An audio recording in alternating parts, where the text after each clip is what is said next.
I'm feeling high when I'm low. I need it more when you're close to me, close to me. I'm feeling high when I'm low. I need it more when you're close to me. Oh yeah, yeah, yeah.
To me, I'm feeling high when I'm low, low, low, low.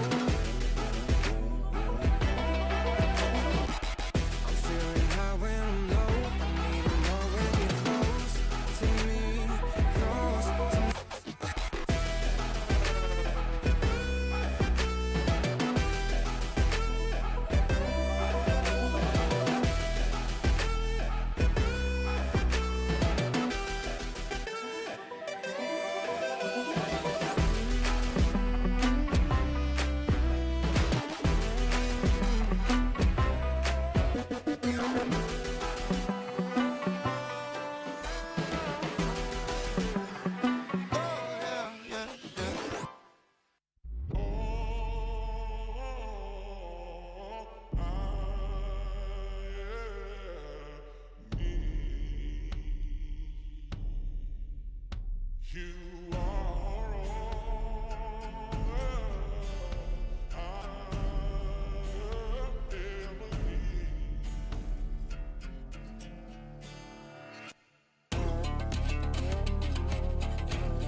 What you gonna do? What you gonna do? What you gonna do?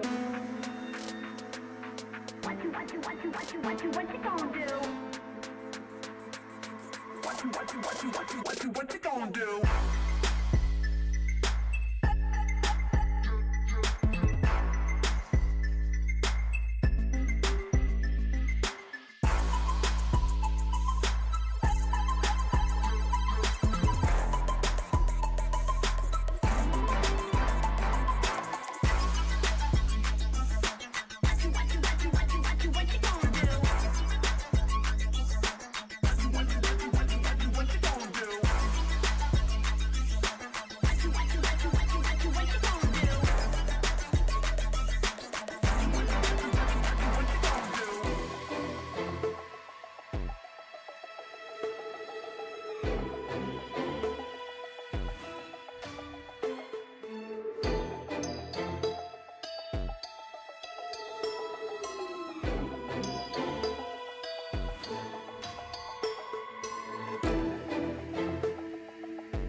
What you gonna do?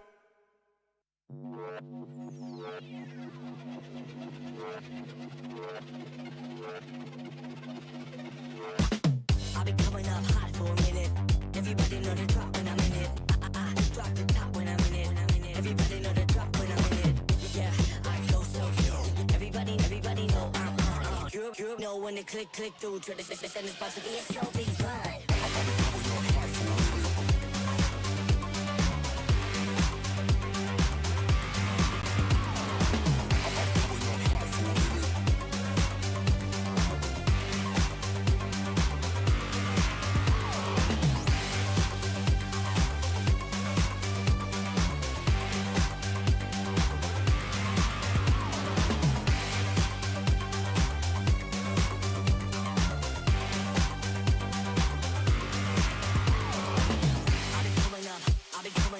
Everybody know the drop when I'm in it.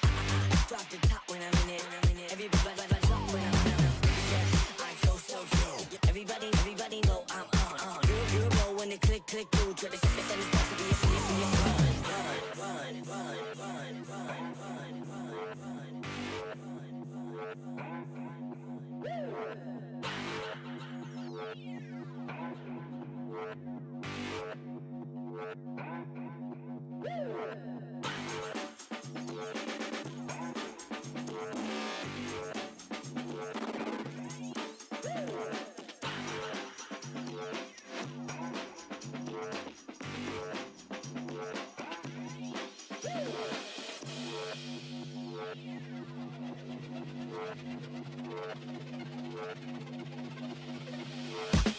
I've been coming up hot for a minute. Everybody know the drop when I'm in it. I drop the top when I'm in it. Everybody know the drop when I'm in it. Yeah, I go so yo. Everybody know I'm on it. You know when they click through. Try to send this box to be a show, be fun.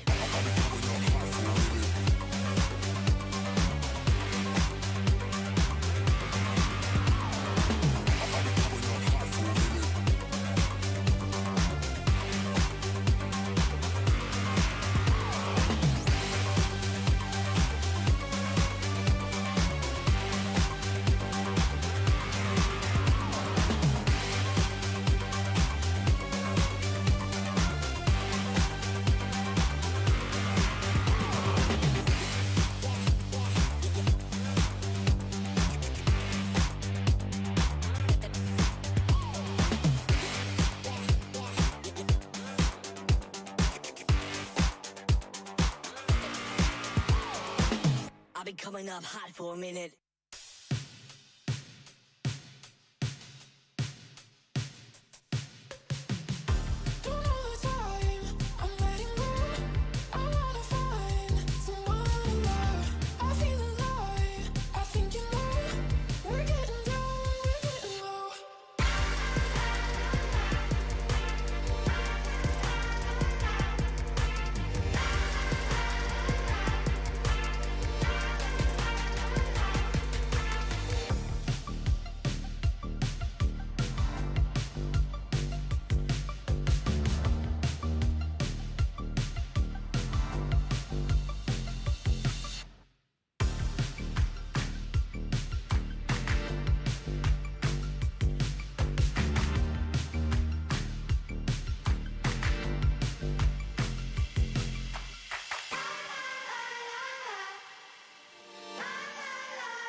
Ladies and gentlemen, welcome to the Samsung Odyssey Cup Dota 2 Championship. I'm Len, also known as YOLOLing, and joining me today is the one and only Shane B, also known as Rojo. Rojo, we have a phenomenal game towards this weekend and towards the playoffs as well here to decide who's going to be moving on towards it as well.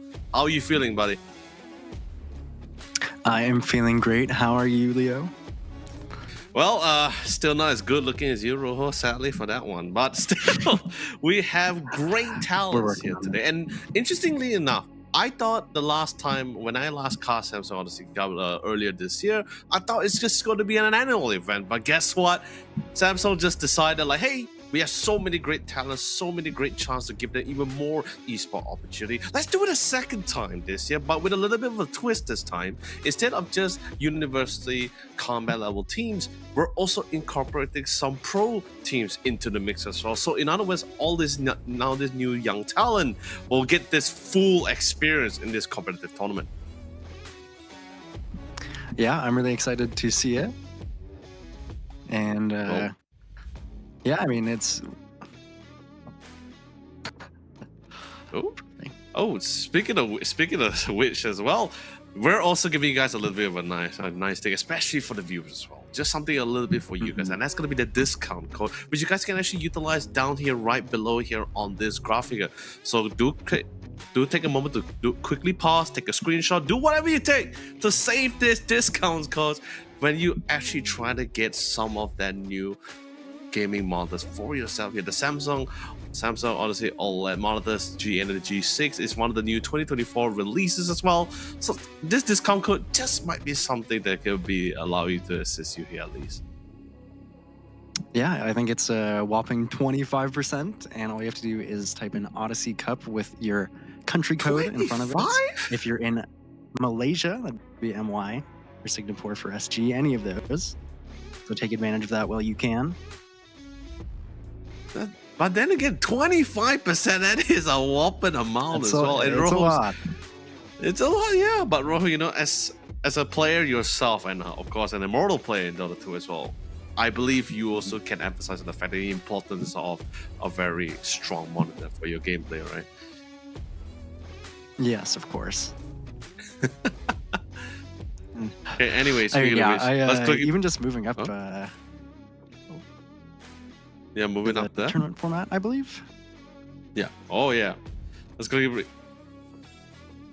Honestly, I'm really excited to see how it goes on, because the last Odyssey Cup we had a little bit of a different game format here. So let's just see if there's any much change there. Okay, interestingly, there is here. So as just at the last format, Rojo, just to bring up the speed. We also had 6 regions from the last time, them being Malaysia, Singapore, Indonesia, Philippines, Thailand, and Vietnam. But with the addition of 2 new regions, both New Zealand and Oceania. So I believe all of them has already undergo their, although it was off stream, each of these 6 or 8 regions here undergo their open qualifier matches here. I heard there was a very significant amount of registration here. So I guess it was really like a slugfest, the really open qualifiers, before we actually got to today's broadcast, which is going to be mostly focused around the Southeast Asia finals. The open qualifier was for the 2 teams that were decided for Oceania and New Zealand has already been finalized, and they're comfortably settling down in the grand finals, awaiting the 6 crowned Southeast Asia team to meet them head on next week. Sorry, 2 weeks later, yeah. Yeah. And I believe we got a pretty decent prize pool for this one.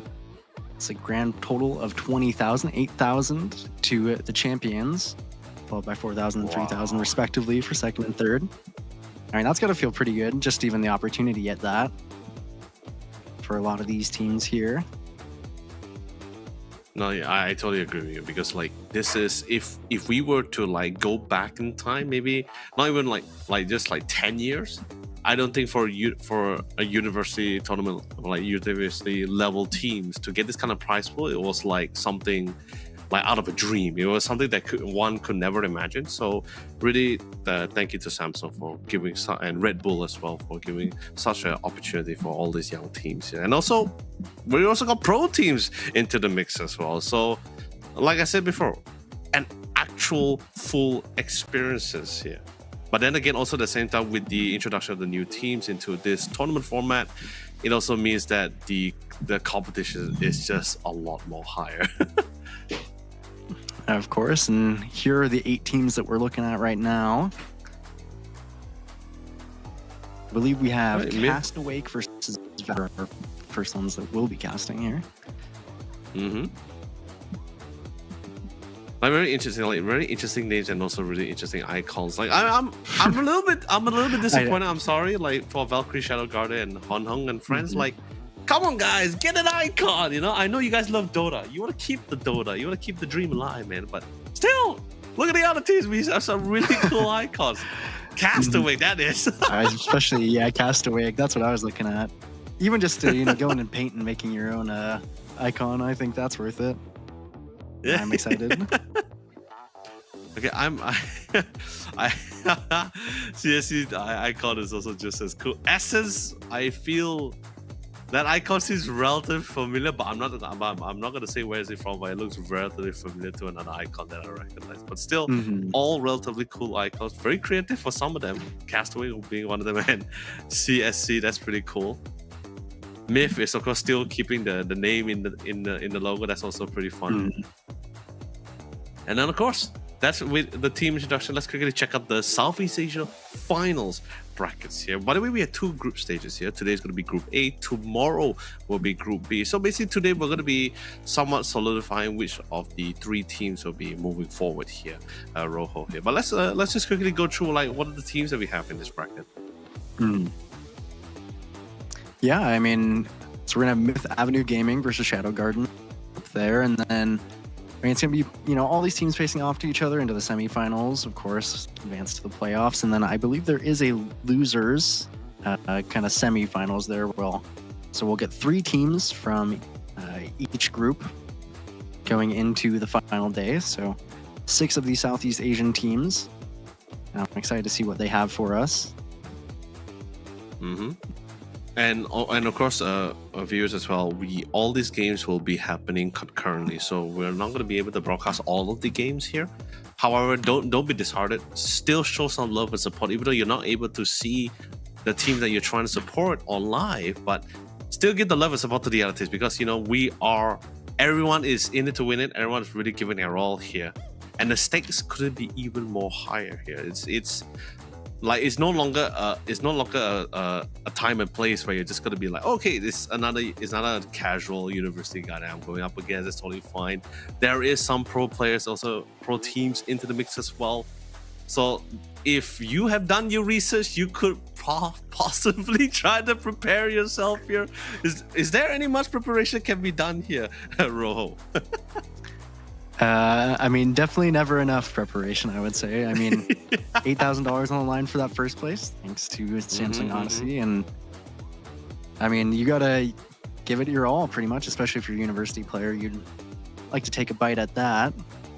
And so the first round we've got here, as we said, casting Castaway versus Valkyrie, which I'm excited for. And then, of course, it is to be determined for the next 2 games we'll see, depending on who wins that. Dude, this is gonna be fun. It's like I'm really excited because I think it's like right after. I think it's been like 12 days after the internationals and concluded as well. So there's a lot of adrenaline running after you've seen such a high heated game today, like especially Gaming Gladiators versus Liquid as well.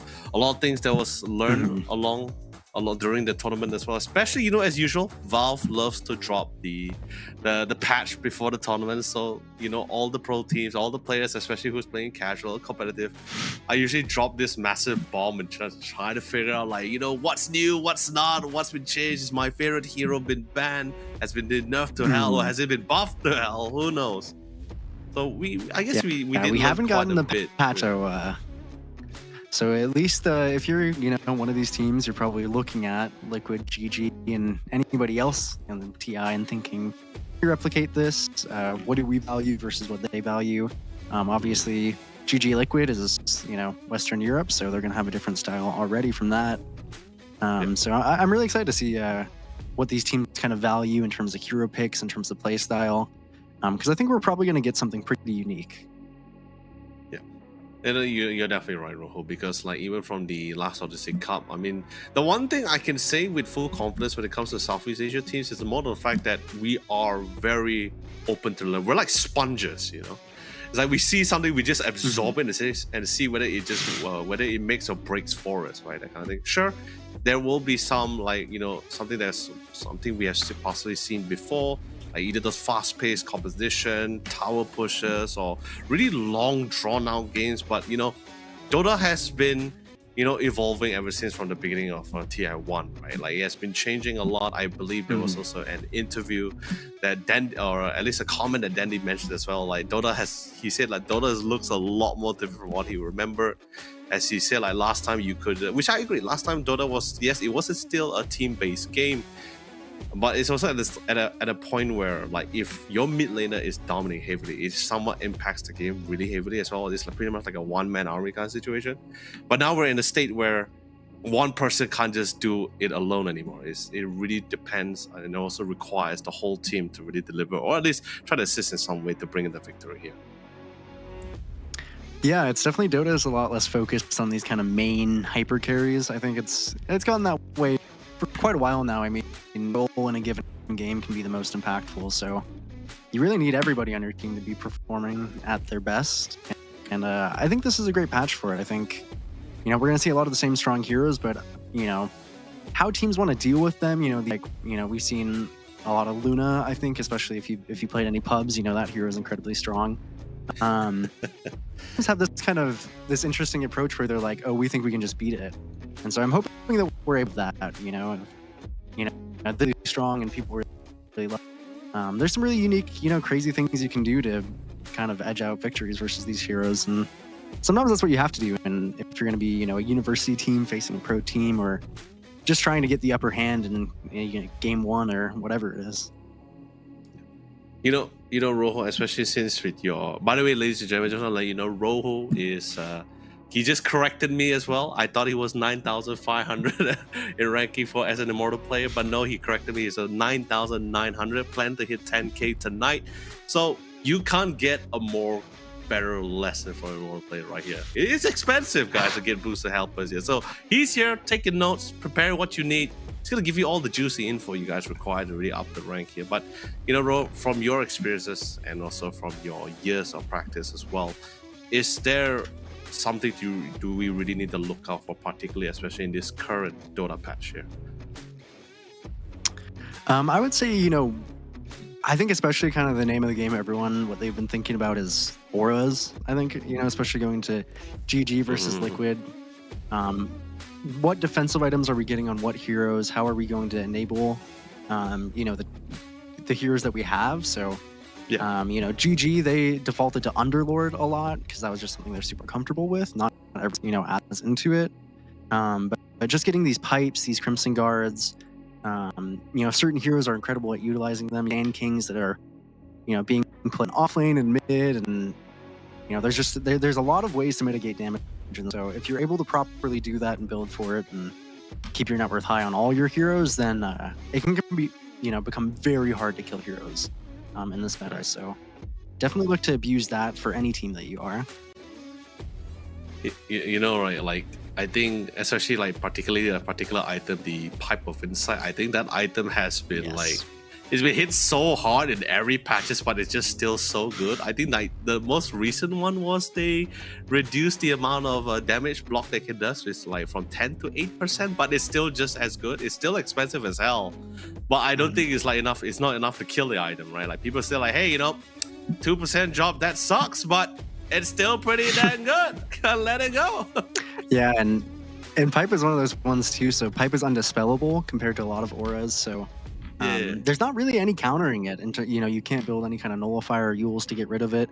You just pop it in a team fight, and either you got to run away or have enough damage to get through it, and that is not easy.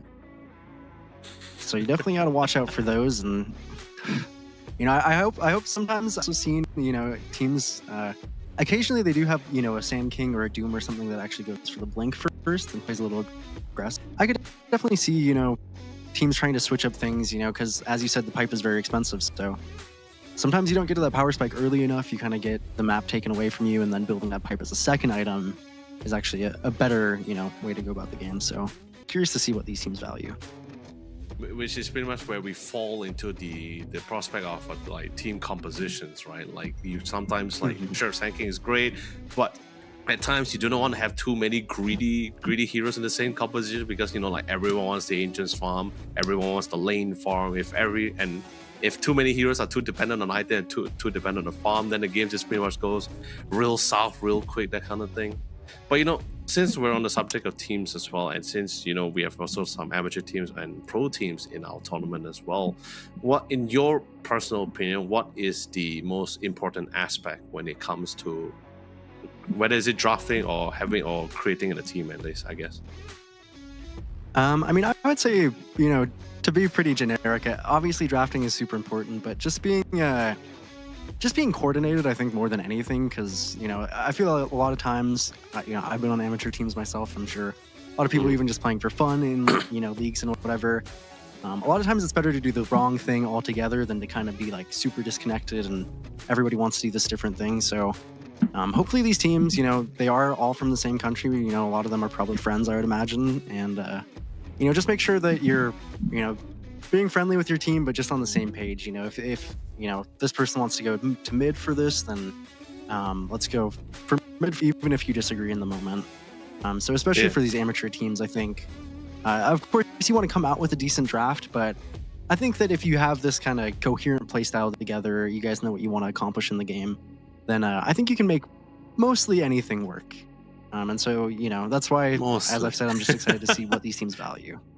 Yeah, sometimes the pipe is a little bit too strong, but so if you get something really cooking, then you can beat it, and that's sometimes what you have to look for. All right, but then what do you think what do you think Valve needs to do to truly kill the pipe here? Like what is the ultimatum here? Because like we've seen so much nerfs on that item over this many patches, not just this year, last year's and those past few years actually. I would say you want to do one like simple thing to reduce the effectiveness of pipe is probably to remove it from the game. I mean, if they wanted to go that route, I could definitely see it, considering how problematic this item has been. But my first step, if I wanted to kill a little bit, is maybe lower the barrier slightly, or I think particularly making it undispellable would be a nice kind of change. That way, you can buy Yules against it, you can have Shadow Demons and whatnot. Because you buy the Glimmer Cape, and of course it is a cheaper item and it gives invis, but you can dispel that, right? So it's an easy way to counter that. You can buy Dust against it, but pipe just feels like it's kind of this end-all be-all. My particular gripe as a player against pipe is that it just feels like certain become very nullified.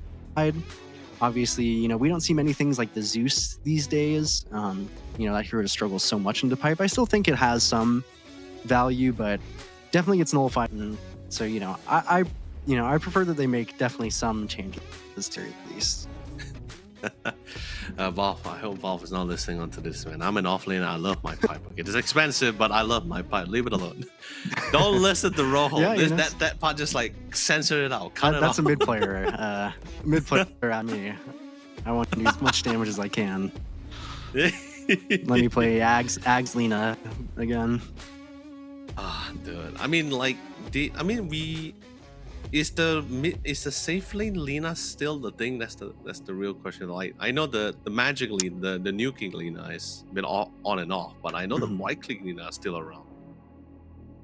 I think it's still okay. I don't think people have been valuing it as much. I think it go a little bit in lane. I think it has kind of awkward item timings early on before it gets that Gleipnir, which they did nerf a few times. Still, of course, is an extremely strong item. But I personally would usually, from a drafting standpoint, if I'm in one of these games, I'd prefer to have like a Nature's Prophet, which of course is a really strong hero at the moment. The Lina just it has a lot of ways to kind of fall behind. But if you can get past 25 minutes and have this really farmed Lina, then I think it's still very viable. I think it's still a very, very kind of end game hero that you can't can't really beat if they itemize correctly. But of course, getting to that point is I think what the biggest struggle is. Man, like so much, like I think so much has changed, and like there's also the new introduction of the Ringmaster. We didn't get to see it, of course, since it's now available in Captain's mode. I think that's another support that's going to be able to break the way how we interacted with the game as well. It's like a mini black hole, but of course it still has this. It still has these perks. Of course, like you need to position it well to get everyone in. It doesn't work on the back side of it. But we'll cross that bridge when we get there. It's still not here. It won't be available for us in this tournament as well. So no Ringmaster. So hopefully no one's going to be spamming the comment section saying like, why is there no Ringmaster? So why is no one's picking it? Of course, I would expect too that by the time that we do see Ringmaster, I think he'll probably be touched a little bit, just in the sense of that hero has very high win rate. I believe in Immortal pubs on like Dota 2 and whatnot, and I'm sure if any of you are playing, I'm sure you've faced it and gone, oh my god, what is this? So very strong. They'll touch it a little bit. A little sad we don't get to see it, but maybe in its current state, that's best. Yeah, I agree. I don't like to be whipped, especially in the lane. The whip thing just feels a little bit weird for me. Yeah, and you get stabbed from across the map. Yeah. Not very fun. It's like it's not even that it's not even that instant or fast as well. The projectile speed is like it's like a little mini missile that's just slowly going that one direction before it connects in. Which makes it feel worse when you get hit by it too.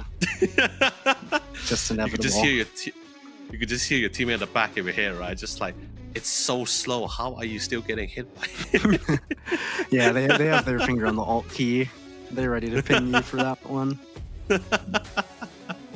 Oh man, but still, Ro, great to have you here today, and I'm actually really happy that you're here. So because there's a lot of new changes, besides the we have pro players into this tournament this time. We also have a new partner. Which is actually Red Bull, the new exclusive and an amazing energy drink. It is also the #1 energy drink in the nation here in Red Bull Malaysia, actually, in Malaysia in particular here as well. And interesting enough, we have 2 new flavors, which I never thought that we actually had 2 new flavors here. Really, not at all here. And them being is actually apple and muscat grape flavor and pomelo.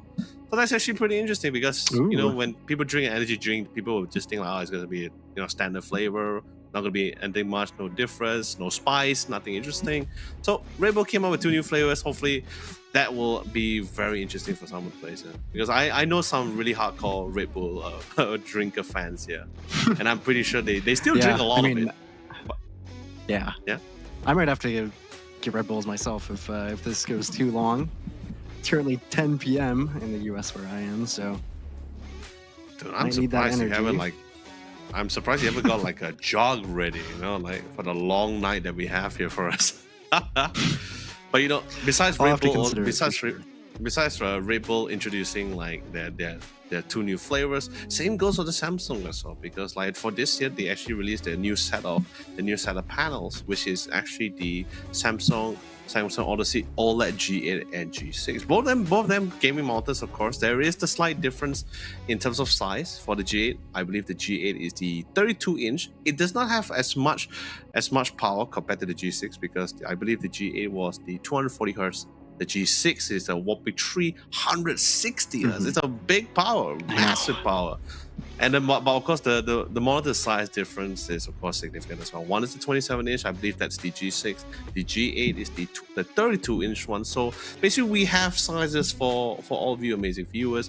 If you want to try to get your hands into those monitors, the discount code has been rotating a couple of times. We got a few of them here. So like I said again, get a quick pause, take a gander, screenshot, picture, write it down. I don't know what you guys got to do. Get the discount codes.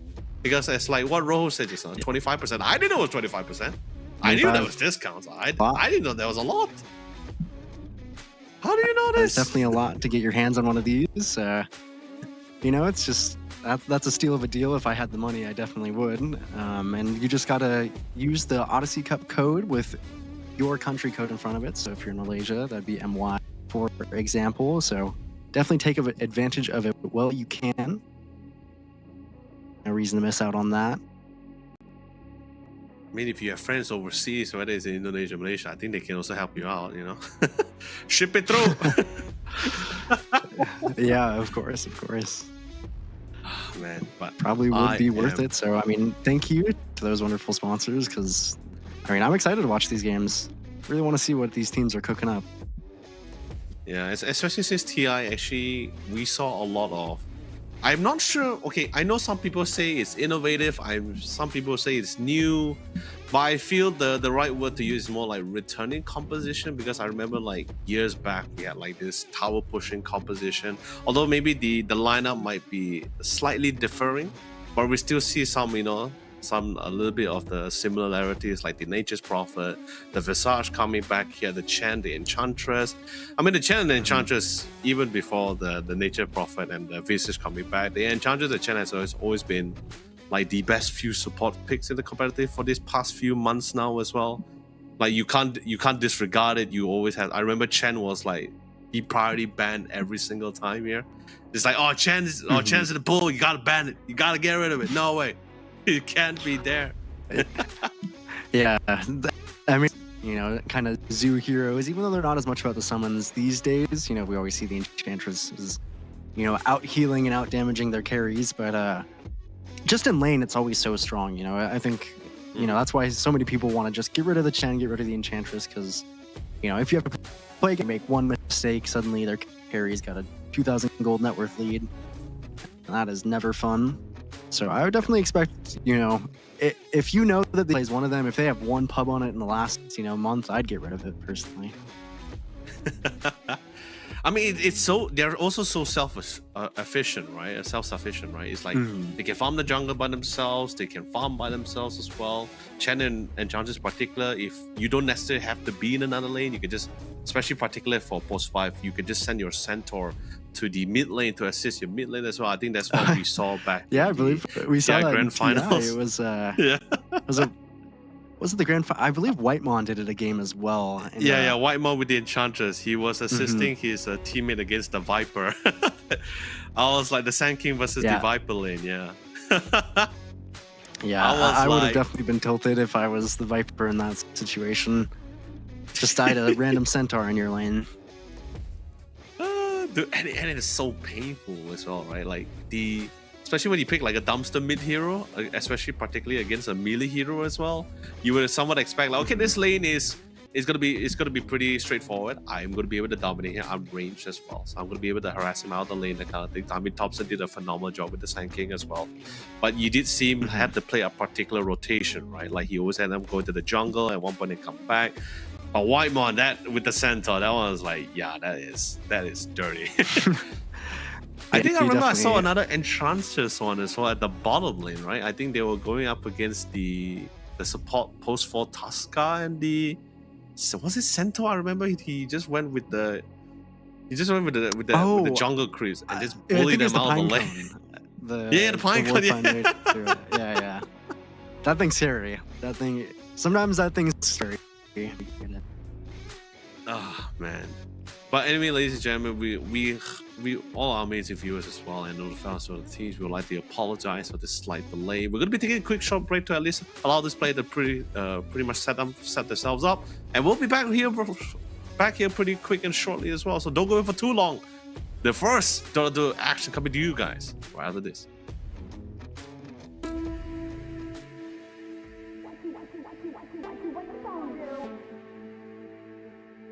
What you gonna do? What you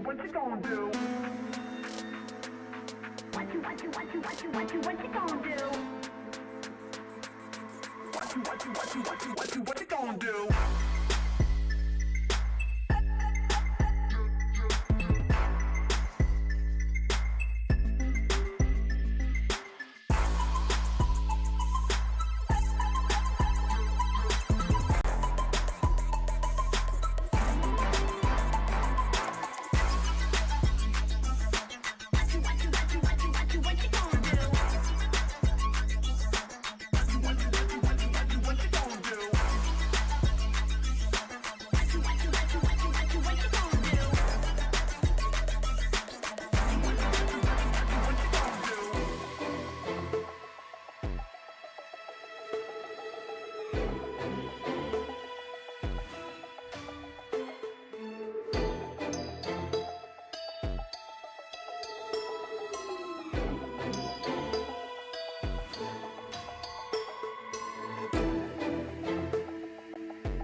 What you gonna do? What you gonna do?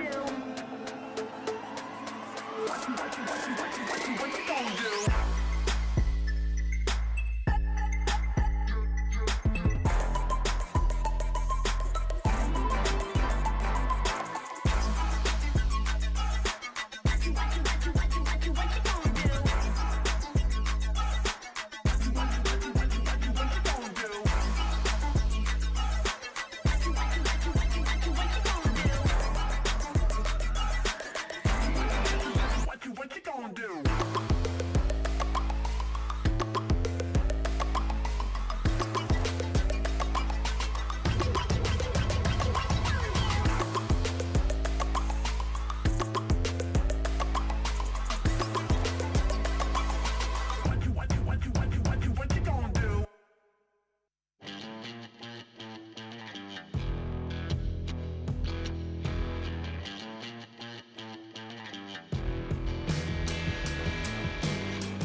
Hey, well, ladies and gentlemen, we're back. Thank you so much for waiting out for us as well. I'm Len, also known as Yuloli, and join me once again. It's going to be the one and only Shane B, also known as Rojo.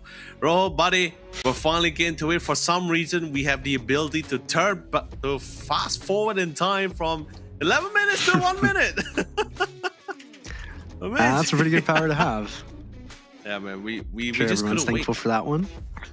Yeah, we couldn't course wait. not. Guys. We didn't want you to wait any more longer. We're about to get right into it. But of course, Rojo, Yeah, we're about to go into our first series. It's the Castaway versus Valkyrie. Valkyrie, yeah. I was about to say Valkyrie, wrong person. Yeah, I mean, I wish I could give more concrete details on this roster, but we're gonna have to, learn as we go with a lot of these teams, and of course, I'm sure a lot of them will be learning as they go, as well. Just rejoin lobby really quick here. And are any of the, do you know if any of these rosters are the same from the last Odyssey Cup you had, or are these all new players that we're seeing here? Okay, so from Group A alone, I'm not able to Okay, I mean my memory. I okay. Not to say that I have a memory of a goldfish here, but like it's just the fact that maybe it's been a while, so I don't recognize like any of the names so far. Maybe I might recognize the player's name, but like I said, the last time we had was it was basically the Samsung Odyssey Cup Campus League, so it was all university teams. So now this is a little bit different now. Now we have amateur teams alongside with pro teams, and I don't think they're going to be. I don't see any of the casual pro team names here, so I am trying to see if I could base it on players here. If I recognize the player, I'll be like, hey, I think that's someone I've seen before, or maybe online or offline. So hopefully, however we see. But I think this is the same case for the other teams as well, right? Where you come into the tournament, there's not a lot of VODs or like not a lot of VODs or things you can actually try to have references or research on your opponent team for as well. So everyone's pretty much coming in. I won't say blind. I guess that could be the right term. Most of the team are going in blind in who they are about to face or what's the strength and weaknesses of their opponents as well. This is pretty much going to be winging it through this entire Southeast Asia finals. But then again, at the same time, I think that's the beauty of having it as a best of 3, right? Like usually the first game is given an opportunity for both teams to usually test the water, try to get a good feel on what's the play style of your opponent. Then that second game is truly going to be the one that you will be able to see the adjustments, right? Like you could be saying like, okay, this is how this team plays, this is how we're going to ban, this is how we're going to pick, this is how we're going to play around that. Yeah, I mean, definitely I think a lot of these people are probably Dota buffs open for their scouting. Maybe, some of these players play on some other, amateur tournaments or whatnot, but it's going to be a kind of hard read of what you think is good in the meta, and then, maybe a player that you see, maybe he likes Huskar, and, maybe didn't months, so definitely some mind games in the draft right away, but like you said, by that second game, you're going to try your best to have figured out what the enemy team's going on, hopefully. Potentially bring it to 3 games if you lost the first one, and if you're lucky, after winning the first. All right. We do have a draft on our hands. Ooh. 5 seconds remaining. All right. This is it. This is where it's all. This is where the party is at, I guess, in this case here. So I think usually seeing some of these bands, I think this is definitely something which we commonly it's not surprising to us, right? Like we watched throughout the entire TI. This is pretty much the most standard band. Maybe I didn't expect to see the Tasca being the first band. I always feel like he's more of even if you had to ban the Tasca, I felt like it was more like a secondary kind of thing compared to banning Shadow Demon, who was a little bit more of a priority here. But it does send a little bit of like a clear message, right, when you ban the Shadow Demon first. Like an idea of what kind of draft you're going for. I mean, the Tusk is definitely, but when you ban the Tusk and these other heroes, you do leave the Sand King open, so this is a hero, of course, that I think most teams are, kind of frothing at the mouth to get realistically, because, it can go mid, it can go off lane. Monkey King is I think it's a cool response to it. Obviously has a pretty decent, it can flex equally to the Sand King. It can go even position 4 if you think that you have a better solution. But, sometimes as teams like this, you kind of have to value, is this hero a little bit too strong in the meta? King is one of those, so Valkyrie let them have it. I'm sure that they knew that this was a possibility. But that's a scary possibility on that first pick there. Radiant team pick. Okay, interesting. Centaur being one of the final offlane bands here. Rubik. So, like, even back in TI, I think, like, okay, maybe not TI. I think, like, maybe, like, competitive games before the TI, right? I think we still saw a couple of, before the patch at least, we still saw a couple of the post 4 Rubik that has been one of the few, like, ideally go-to as well. The Arcane Supremacy allows you to have better cast range, also more damage as well. I think that's pretty fantastic. But in the TI itself, the only time we ever see most of the time we see Rubik's only when in a particular game, right? Like especially when it goes up against the Underlord in particular. Yeah, definitely the best against Underlord, but has generally for most of its lifetime been quite good against Sand King. Just having that instant stun and a lot of damage on his spells makes it pretty decent. We have seen some Radiant team a few cases, maybe only once or twice at TI, but a couple Rubik mids. If you have the kind of player who likes to do that, Mhm. looks a little bit difficult this game because Castaway have picked up the Dark Willow and the Treant. So, they're decent heroes like Monkey King. You have the armor and the root, so it definitely feels fine in terms of that. But just two really strong, 5 solid seconds support remaining. heroes. You don't see much from Valkyrie, so just get these nice heroes and have really strong lanes. That's mostly what these are going to be for. And Valkyrie, the Omni Knight going this late is a little bit surprising to me, considering how good this hero has looked in, at least especially pubs that I've watched. And 10 I've, seconds remaining. getting to the second phase, especially after the Treant and the Dark Willow, pretty good for Valkyrie. 5 seconds remaining. Mhm. But this is something that we're somewhat going back to our previous discussion, right? It's just a matter of sure, like a particular hero is great, it's probably the best against this particular composition, but it always comes down to the question of whether the team members is comfortable or well equipped with the knowledge to actually utilize that hero in this kind of composition as well. So late or early, it's great to see him back here. But the Dark Willow on the Treants, I think there's a lot of pretty nice spells for Rubik to steal here. Massive ones, but of course it can be quite useless for some of the members for Valkyrie potential lineup where you got to be walking into a lot of slows, right? Like the brambles an issue, the slow coming from the tree unprotected as well. He also has a BKB piercing ability with the overgrowth too. So there's a lot of things that can be quite annoying to deal with, especially in the heat of the fight when you don't have a BKB or your BKB is currently on cooldown.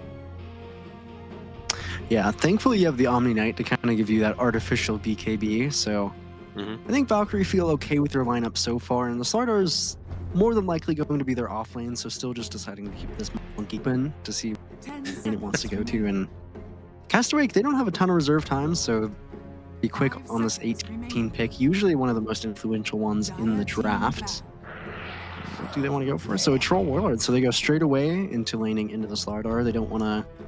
They probably know that some heroes do really well into the Slardar and some of them struggle a lot. But the Troll Treant, Radiant team it's a battle. pretty scary lane, Leo.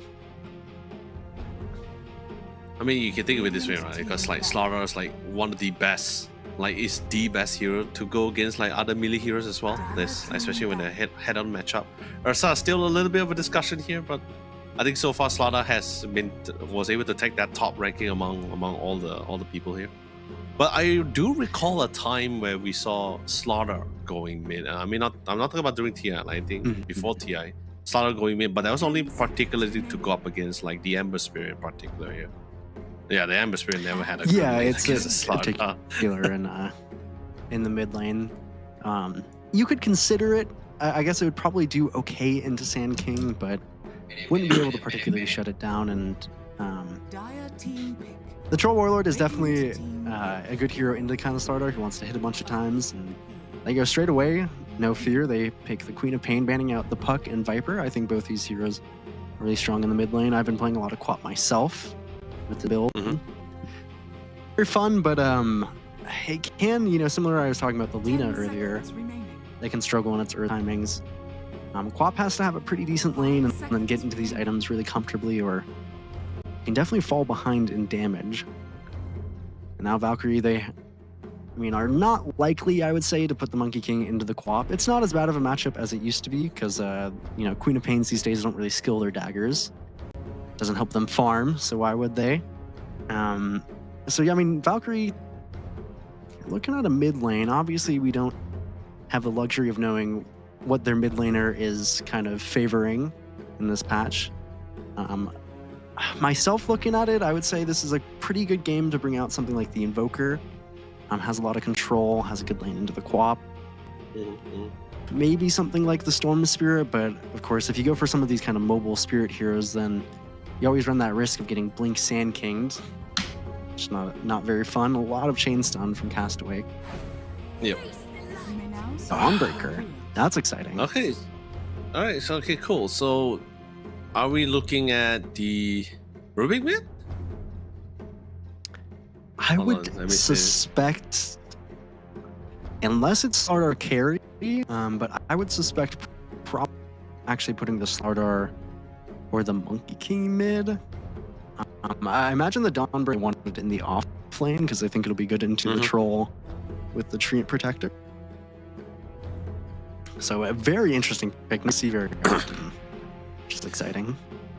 Yeah, it definitely is. But I guess with the Dawnbreaker, you somewhat have this global presence, right? Because you're gonna be able to with the ultimate, you're gonna be able to assist anyone in the lane. The lane fight could just be quickly like swung into a 3v2 or worse at any point of the time. But the final pickup from for the Queen of Pain for the side here is, I think it's actually a really nice one coming from Castaway, because like if you saw from their lineup, Troll will not be in that fight that early. Sure, you got some damage from the epicenter, but you won't. But there are ways for them to, you know, like slow it down. Especially if the Rubik's not being caught by the Burrow Strike, you can always lift and toss the Sand King back. So you're not going to be able to get that 100% epicenter damage at the time, depending, of course, like I said, depending on the situation. So the Corpse Sonic Waves at least will come in, at least try to at least amplify some of those damage. At least I believe that is what they're trying to look for, right? You got a lot of control, you got a lot of CC, just need some damage to put on top of it. So I guess that's where the Corp comes in. He has also decent mid rotation times as well. So I think that will be nice in the lanes. Yeah, I'm excited to see it. I love, you know, I say whenever I cast a game with it, I love Queen of Pain and just watching it. I think she's a fun hero to play and to watch. And do a lot of interesting things that other mid laners can't. So we are here with Castaway versus Valkyrie, game 1 here for our first series of the day. And drafts are already pretty fun. Seeing a Dawnbreaker, which might have even gone unpicked at TI, so not everybody is gonna, you know, kind of know what this hero wants to do. I think, you know, if you're on the Stoic and you see this Dawnbreaker, maybe put some fear in you that this person knows you don't. It looks like it is actually mid Dawnbreaker even, so spicing it up, you know, double. Usually I'll try to keep an open mind when it comes to this, right? Because like there's just the same situation for us as the casters and the talents. We don't really have a lot of VODs, right? We don't have a lot of VODs or any intel on any of these teams or what's their play style and how they like to utilize the game there. So I usually keep an open mind, and doing this so is actually just makes me feel more excited, right? Like you see something different, something you haven't seen for a long time. Might bring some nostalgia in, right? It's just like, oh wait, I haven't seen him for a long time. Where has he been? Kind of situation. But you know, games currently been underway. The Dark Willow, okay, yeah. So the Dark Willow is gonna be the post 4 here. The Train is gonna be the post 5. I guess okay. It's a decent matchup. You know, melee with range to the bottom side. You got some decent setups for the Burrow Strike into the Sandstorm if necessary. And you know, honestly, with the new passive coming, or at least a new active ability for Sand King, the third skill, right? You can actually get like pretty decent farm. I remember like I remember so many people when it was first introduced. There was like a lot of there was massive games of mid Sand Kings, and at level 3 or level 4, you can actually take jungle stacks like relatively well, insanely well actually. Yeah, and that's still how it is. They actually took a really nice trade in lane in Night, so doing pretty well in terms of that lane at the moment.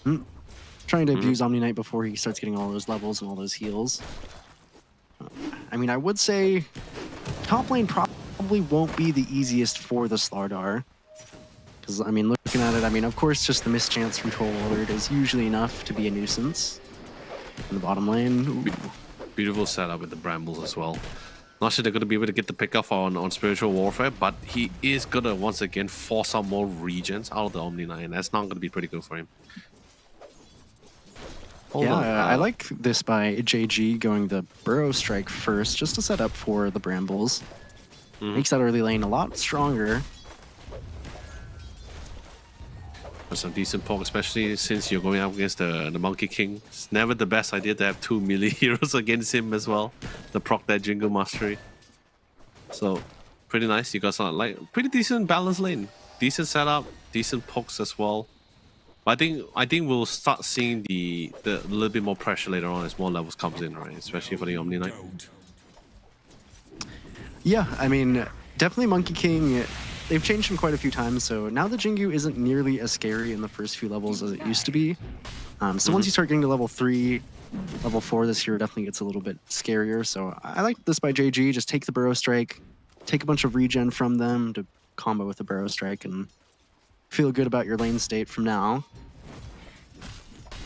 The top lane going pretty well for Chidori at the moment. And Wonder Boy, just from me clicking on him here, he is actually deciding to go for the Shadow Strike build, which, yeah, I mean, you face against a weird kind of mid hero in this Dawnbreaker, so go for a different build than you typically would. I don't hate this. Jarum in the top lane. Not going down, but incredibly low. Kishka in the bot lane as well, so both supports kind of dropping. That 200 HP threshold. Lotus Pool coming out. He's gonna be able to. It's gonna be have the first. I think topside should be able to get the Lotus pretty easily since they were able to. I won't say. I won't say bully them out of the lane. Just more like they just push in the lane, so they should be able to secure that Lotus without much resistance. Bottom side, I think, gonna be the one that's gonna be a little bit more trickier, right? Jarim? Yeah. Are there heroes in this game, Leo, that you particularly like watching? Because you know, I Wait, love the sorry. Squap and the Monkey King. I always think they're fun. Are there any heroes in this game that you're particularly partial to? I'm actually interested to see where the. I'm actually I'm more interested to see what's happening to the top side, right? Like, I think mid is gonna be still gonna be the standard back and forth. Bottom's gonna be pretty much just spell pretty much be spell dependent to try to bully the Monkey King out of the lane. But I think top one is gonna be the one that'll be a little bit more contentious, right? Slara has been always fantastic against melee heroes. Troll but Troll also has his range. I mean, it's trying to good save with the Shadow Realm. Almost got him, no? just barely. Dire's courier has been Yeah, it was closer than they wanted it to be. In the top lane, there's actually some fighting as well. Going on to Chidori. Going back and forth. Yorisuke managed to get a one crushing Slithering Crush, but still not going to be enough. But with the Fade Bolt, though, level 2 is just pretty much enough to nuke him out of the lane. Core for core, but I think Troll still had the benefit for that one since he was able to get the EXP off the Slaughter first. Yeah, and the first blood there was pretty big because in the bot side, they actually were able to bring down the Omni Knight as well on JG. So decent start Yeah, for both the side lanes on Castaway here. Yeah, it was unfortunate as well, right? Because he did somewhat cap with the chase. He was a little bit out of sight from his safe lane partner. So, but I still the top side again. Decent, nice timing with the slow. Chidori has no worries when it's not in melee race. He still has the range. Not gonna be able to get the pick off on Yoroshika, but still get some decent harass. It's gonna be forcing. There's actually not much. There's absolutely no regen on Yoroshika as well. So, gotta be a little bit more aware. There's still the living armor and also leech. Sorry, not living armor. Leech seed on the side here for Castaway. So it's gonna be able to always keep Chidori up and well. Actually, pretty.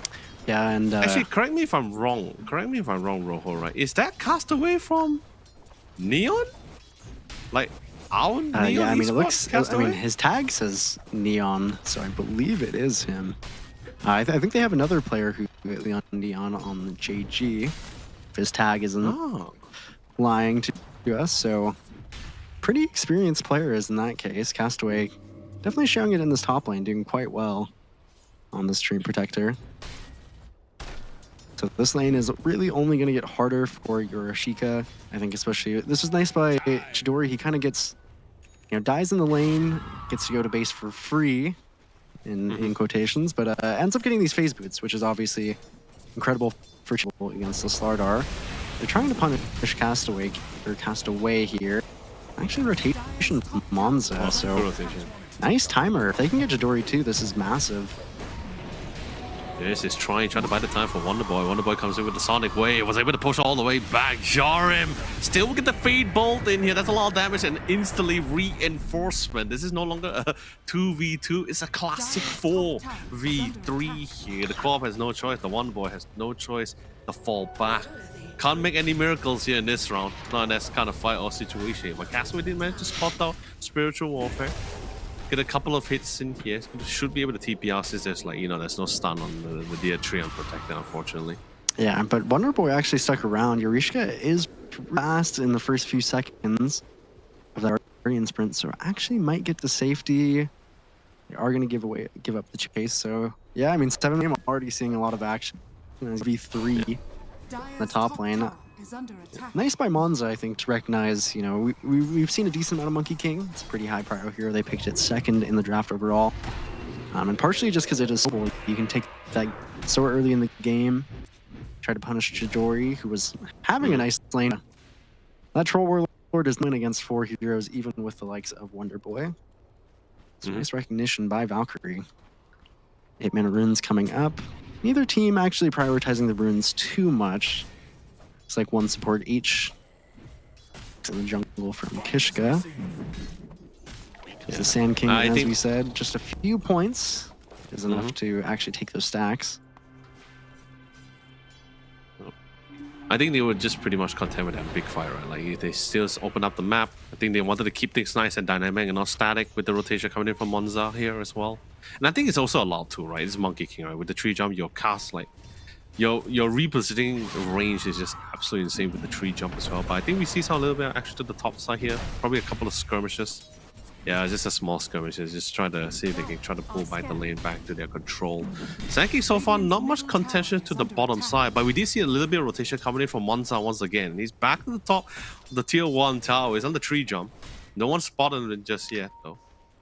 Yeah, this could be nice if they can catch Chidori before he gets that 6. Monza's going to overstay a little bit, see if he can get something. There's a suspicious tree moving around. Castaway is a little bit wiser than that. Anyway, and the Dawnbreaker actually goes down in the mid lane. Meanwhile, catch that one myself, but a kill onto this Dawnbreaker is going to be a pretty big deal. Struggling a lot in CS 10 minutes. Under attack. Yeah, the unintended, I guess the unintended lane pull actually did somewhat play in the favor for Castaway as well, right? Like, there was just no creeps being pushed onto the tower when Monza came in as well. Wasted a good chunk of time where Monster probably could have been farming, and it's unfortunate that they lost Dawnbreaker as well. That probably also implicated things. But Kishka tried to pop in with the Brambles as well, gets instantly slowed and stunned down. But the Burst Strike would be able to trade the support for a core. That's the kind of trade you would like any time of the day. Probably not just 1 core. They might get 2 out of this at the same time here. Get a spiritual warfare. Give some spiritual guidance here about your friend from Anata. I don't think so. And a double burst, right? Well positioned coming in from JG here. That's going to be a 3 heads for the price of 1 support. That's the best kind of market deal you want for sure, Robo. Yeah, Dawnbreaker as well. So it is nice to have Dawnbreaker because you can turn these kind of 3v3s into 4v3. Comes in just a little bit too late, and that's basically just extra gold in the pocket of Wonder Boy, who's having a great mid lane so far. You take pressure off of Chidori in the top lane, who does have, you know, might have to pop it, but actually the telekinesis timing was perfect. Not able to get the battle trance off as they're kind of walking up to try and save him in this top lane. So Chidori suffers a little bit. JG though, 5,000 net worth on the Sand King with some stacks left to his name. Stealing Brambles on Jaram is quite nice, but there's an invis quap here. And beautiful Sonic Waves, and push him all the way back to one of the Brambles, but still not needed. Still will go down. Massive nukes here.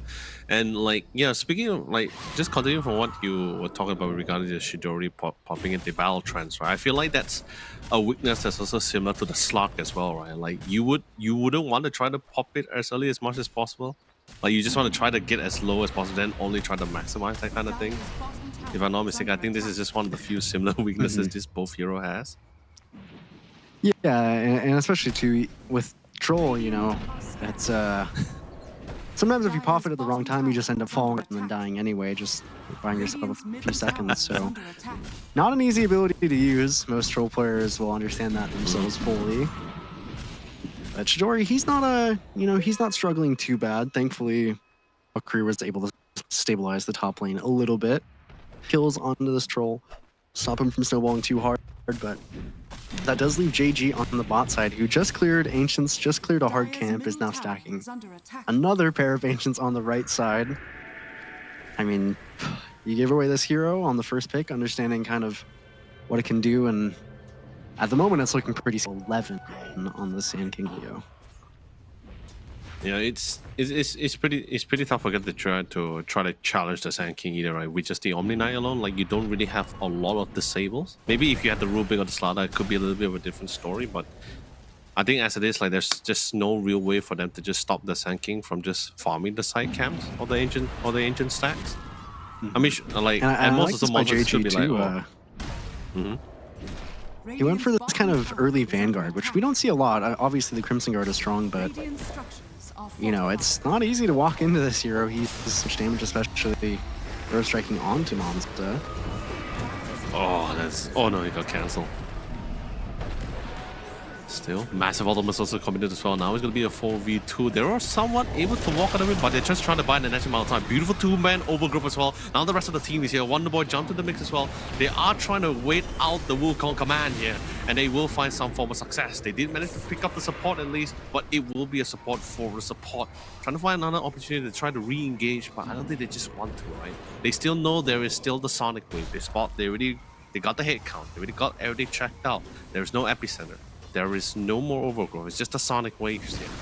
So I think they just want to play a little bit more safe and just fall back. fallen. Yeah, he does actually still have the epicenter, but it is a bit hard to use in these fights. Obviously, with the channel time doesn't have the blink yet, but it's coming out on Courier. JG, I mean, he has pretty much no fear in this game at the moment. Walking into three heroes, going to clear the way in front of their face. Well, insult in Monster. So we're seeing kind of a little difference in style in the carries here. Monza going for this Battle Fury to be the ultimate kind of farming hero, and Chidori actually just going into an early Maelstrom. So, you know, kind of valuing this early damage, going into an early Ags on Chidori, obviously is quite good since it has the disc Dire's top tower for himself, and actually in the bot side, Monza is going to fall to Kishka plus JG. That is the blink reveal. I'm feeling pretty dominant on the map Castaway at the moment. Yeah. Especially since now the map seems to be a lot more smaller for the Radiant side, especially for the safe laner, losing that bottom tier 1 tower. is under attack. Not a lot of players are to really try to go for, especially with the lack of vision control. Currently, the Dire side has total control to the bottom side here. They have actually have all eyes, most of the areas here. Pretty much getting ready to cover them off. But that smoke has been set up for themselves here. Radiant's See bottom tower when they're going to be able to get much out of both this. offlaners valuing early blink daggers here. Eureka just got his off the Courier. So if they could find JG and punish him, that would be the best case scenario. But he's a little bit wiser than that. Dancing as well. Dire's Rip Puts it a blink. away. A little bit too hard to catch. They're going to keep trying with Eureka. He's quite fast himself, but Yeah, he's gone. A little bit of a long chase here, but they still managed to cut him down. It's about almost 1,000. He's worth almost about 1,000 plus gold here. Sadly, goes into the hand of Spiritual Warrior. definitely worth it, but just barely. Used so many reasons. In the mid lane, Dawnbreaker is actually falling to Kishka and Wonderboy. The Sonic Wave dropped there at the last minute. So, ooh, Dire's top tower is you know, Which I'm you fine get with that this, Sand right? King Like- kill, which feels great, but middle tower is under attack. Yeah, Radiant's middle Castaway is not tower wasting fallen. any time or any opportunity at all, right? It's just very objective driven. You break the tier 1, you're pretty big confident that JG can actually try to get out of the situation with the blink and the burst, right? A lot of commitment, but speaking of commitment, top side. Dear friend Castaway pops the Yoga, try to lock in his slot as much as well, try to keep his hell nice and alive. Although the troll comes all the way to the back line, instantly melts away the Omni now, completely in the full disarray, and each member were trying to take on their own individual fight. there as well with Wonderboy, just in that last moment there. So, I mean, this team is fast. This Castaway team. Oh, This, no. Here's the dagger. I mean, Kishka on the Dark Willow is almost at the same net worth as the mid lane Dawnbreaker, which you hate to see. It's also been liked in tough, right? that, When you're trying to last find these engagement. opportunities. Yeah, I mean, just a little bit slower on Valkyrie, and I like this to tell Castaway he's a master level buff, and mid lane really quick. Out from the Dawnbreaker. Spiritual Warfare his life. Looks like it will. Oh. gone faster, but Monza doesn't really have the Wukong command here. Still pretty much still on cooldown, but at least they want to try to get some pickoffs in the mix. They cannot let some of this action go unpunished here. Unfortunately, they did lose the Omni Knight, but hey, you know, at this point of the game, especially when you're behind, any kill is still is a nice addition for them as well. Slowly bring this back. Yeah, I think you can get. It's gonna be a slow game for Valkyrie here, or at least you're gonna try to slow down the game. Maybe pickoffs with the Dawnbreaker ulti if you can find them. Not very easy at the moment. You look at these supports on the side of Castaway. They have a Pavis and a Solar Crest ready, so a lot of damage mitigation into that kind of heavy physical damage you want with that Slardar. I'm just concerned once they start sieging high ground, right? Because they don't really have decent wave clear abilities, maybe except for the Fate Bolt and Boundless Strike. But most of the time, you don't see Monza in the lane. Oh no, smoke spray! They spotted him. They're trying to find him. Not gonna find him at all. He was in the Wrong left spot. side there. Ooh, Wrong Kishka. spot. Kishka did find him Not though. quite. Dire's top So tower close, is under and yet attack. so far. Dire's structures are fortified. Still totally fine. They're still asserting their dominance, I guess, just trying to force him out of the jungle. This is actually going to further delay the case here for Monza here. Which leaves the bottom tier 2 tower out for the sieging here. And even mid, well, they're really just juggling between the two here. Dire's top tower is under Yeah, and they have that luxury since they are so far ahead. And just meanwhile, in the top lane, they're just trying to get this first tower of the game. Well, I guess second tower, but bot lane 1 wasn't as useful for them, and tier 2 falls. So scanning. getting this top tier 1 at 19 minutes is usually not a very good sign. But getting anything is what you'll take at the moment. Monza is still, they're still trying to catch the slippery Monkey King, Dire's just top barely tower dodging is them. under Oh, you spoke a little bit too soon, my friend. He did pop the Wukong command a little bit defensively here. I hope for the fact that it keeps him alive a little bit longer here. They spot the ult. The ult gets cancelled out. Now they have a little bit more confidence to say the fact that, hey, you know, if you want to choose the siege, we can still try to go ahead with it. We're still pretty strong. We're still pretty solid as well. We're all in someone in a decent spot here. But they do have the vision control though. Coming from the Radiant side, they are seeing all of them right now. Ready for the engagement. JG just waiting for the opportunity to dive right in. The cast range for, you know, it's been a while since I saw the Dark Willow, so just seeing it back again just somewhat reminds me of just like the insane cast range coming in from the Brambles here. And this is like this is Yeah, and- before he actually got the Ada as well. Oh, Boundless Nice Strike on dodge top from of JG. Monza. Monza Slow is down, pretty much a poison dagger. goner because spiritual warfare. Oh yeah. Turn over you. Oh, this is not a good fight for them. It is not at all. You lose your safe laner, everyone is just slowly falling down like flies, like dominoes in this case. Yeah, 3 people out of the picture, so and the Glyph is also committed as well. So this tier 2s for the top, sorry, not top, for the bot, for the mid tier 2 towers at least in this case. Yeah, they can actually try to siege for it if they choose to go for it. Yeah, and there's actually a Tormentor as well with the 21-minute Wisdom Rune. So this is probably the biggest thing you can lose on the map at the moment. No catch-up levels with that Wisdom Rune, and they're feeling confident, so they're going to hit this Tormentor. Won't take too much damage since there's 4 of them.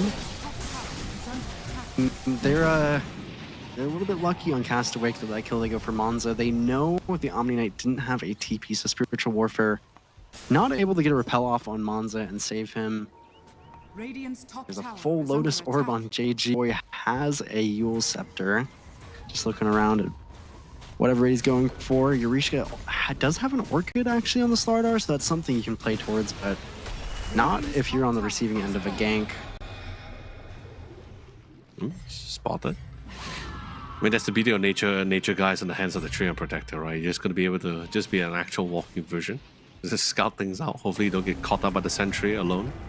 I mean, that's pretty much what happened to us on mid side, but thank God for groups of trees here. Good initiation on top of Spiritual Warfare. There's no way you're going to be able to walk out of that. Not in such a compact area around with brambles and slows, but that is no way you're going to get out of that. No way. It's impossible. Well, I mean, if you have BKB, it's a and different story. JG, Phoenix took on that. He thinks the Solar Crest are the only bit of damage mitigation he needs. Dawnbreaker just barely gets TP there, so you're a little bit exposed in the mid lane. As Chidori. Are they able to punish it? Does not feel like it would. You know, you don't have the auras on JG on the Sand King, but you do have 2 Sword Crest on your supports, plus the living armor. It's not easy to get any of these kills. I think Valkyrie, again, you know, you take a smoke right now. They have Harpoon on the Dawnbreaker. Can you get something? It's a little bit awkward. Good catch though. He did manage to pop. No, actually no, correction. He was not able to pop the battle trance just in time, so he will die. That's a very nice pickup as well. And most of the team is not really in currently position to try to re-engage. That's fine. So big kill, I guess in a way. Slowly moving their way to try to get the Yeah, tier I mean, one. any kill is a big kill for sure. And Mon's actually the beat though. That's at least a nice pickup for him. No Chidori means that probably won't be able to fight this. Yeah, they're not gonna be out in time, but you know it's fine, right? You open up the map slightly a bit as well. The BKB is currently in the hands of Monza, so you're not gonna fall prey to things like the brambles or the burrow strike coming in, or the nature's grass. Do need to look out for. He does need to look out for the overgrowth coming from the Treant Protector. Also, it is BKB piercing as well.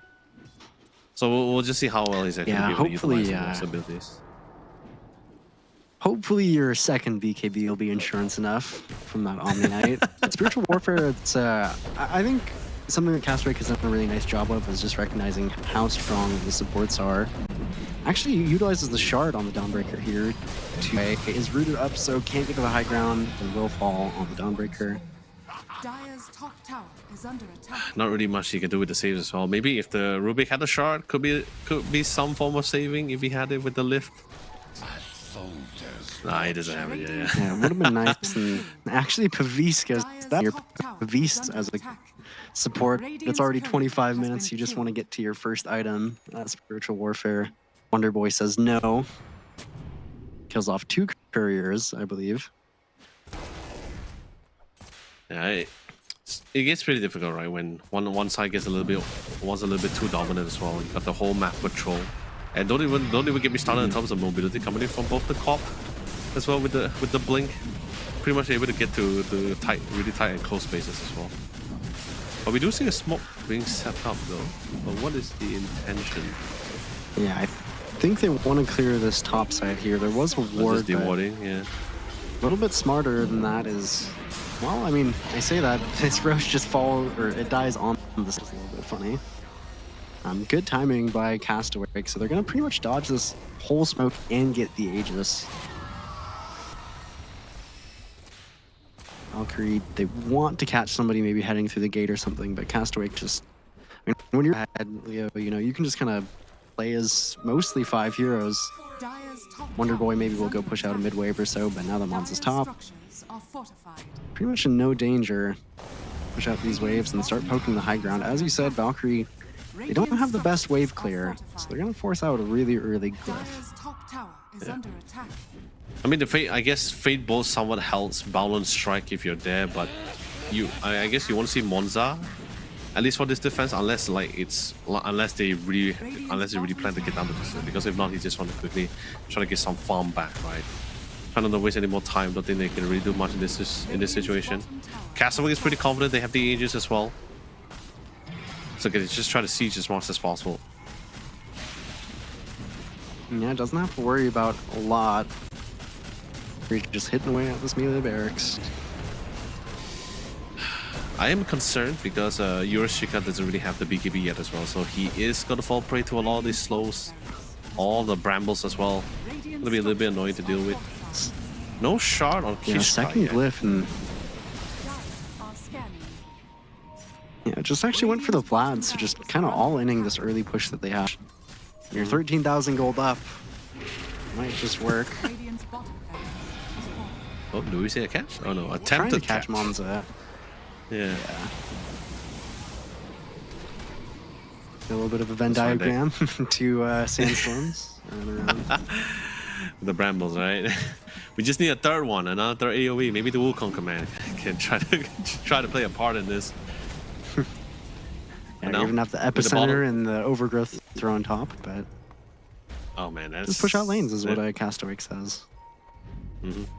And let's just wait, how many circles do we have? We have the Wolf Command, we have the Guardian from we have the Ultimate coming from the Dawnbreakers, the Brambles, the Epicenters, and Sandstorms. No, Sandstorm and Epicenter is pretty much the same thing. So. 5? Oh, anyway, hold that thought for a second there. So, a couple of contentions here, a couple of, skirmishes, not real any big pickup, but a beautiful collision coming in from the Ultimate, coming in from the Dawnbreaker as well. But then again, he gets caught off into a 2-man Sonic Wave, completely melted out the competition. There goes the damage dealer. All that's left is just all the supports. Off lane is also gone. Rubik is the last one standing, but he gets used up for the setup here. It's slow, but the poison daggers here. And instantly, the GG is the call. The damage is significant and it has been done. Castaway takes the first game of our best of 3 series in such a dominant manner. And I guess you could say Rojo they are completely awake for this tournament. Yeah, no sleeping in that game. I mean, I feel like it was, past 5 minutes. It was TP after kill after. Few nice, attempts. I think Monza in the early game with that nice rotation, but ended up just too long, unfortunately. And then, just so much net worth on this co-op. Unfortunately, we did not see the Dawnbreaker have the game that we wish it would have. So, have an incredible game. Never slow down the pace. Whew. I mean, I guess it's mainly because we just didn't see as much aggression from those lanes itself. I think they tried to do it, but the aggression piping up from Castaway was a little bit more significant, right? Like, there were times where we see their post-5 Omni Knight, right? Try the attempt with the third ability to try to poke out the Dark Willow, but it's also like what you pointed out as well. The early pickup of the Burrow Strike to join in the fray, to help set up with the Bramble, to try to get more right-click damage in, to try to force them back. I think their aggression just somewhat overwhelmed them a little bit, and I think they started having it was somewhat like their turn to have their backs against the walls here, so the Dawnbreaker just couldn't find an opportunity to try to fly in, because none of them wasn't really confident enough to actually try to get the pick off, or there's also might be just a lacking of disable as well. Like in the other lanes, like sure, there's slows. Dawnbreaker has to be there to land the hammers, but those can be easily cancelled out by stuns, so the Sand King is going to be tough. The top lane, too much sustain, lead seat, and living armor. That's a lot to deal with. Yeah, not a lot of options. Yeah, I mean, Castaway are definitely. Looks like just from that game that they're going to be a pretty big contender heading into these games. But hopefully Valkyrie can get as we said, get a feel in that game too of kind of what Castaway want to do. I would definitely. Myself opt to get rid of the Sand King. I think JG just had an incredible game throughout. Nice early Burrow Strike pickup, as we kind of talked about, and throughout the whole game, it's just Blink Burrow Strike after Blink Burrow Strike. Itemization was nice, and when you kind of have that consistent tempo, you can end these games before 30 minutes. Yeah, I mean, this is just one of those moments where like something like what Liquid said during the grand finals. Like, thanks for letting me have the Sand King. Those kind of comments are goes, But it's a scary hero. Yeah, it is a scary hero. But then again, also at the same time, I guess this is also one of the few problems that not just like teams from like tournaments like this face. It's also happening in pro teams as well, where there's just not enough bans, right? Like there's just so many heroes you would have liked to remove or ban, but you just can't because you just don't have enough. Yeah, I think Valkyrie's bans were good. I can't argue them, but man, you let JG have this Sand King and he just kind of runs away with it. Due to that, Quap ended up quite well in their game. He didn't even die once on this Queen of Pain mid. So you've got a lot to watch out for on this Castaway team.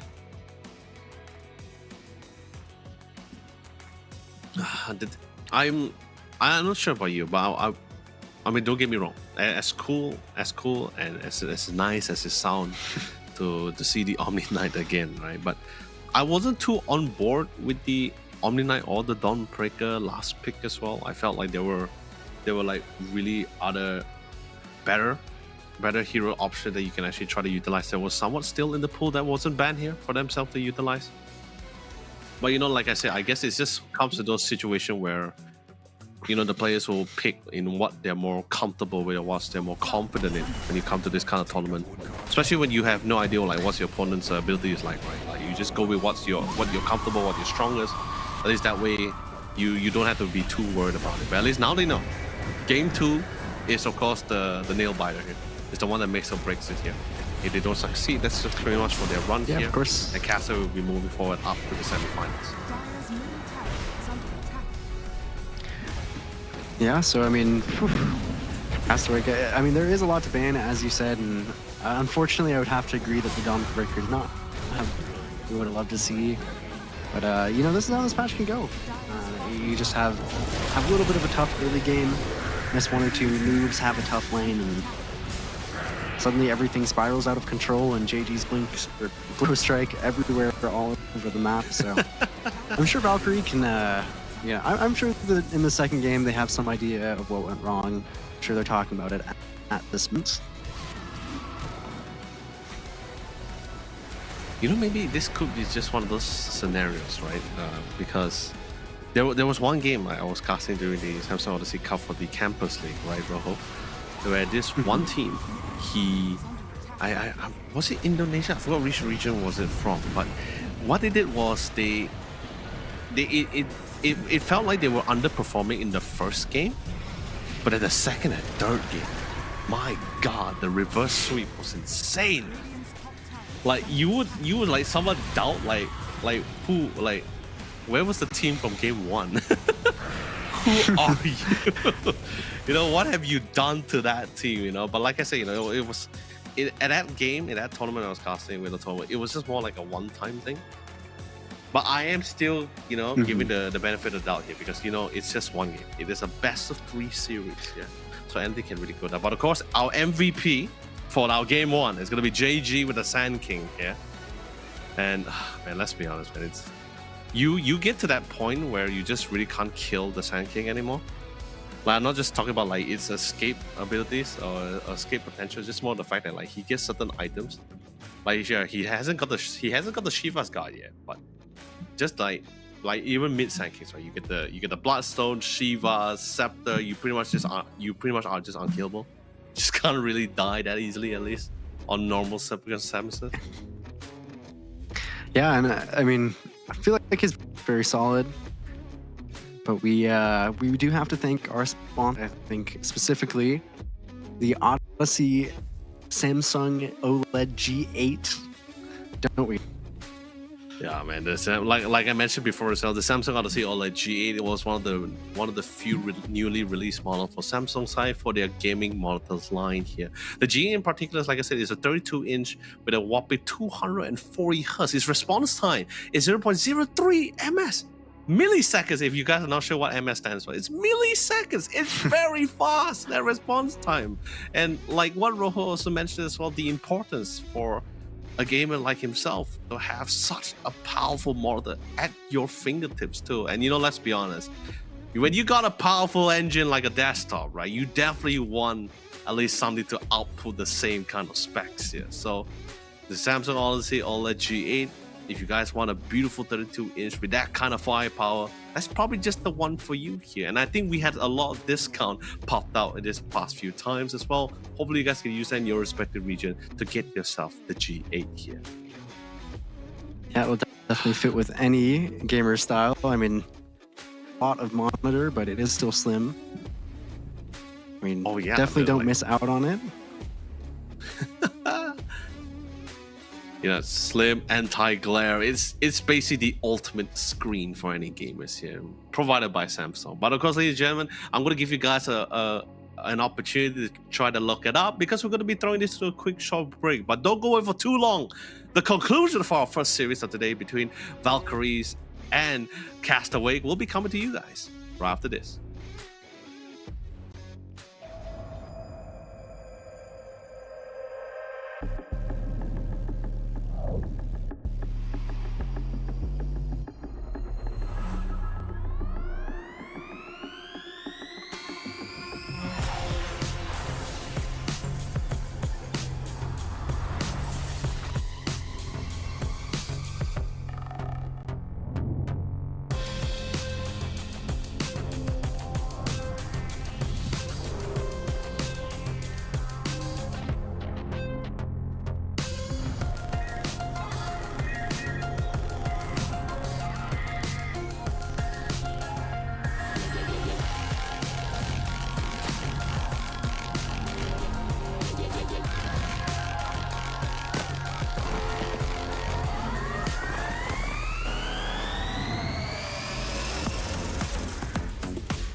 What you gonna do? What you gonna do?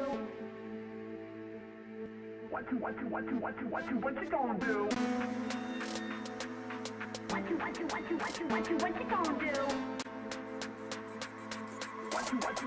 What you gonna do? What you gonna do?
And ladies and gentlemen, welcome back once again to the Samsung Odyssey Cup for the Dota 2 Championship. I'll let us know you only join me once again is the most informative, the immortal king, Shane B here, also known as Rojo here. Rojo, you have been giving us so much great insights on that last game here. So we need a little bit more here because that's just game one here. What is there to come for game number 2 between both Castaway and Valkyries? I mean, Castaway, I feel like you feel pretty comfortable with that first game, so Valkyrie's going to kind of be on the back foot here and, kind of evaluate your first phase bans. Do you want to let them have the Sand King again, which JG looked so good on? Do you still think that the Monkey King is a great response? Did you just do something else wrong in the game? Do you want to stick to your guns with this Dawnbreaker? So a lot of things I'm sure they're discussing. Well, Castaway are probably, sipping away on some tropical drink, feeling pretty good about game one.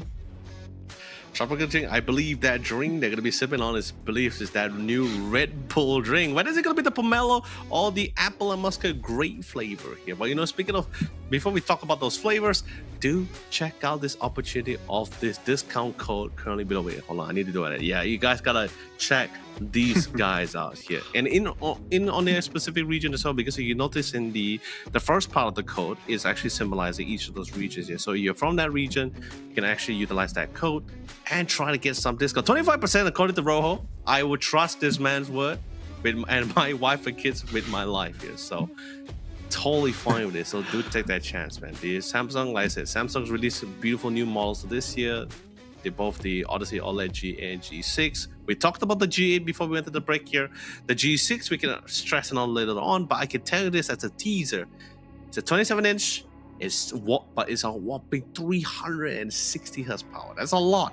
And that's something you can actually try to Yeah. think about before we actually get into this second game here. And speaking of second games here, I'm not talking about our series second game. I'm talking about like our next game of discussion, which is which drink flavor is better, the pomelo or the apple and muscat grape flavor for the Red Bull side? Because let's be honest, it's new, it's definitely different, it's definitely fresh. I've always liked apple juice, I always like apple flavor. So seeing apple paired with muscat grape flavor, that could be my next best thing, you know, my best favorite combo this year. I won't know until I tried it out, but it's still something definitely very nice here. Yeah, I would have to agree. I mean, anything apple flavored, I'm usually a big fan of, and especially this is Be the down for it, yeah. this is their sparkling with 0 sugar. So, I mean, even relatively healthier than you might get in a regular Red Bull with a flavor like that. Seems like a win-win Yeah, to me. 0 sugar. I don't have to worry about being diabetic. I can still taste sweet drinks. Yeah, it's a and I terrible mean- thing. Like imagine your doctor telling you like, "Hey man, like diabetes gonna get you in 2 years." That's most likely news. Yeah, always something to be careful about. Hopefully not. If there's to be another Samsung Odyssey Cup, then hopefully not. This is you said this is the second one this year, correct? Yeah, second one this year. If I'm not mistaken, yeah, second one that I'm casting this year. Could have been another one. I could have been mistaken, but still, plenty of 2 in a opportunity. year is still quite a bit. So thank you to Samsung Odyssey and their, of course, new line of monitors. And thanks for having me here, Leo. I'm excited to see what these two teams in the second game, what they've changed up from this first game. Yeah, I am honored. We are all honored to have you here on board, Rojo, this time. But then again, like you mentioned, game number 2 here. You did talk about whether they let the Sand King go. I'm actually more interested to see is what they're going to replace the Sand King with if they actually ban the Sand King. Because like I said, there's not a lot of bans. And usually you can only ban so much heroes in the first set of bans here. At least the priority bans here. So usually for me, okay, let's just say I'm talking on the basis if we haven't seen game 1, right? Usually when I see a team locked in like macro heroes like the Lone Druid, the Chen, or the Enchantress, I'm pretty confident to say that the fact that you don't normally locked in like priority macro heroes like those or like the Visage unless you know what you're really doing, right? Or at least confident in doing it. So usually when I see those kind of picks first, I'm just like, yeah, this game is gonna be a very tough one. Especially since now I got to notice that there's also pro teams or at least pro players in this tournament.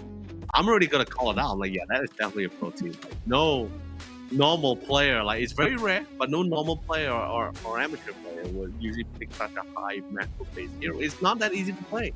It really isn't. I know the pro, I know in TI, I know in every competitive or any majors that you guys watch, they make it look so easy. And I thought like, okay, maybe I can do it. Maybe I could play people. Maybe I could play Chen. But no, I don't like it. I suffered, Rojo. It's definitely not. Yeah, I mean, a lot of people suffer. Even even a lot of really high immortal players struggle sometimes against these or with these. But I mean, when you've got scrims a day practicing the Enchantress over and over again, like we saw White Mon with, you're gonna seem very comfortable, but it is an easy strategy to pull off in these kind of games.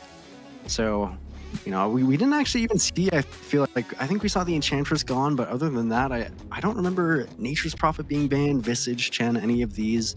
I'm not even the Lord, so some very strong heroes still left in the pool that have yet to be explored by both sides.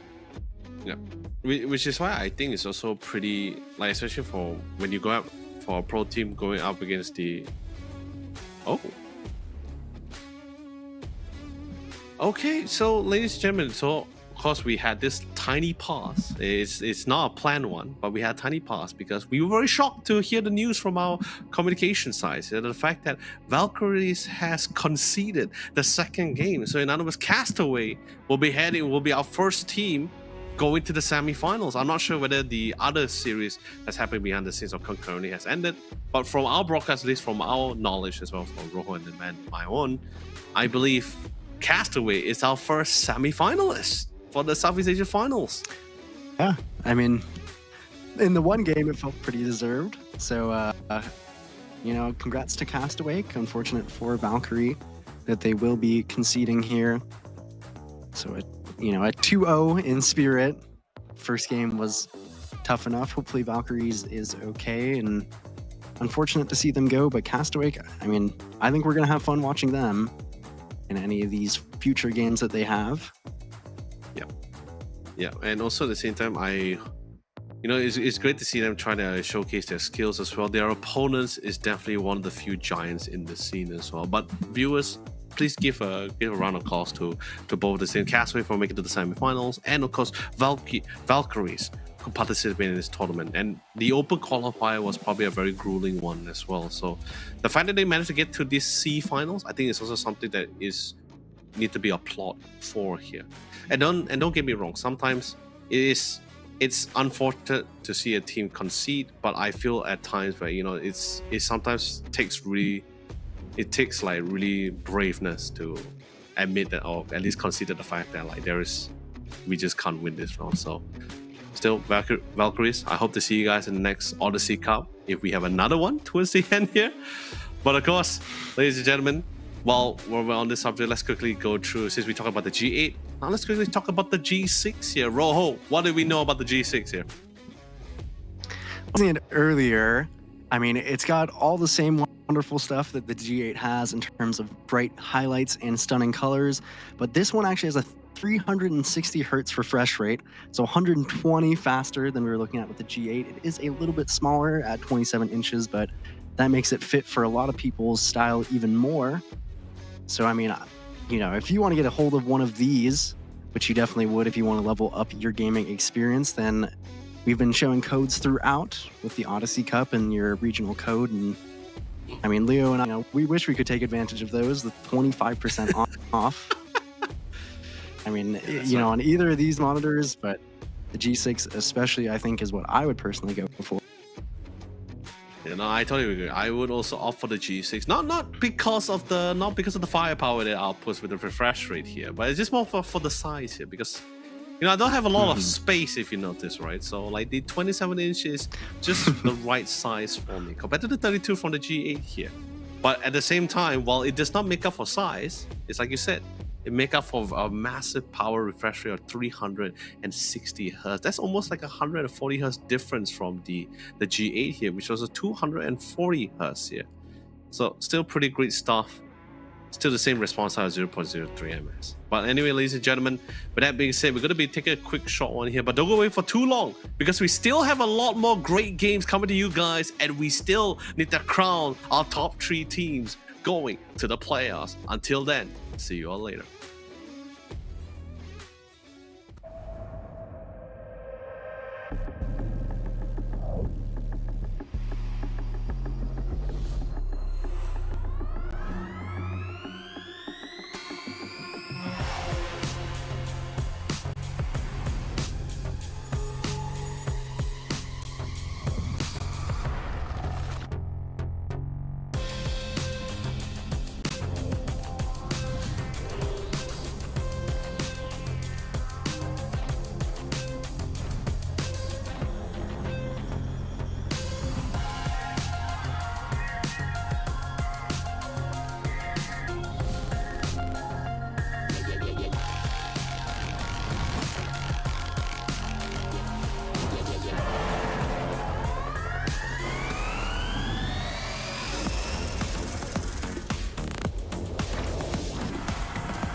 I'm feeling high when I'm low. I need it more when you're close to me, close to me. I'm feeling high when I'm low. I need it more when you're close to me. Oh yeah, yeah, yeah.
To me, I'm feeling high when I'm low, low, low, low.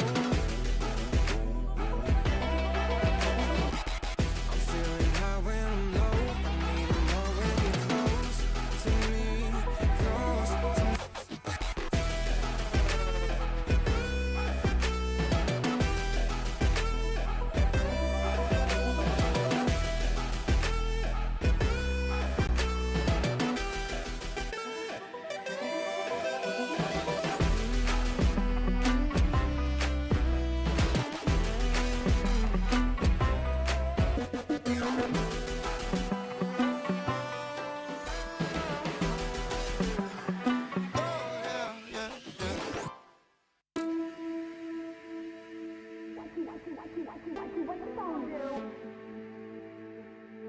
What you gonna do? What you gonna do? What you gonna do?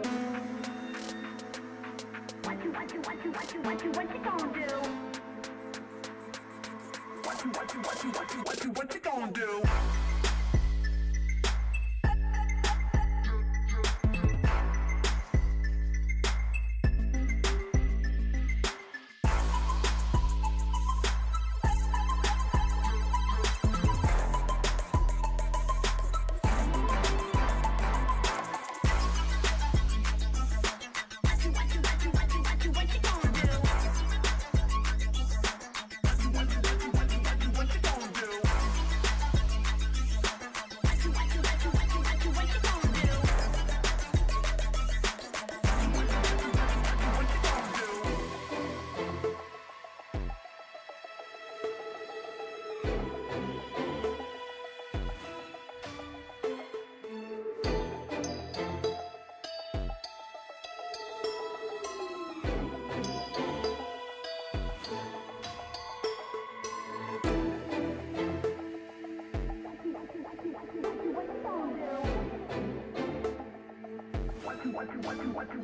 you gonna do?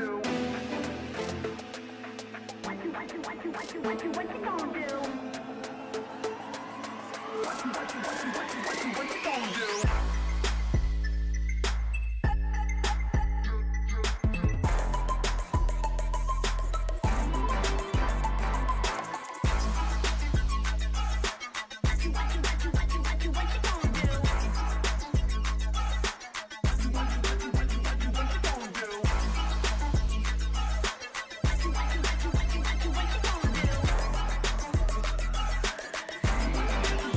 What you gonna do?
You know when to click through. Try to send this about to be a so big fun.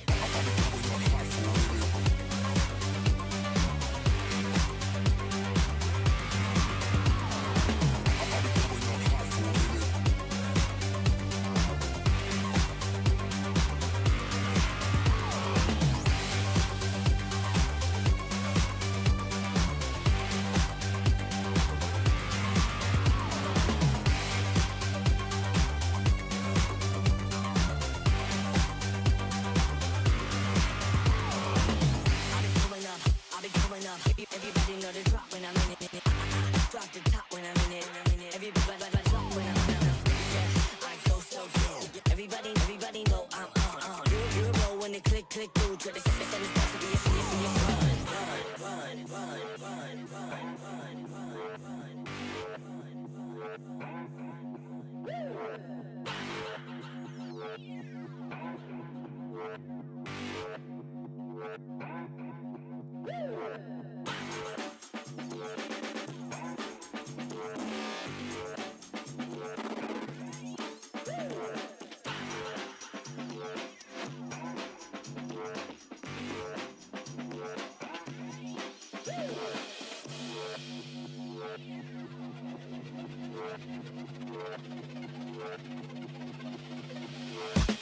I'll be coming up hot for a minute.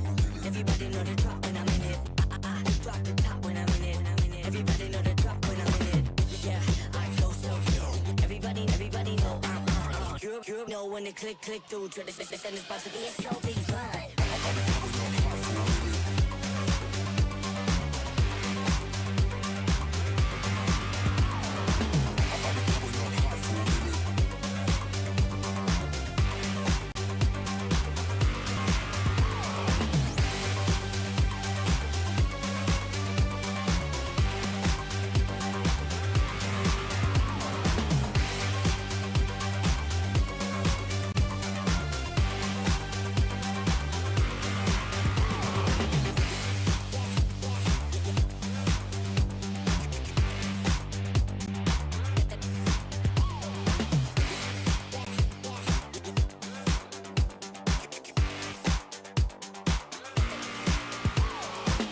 I'll be coming up hot for a minute.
Oh, all right. Well, hello, everybody.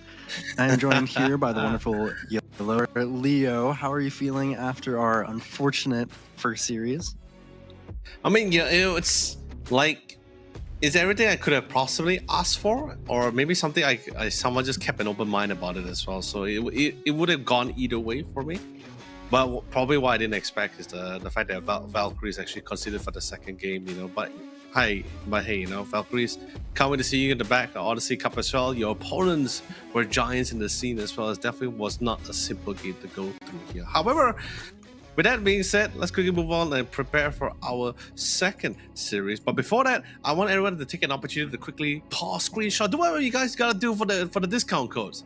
This doesn't happen often. Like, it won't pop up often, you know, so this is the one time. You probably get another moment later on, but at this current time, if you can do it, take the screenshot, take the picture, write it all down, because you guys gotta need this discount code.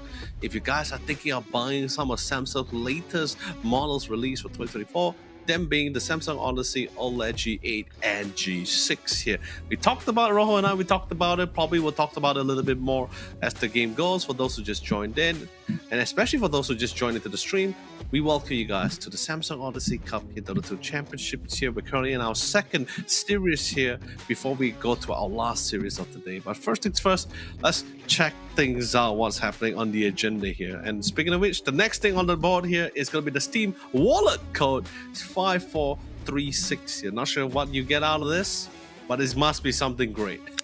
It has to be. I believe it's, yeah, you just got to go to odyssey.gg and it'll be, I believe that was 15 USD in the Steam wallet if you entered that giveaway. So a chance at that. Woo! So keep note of these codes as they come. You know, we've got the discount, and then these are lots of things for the viewers to get here if you're paying attention. There's so much stuff, man. Like, and this is totally different from the last Odyssey Cup as well when I was casting it. So we're getting better. Samsung is doing much more for not just for the talents, and they're giving them the opportunity, and hopefully maybe some of the pro teams that's currently playing, some of the managers that's managing them, may actually take a keen eye and look at some of these young talents from these teams and probably recruit them for their boards and rosters as well. That'd be pretty great. But also at the same time, Samsung also want to give something a little bit for the viewers as well, with this discounts, the Steam wallet codes. I never got that in the last one. So there's something great. So thank you so much to Samsung, and of course the new partnership with Red Bull here. But of course, let's quickly get down to business, Rojo. This is going to be our updated schedule for today. We had our first series, which is Castaway versus Valkyries here, and they took the game 2-0. The next one moving forward is going to be the Hung Hung and Friends versus Karsten's Esports here. Now that's going to be something that's going to be fun. Another team with an icon with a logo versus a team with no logos. Yeah, and I mean, I have to imagine Hung Hung and Friends. I believe that they must be the Vietnamese team, correct? If their flag on there is anything to say about it. So they actually do have a logo, I believe, in game, at least from what I'm seeing. So maybe that'll give them better chances than Valkyrie, just having a nice logo. Yeah, I mean, I'm excited to see this. Of course, about this game one is always about figuring things out, and heading into the draft here, we're gonna see what each team values. It's the last game that we're watching, and we already have the first two picks on the board. This is very nice for sure. You bring it in. So we've been suddenly seeing the rise of the Tusker supports, right? And I like to usually, this is what I usually have to say to some of my other casters. I say that Tusker is actually very well equipped for most scenarios. You have two types of save. You have initiating ability. You also have a BKB piercing ability. 10 So pretty much remaining. he covers a lot of different kind of scenarios. 5 seconds remaining. And the lane as well, acting always great for that. Yeah, I mean, Tusk kind of fits any scenario. You can, I mean, I'm sure some people are even out there to play him in different roles like the mid and the on, you know, but most teams just take the support. I think the Drinking Buddies spell, we've seen it a lot at TI and a lot in these recent tournaments, so definitely a hero to be feared, even a save against the X mark from the Kunkka. But you know, that two picks, they're just, there's these strength heroes with stuns, you know, can't go wrong. Yep. It always feels nice to Well, kind I of mean, have that rock in the team and just but the Kunkka side, right? Like, I think he's also pretty like annoying to deal with in the lane, right? Like he has with the Tidebringer, you got a decent amount of harass, you got good setups. The Axe Mark is always fantastic for catching, especially once you're sure level 1 Axe is not really that amazing. It's really the caster is really quite small. But once you get to that level 4, it starts being a real menace for you, for the opponent's size. And you can also help your team to resets, right? You ask my team, he TPs back to base just to reset, you can call him back. But the bolt is the one, I think that's what everyone really likes to go for, right? Like, it's a very massive team fire ability, helps you sustain a lot of fire. The damage reduction is actually insane here, coming from the bolt. Dire team pick. Radiant team Yeah, the damage reduction is what feels probably the nicest about Kunkka at the moment. We're talking about how important auras are, and I mean, you know, as we said, this is different teams, so they're going to pitch up the priority of heroes that they ban and that they pick. Mirana was gone in the first phase of this last game, so was the Tusk, so 10 seconds remaining. I mean, I'm a big fan of this Mirana here. I think paired with the Marcy, you've got a lot of decent flex potential here. It's hard to tell where any of the lanes are going, so very solid start for Hung Hung. I do like Karsten. If this is to be the off-lane Kunkka, if you suspect that that's where they're going to play, which most people typically do, this Dragon Knight just has a ton of armor, so not typically as worried about it, and it was saved from Tusk. And now you pick up a nice 5 to pair with presumably the Dragon Knight carry, where we see it most often. Some people like to take it mid. Has a decent game here. The armor is very relevant. Jakiro, we kind of started to see him fall off a little bit in priority, 10 seconds remaining. but still just, you know, super high damage, good in lane, 5 lots of seconds HP. remaining. Yeah, the liquid fire is also pretty great for harass and also great against the towers as well, right? Like the Marcy and Mirana, I mean, we have seen safe lane Miranas as well, but at the same time, most of the time we see teams who are more like reverting the Mirana back to the more of the casual post 4. It's been pretty flex. I think that's pretty much how the state of Dota 2 is currently like, right? We have a lot of heroes that's been pretty flex. They can go to most lanes. Some a little bit more definite than others, like Jakiro, for example. That's clearly a post 5, unless otherwise. The mask coming in is actually a pretty interesting pick, but we are slowly going towards the last picks here, so not really much options for them. The high Mars has been traditionally really great at catching. The Arena of Blood is of course really fantastic for isolating any particular heroes. Mirana will still be able to leap out of it, but I don't think the same can be said for the Marcy or the rest of the squad that might potentially come inside here for Hung Hung and friends. But this will be the final pick for the first set of pick phase for the Hung Hung and friends, at least. Yeah, and you gotta wonder what they're looking for. I mean, maybe you try and keep this flex alive with the Kunkka potentially shifting to mid. It doesn't seem like it'll have the best time top lane, but Yeah. personally, if I was Hung Hung and friends here, I'm looking for a kind of good mid hero, and Storm Spear was one of the ones that was on my mind. Radiant team. You don't have a lot of instant disables on Karsten. You have to be pretty coordinated to launch Spirit. The magic damage will be really nice. So definitely a fan of this. The Solar Flare, of course, so good catch. I like this from Hung Hung and friends. No, I agree with you, because like there's really not a lot of mid hero that can somewhat answer with their kind of requirements for the side of a Hung Hung and friends, and you pretty much have already like an 80% view on what's your potential heroes you're going to be going up against as well with the lacking of disables. Sure, you got that stun from Dragon Tail, but it's not really like a... Okay, sure, if you're in melee form, it's somewhat of an instant stun, but if you're ranged, there's still that little bit of a projectile speed. Snowball, there's still traveling time. Ice Path as well. Take over Spear, so not very easy to catch the Storm. And most likely, they also somewhat predicted the fact that the Storm was going to be banned out in the last few matches as well. Dire team Also good ban on the Huskar. Huskar has been pretty great against the Spirit Hero so far. Ooh, they were fast on that on Hung Hung and friends.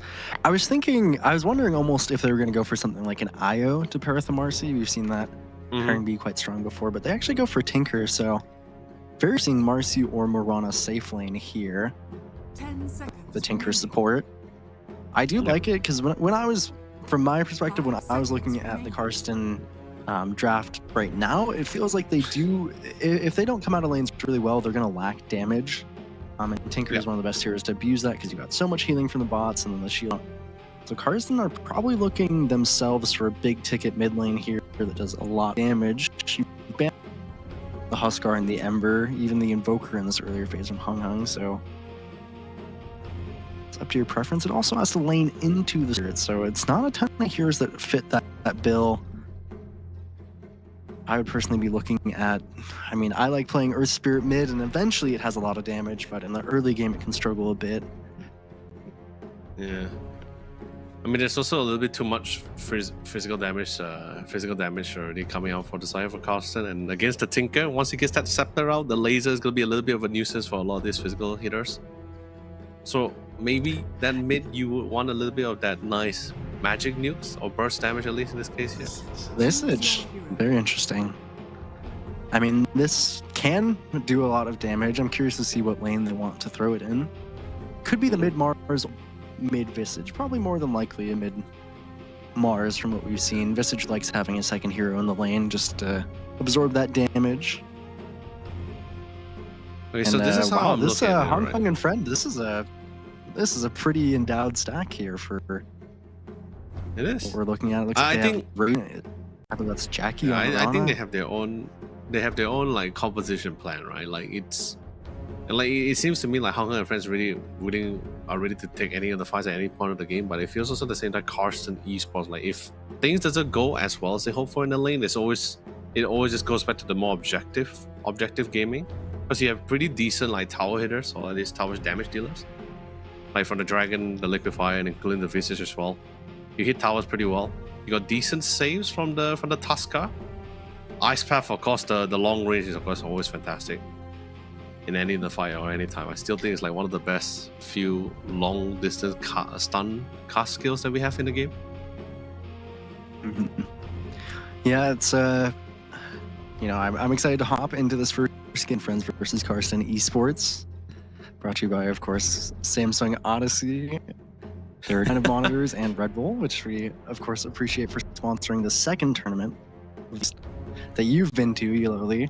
So I'm sure you're excited to be back. I'm excited to join you. And I yeah, am honored I like, to have you. I like this Karsten, but again, I'm still kind of worried about.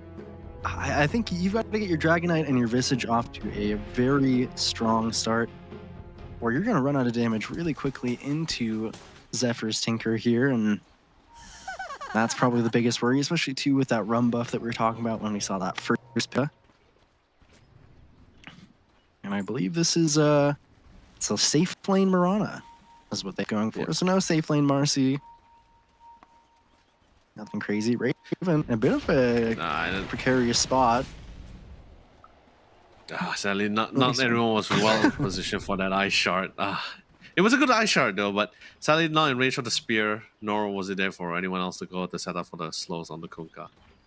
But it's fine. It's not about the 30 gang. Remember that. seconds It's to not go. about the gang. It's about sending the message. Always sending a message. You gotta strike the fear early. Yeah.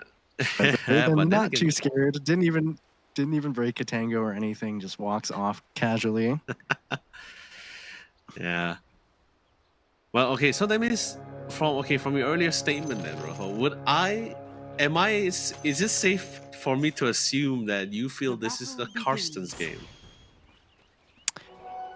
I'm a little bit siding on Hung Hung and Friends just because I think Karsten have to play very precise to have enough damage to get through this Tinker Kunkka.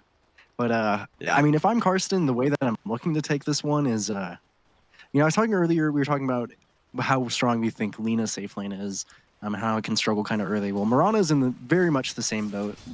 Obviously, it's an extremely contested hero, very, very strong in general, but struggles a little bit in that early laning phase and kind of getting to its first few items.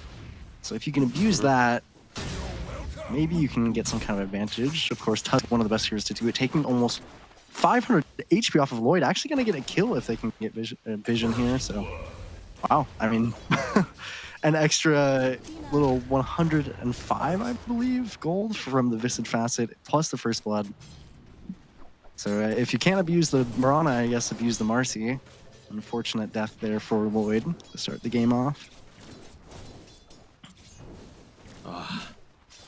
Definitely First Blood is definitely a little bit of a nice opening for Karsten, but other than that, besides the other lanes, I feel like the mid is, it's still pretty early. It's a level 1 Mars, and Mars damage is not really Mars Davis is not really the kind of heavy burst kind of thing. He's more of those kind of heroes where he just eventually will you down and makes you runs out of regen here to really try to pick up for that final, the next set of combos abilities.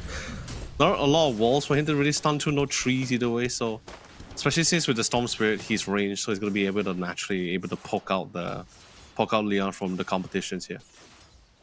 But he is eventually gonna be running out of mana. Yeah, but gonna do a lot of damage in the process. Leon Baby feeling a little bit under pressure trying to get these last hits, but sitting at 70 HP with no regen left. Storm Spirit is, of course, you know, if you can get, especially past that first wave, but usually even in the first wave, just a very solid mid laner. Most people, I mean, Hung Hung is Grandmaster tier on it, so obviously very comfortable with it. It's very first few levels. So expecting it to do quite well into the Mars.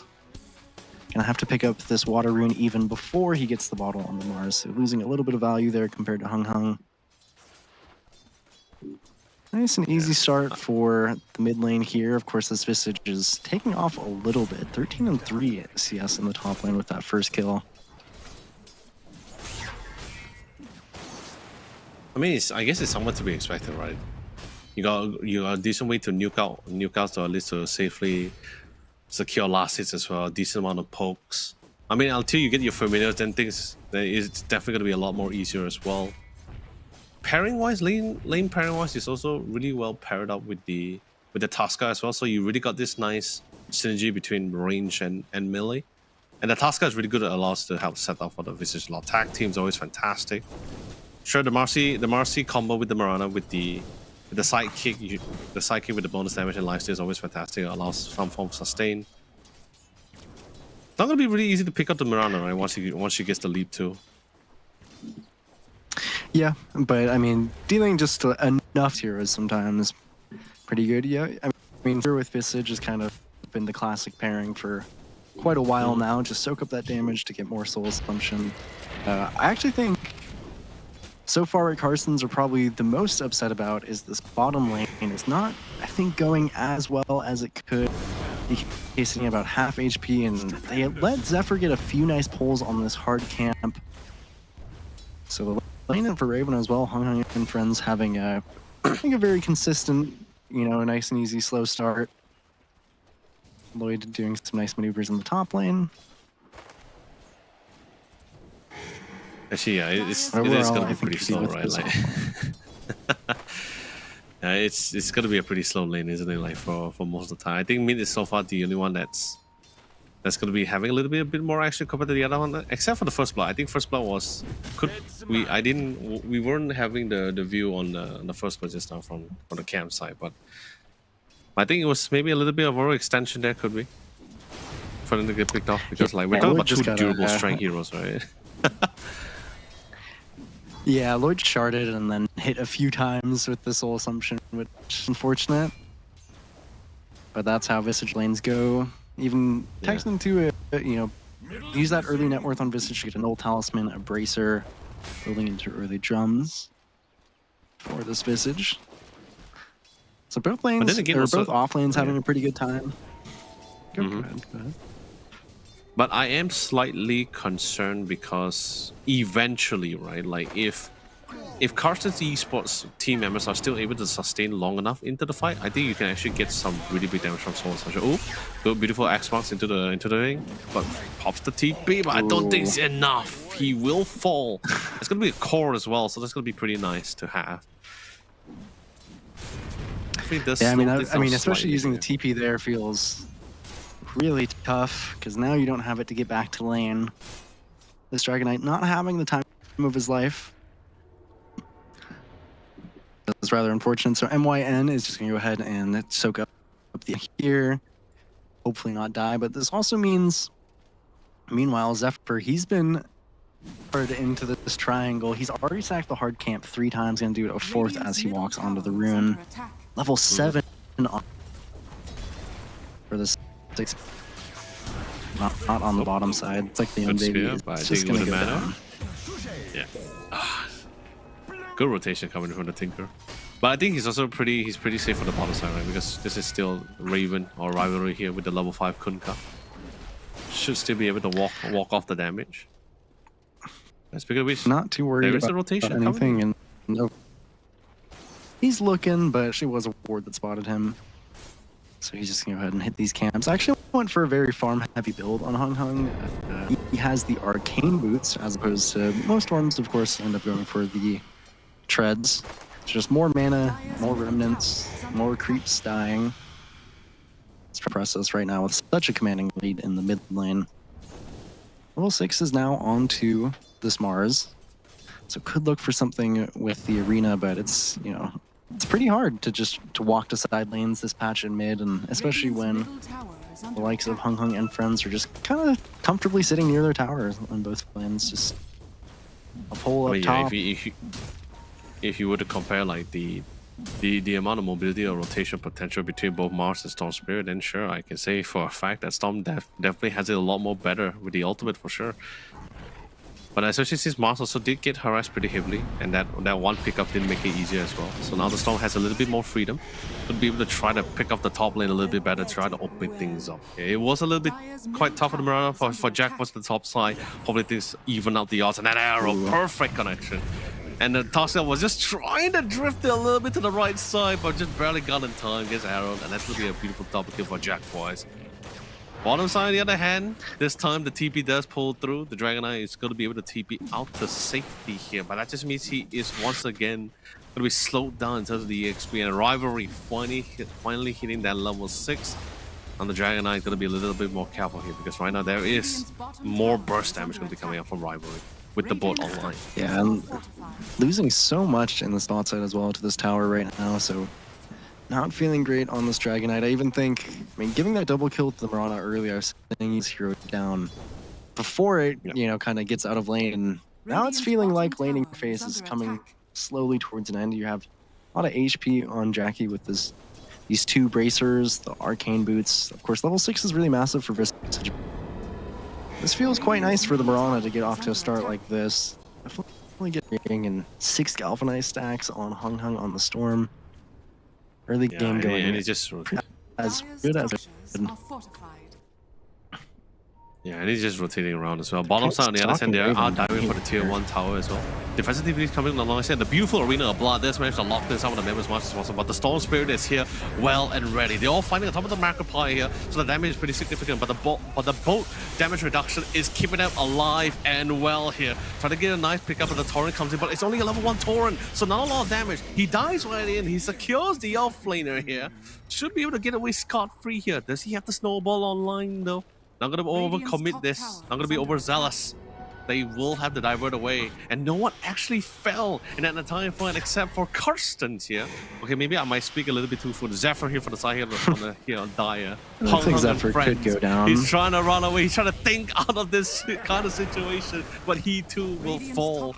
But of course, all the benefits will be on the side here for Hung Hung and friends, as they just only lost the post 4 for a core and a post 5. And a lot of abilities are also expanded in this fight. Massive ultimates as well.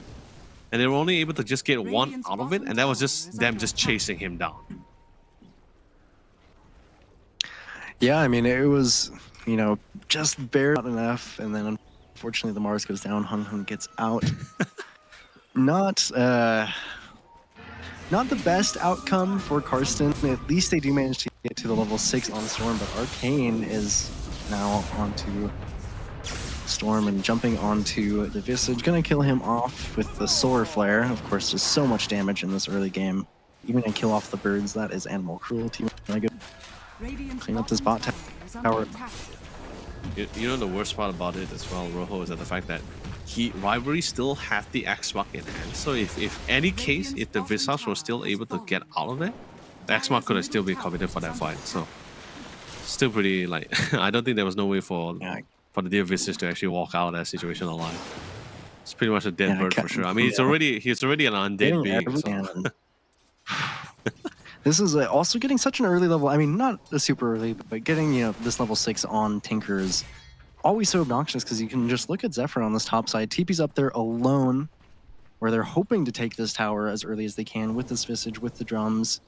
You know, open up the map just a little bit, but the March of the Machines is a little bit too much damage. Clears out the way of getting pretty close to that Holy Locket as well for the healing. And Yep.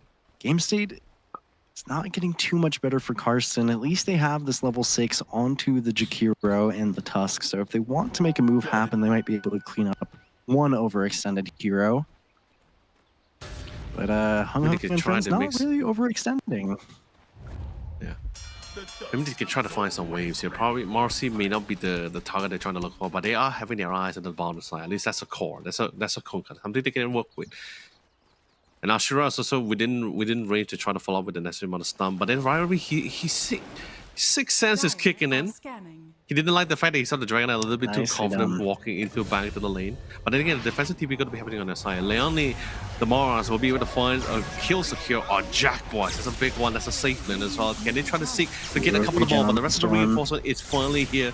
And Rivalry alongside with the Storm's Raid, Hung Hung finds Dayan, locks him in place with the Ice Shard. No way for him to run. All is pretty much inevitable. His fall will happen here. So he too. Well, TP mid from Hung Hung to catch this Mars. fine. Pretty much infinite mana when you get this regen in. Not much mana left on the side of Hung. He is popping in the ball, but that's a triple kill on his hands here. The best kind of market deal. Supports 5 for 2 supports at the core. That's fine by Radiant's him. middle tower is under attack. Yeah, I mean, I think the best thing that they could look for was Jack's Mirana, which feels nice to get that kill, but then you slowly watch the heroes trickle in, and there's a regen on Hung Hung on the Storm. So he's just able to look after here. He's sitting at Radiant's 50 middle stacks, tower Leo. is That's under attack. currently 4.5 mana regeneration just from those, and Radiant's even more structures are permanent fortified. from his That's innate. insane, man. That is insane. And the Pretty best much part about it as pretty well, much because of the how dream start for a Storm. Dire's top tower is right? under attack. But especially since how the game is going as well, and he's having such a lead, he doesn't really need to worry too much about like defensive items. He can just go full flat out, like just damage items for himself for the Storm. Radiant's bottom Tinker, tower Zephyr is doing a under phenomenal attack. job, Yeah. not just farming at the same time, but also pushing out the waves. This should be benefit the team. Defense also helps defensive power. Beautiful smoke gang was successful. Yeah, they Did haven't manage even to get their taken hands on a the Jack single hero. tower. 16 galvanized stack now, and they're placing a ward, but this is going to be a hard fight for It is Karsten. Moonlight Shadow comes in, they have no detection or does. The bow connection was absolutely fantastic. Cash on Tree, man. The snowball save was also fantastic by the next amount of time. But is the time enough? Arena does manage to get the drop down. He gets the speed on top of the Kugan, on top of the Storm. Regenerating some couple of mana back, finds the Tusk and melts him away. Pulls him all the way back in with the static shift here. And Ashura. Yeah, sure, he's a DK. He's a beefy boy, but he eventually will fall. And Hong Kong is currently godlike here with the triple kill. Could have been the Ultra though. Couldn't get the 4th one. Unfortunately not. As Raven, as the scavenger crow he is, will snatch in for the final kill. And all 5 And of Carson a Wisdom Esports Rune. will fall. Radiant's as top well, tower so- is under attack. I mean, they take that fight, perfect smoke timing from them. Not only all these kills, but they also catch a stack in the Wisdom Room, taking, like, I mean, really just bleeding Karsten dry. Radiant's This point, top tower is 13 under with attack. almost 1,000 per minute. Hong Kong sitting at almost a kill per occupation per minute, 10, 0, and 5. Ooh, this one is looking rough, especially, you know, looks like Radiant's Leone top tower has Baby fallen. is going to commit probably to this Blink Dagger at this point, but it's not a pretty inventory. And there's, you know, Raven working towards this pipe. Not actually too far off. It's tougher and tougher for Karsten. I mean, I want to say that you need to look for a smoke, but at this point, you might just want to hope that Hung throw some crazy team fight on the high ground or make some big overextension, because I mean, smoking into them has got a pretty low success chance, the way that I see it in this game, and especially when they're so aggressive on you and Hung Hung and friends. Oh no! So we had a Hong Kong with an envy really a nice snowball. Though he's going to be dashing to the rest of the squad here. He does the Visage does fall outside with DP here, and then finally 2 men and most likely even the bottom tier 2 tower at the same time. And if you think like, okay, you see a majority of members at the bottom of the diet at the ball side, no worry, they can TP back to the top, Nice blink. or even Tinker with the rearm. So nice one with the blink though coming Radiant's from bottom tower is from under weirdest attack. one here.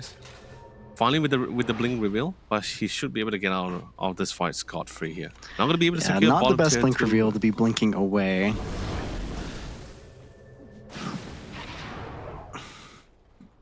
Even a bird dying on the bot side. They want a fight so bad on Karsten. Oh, beautiful Spirit Arena Blood gets two of them at the same time. They also got intel that they actually spotted the storm towards the mid side, so they felt like, okay, not the whole team's currently here at the moment. But look at the shield matrix as well, resetting, trying to keep rivalry as live along as much as possible. Hung Hung finally is in the fight and in the fray, prioritizing the main damage dealer, which is actually going to be farming Arc here. He gets control down, not a lot of mana left. Pops in the arcade here, trying to see if he can keep the fight going. Beautiful Spirit coming in from Light Baby here to try to keep farming Arc alive. But Hung Hung is so adamant on getting that kill and will secure it. The triple kill. He flies away to safety here. And Azura finally loses out. The Dragon Form is timed out here. Yeah, Hung Hung kind of feeling like Superman 1. Just absolutely untouchable. Gets super low, but of Tinker is a nice insurance policy, if anything. So, I mean, you get 2 kills, nice from Karsten, but more kills over to Hung Hung. He's basically a pinata at this point in terms of Earth. I want to kill him so bad, but Hung Hung and friends, I don't think will let that happen, given their namesake. Almost a pipe on Raven. I mean, if getting a single or kills onto just the Marcy and the Kunkka completely isolated was the goal, it's not going to get easier when this pipe rolls out. Like you would think like him keeping the Arcane Ring tier 1 is like, why is he keeping the tier 1 ring? Hey, you know, it works totally well for him. He needs all the money he can get. With the kind of fight he's going on, to really try to chase them, hunt them down. Hey man, I'm fine with the Arcane Ring, but of course he swapped it out for another tier 2 item. He's still content with it. He felt like, you know what, you did your job. The Pupil's Guild is gonna be the next best thing now. Yeah, just more HP, more agility, and now he has an Aegis. More armor, yeah. If you didn't kill him once, good luck doing it twice.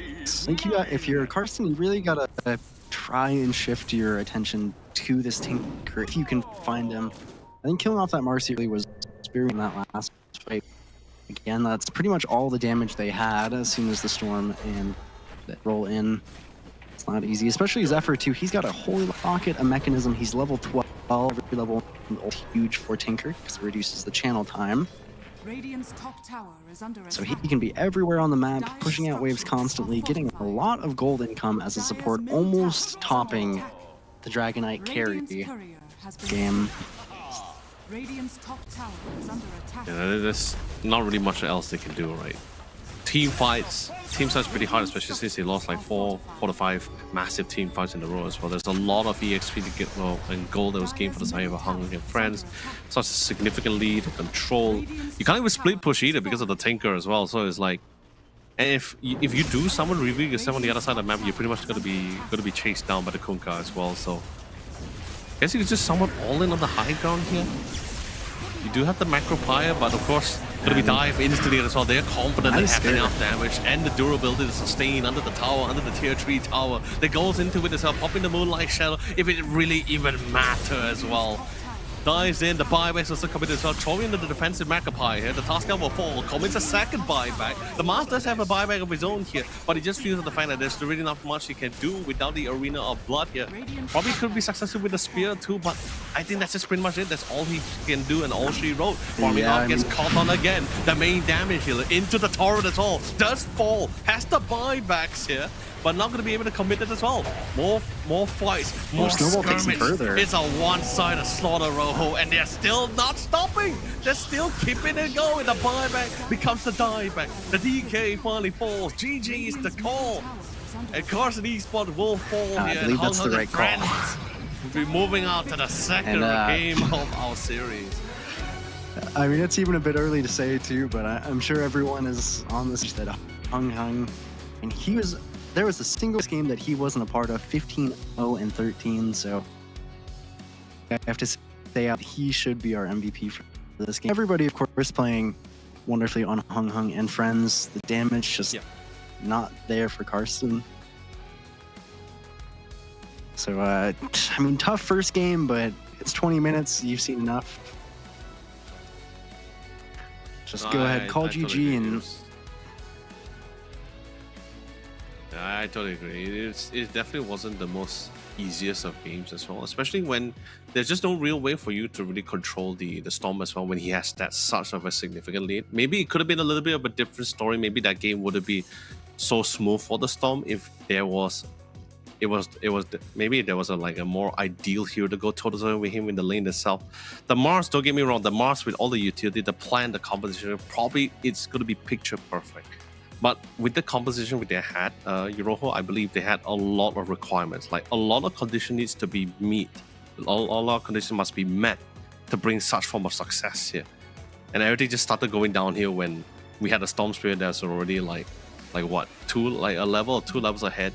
And we also had the problem with the bottom lane as well, where the Dragon Knight had no TP to come back twice, I believe. One TP was not successful, while the other one was.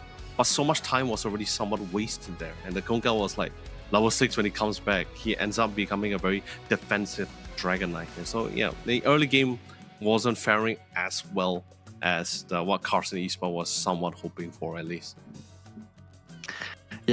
Yeah, I like these teams coming into this tournament. Hung Hung and friends. These are some pretty well-known players, some high MMR players on the ladder. But they go into it and they pick mid bars, and it doesn't turn out the best. But I like the confidence. I think, coming into the second game, you call GG at 20 minutes. You say, okay, game was a little bit hard from draft, was a little bit hard from the early laning phase that we had.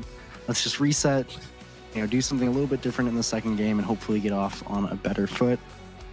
And, hopefully we can see Carson Esports. But in the meantime, just salute dominant performance from Hung Hung and friends, and specifically the man in the title, Hung Hung himself. Man, what a storm of moments there. Yeah, really showcasing why his name is in the team name, right? Like, he literally was just outperforming the whole competition as well. Like, don't get me wrong, his teammates was also doing phenomenal in the other lane of what they're supposed to be doing as well. Everyone was answering their roles and their responsibility, but Hung Hung was just given a little bit too much freedom in that round. Like, I think it's been a while since I saw a Storm Spirit having that much freedom in that early game for his rotation. You usually see like 1 or 2 rotations, particularly especially if the runes you receive is ideal for you. But this one was just like back-to-back rotation. He was at the bottom, he was at the top, he was everywhere he wants to be. Yeah, and I mean, we used to see a few patches ago, but there was this really big patch of, it was Pugna and Storm. And Pugna was, people would call him the kind of battery for the Storm. You just sit there and give him a re-up on his mana, he's good to go. It's like he has 2 to 3 lives, but Tinker is a good substitute for that in this kind of meta. I mean, the Tinker support obviously still is a lot, but he goes for this first item, Holy Locket, which gives a lot of mana, basically a second wand, and then or the Arcane Boots into the Greaves. So I feel like this was just the Hung Hung and Friends draft was definitely up for him to have this kind of storm game, and then he just took it away with excellent mechanics, excellent map movements. And we're gonna see a few of them here as we go to the highlights, and it's gonna be all Hung Hung and Friends pretty much. Even this first kill. Nice, this first fight, but this is kind of where it all starts to go downhill. Yeah. Especially I believe this was and he just lives. Especially since this is the, I won't say first major team fight, but it's definitely one of the first few fights with as many members as much as possible for both sides. Yeah. This one was a really decent, it was a decent smoke gang, but the only problem was that the positioning for the rest of the members of Hung Hung and Friends was relatively nearby. So yeah, sure, they did lose their safe laner Mirana, but it didn't really matter because they were able to escalate it, or at least transition into picking up 4 more members for Carson Esports. Yeah, but this is one of the I was just gonna say that. I mean, as a mid player, I think at night I go to sleep. I would and in my dreams I can see playing Storm Spirit mid. He got the first rune his support rotated on, and he got I think on 8 minutes he got an Arcane, and at 10 minutes he got a regen, which enabled that first major team fight we saw that went horribly. So perfect kind of rune luck into also utilizing the runes he got. The Solar Flare, of course, buffing him as well. So with a game like that, of course, you're going to take off. So congratulations to Hung Hung and Friends. Yeah. If anyone's curious specifically when like he had that Witchblade around that 11 minutes and 30 seconds, that was just how fast he actually got the Witchblade. And this is with the Arcane boost. Extremely early. And he was like 5-0 by then at that time at least. I think he had like a net worth of a net worth of 5,700. That's a lot at that time. Yeah, but you know, it's not, even though the highlights are just kind of Hung Hung and friends over and over until a GG call, I still think Karsten, I mean, I think they have very strong mechanics. I think getting that first blood was really, even though the Mars, he had some really cool like spears into the arena. You know, I don't think you go away super sad. It doesn't feel great, but of course, Hung Hung, our MVP. But Karsten Esports, I hope they can go back into the second game and kind of laugh off this last game, because this just happens sometimes. You know, sometimes Hung Hung goes 15-0-13. Guy looked incredible on Storm. I mean, this is like what we were. I think it's like a long going on debate, right? Like which kind of composition, which kind of playstyle is always better? Like, do we, like, is the early game composition always better, or is it that long drawn out game kind of better, that kind of thing? Because I think that game was a very clear example, because like it definitely, like you mentioned as well, Karsten definitely has had some form of plan going on with the kind of composition that they can go on. And let's be honest, if they somewhat succeeds, you're talking about a lot of walls and a lot of sustains coming out of them, where you have this massive DPS coming in from Flaming Out with the Visage, right, that eventually will just out sustain, out tank the amount of damage or durability coming out from the opposing squad. Whereas like Hung Hung and friends, they're just like, you know what, if we're already succeeding, we're already having some form of advantage, let's just keep going on with this advantage that we have. Because I think we have seen teams in the past where they will have a lead, and then they don't stomp the lead. Yeah. They just went back to like casual farming. It's like, hey, you know, let's just give the opposing team like an opportunity to slowly bounce back. Yeah, that didn't happen in this one. Hung Hung and friends just kept going on the offensive here. So, you know, we're not going to give them time to bounce back. We're not giving any breathing room as well. But maybe the plan that Karsten had could have probably been better if they had maybe a different type of hero. Like maybe you, like it's always that situation where like you want to play a certain early game, you want to play a certain long drawn out games. It's always ideal if you have more options. I felt like in that game in particular, there wasn't much options for Karsten to really fall back to here, even if they were on the back end here. Yeah, it was definitely tough from draft and the early map movements that were made. But speaking of, I do have two options from our wonderful sponsor, Samsung Odyssey, in terms of their monitors, the G8 and the G6. But specifically, the G8 is what we're going to focus on here. What do you think about it, Leo? Well, let's be honest here, my friends. The Samsung Odyssey OLED G8 is definitely a more bigger frame, right? It doesn't have a lot as much power as when it comes to refresh rate compared to the G6. It's still a 240 Hz refresh rate. It is literally a 32-inch monitor, massive, slick, anti-glare. It's thin. It's a very thin design, so you don't have to really worry about whether is it too bulky for your background or at least your gaming setup as well. It also has a response time of 0.03 ms here, so you're pretty much getting everything you can have a hope for, and of course, it's able to meet the same rivalry with a powerful desktop rig you have for your gaming experience here. So definitely something to look out for the G8 here. But if you think it's a little bit too big, there's always that G6, which is 27 inch. But we'll get right on about that later on. But anyway, ladies and gentlemen, we're going to be taking a quick short one here, but don't go away for too long. The conclusion for our second series of today is going to be coming to you guys right after this.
You know when they click through, try to send the spots to be a show, be fun.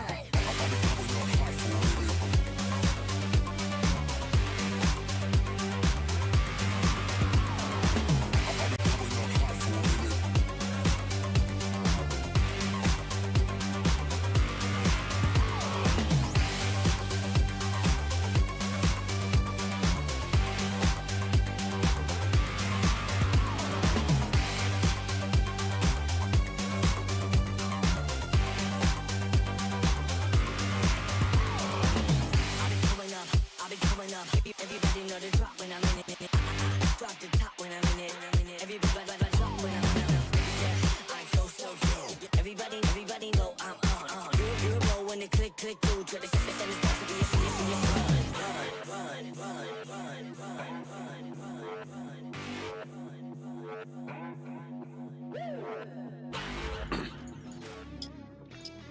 Fellow Dota 2 enthusiasts, welcome back again to the Samsung Odyssey Cup Dota 2 Championship. I'm Len, also known as Yolo Lee, and joining me once again is the one and only Shane B, also known as Rojo, as we bring you guys all the Dota 2 action and shenanigans. So, Rojo, my friend, we have just concluded our first game here. It was a very well methodically thought out plan coming in from the side here, and now Karsten Esports having their back against the wall here. One game has been lost. They still have one more to try to turn things around.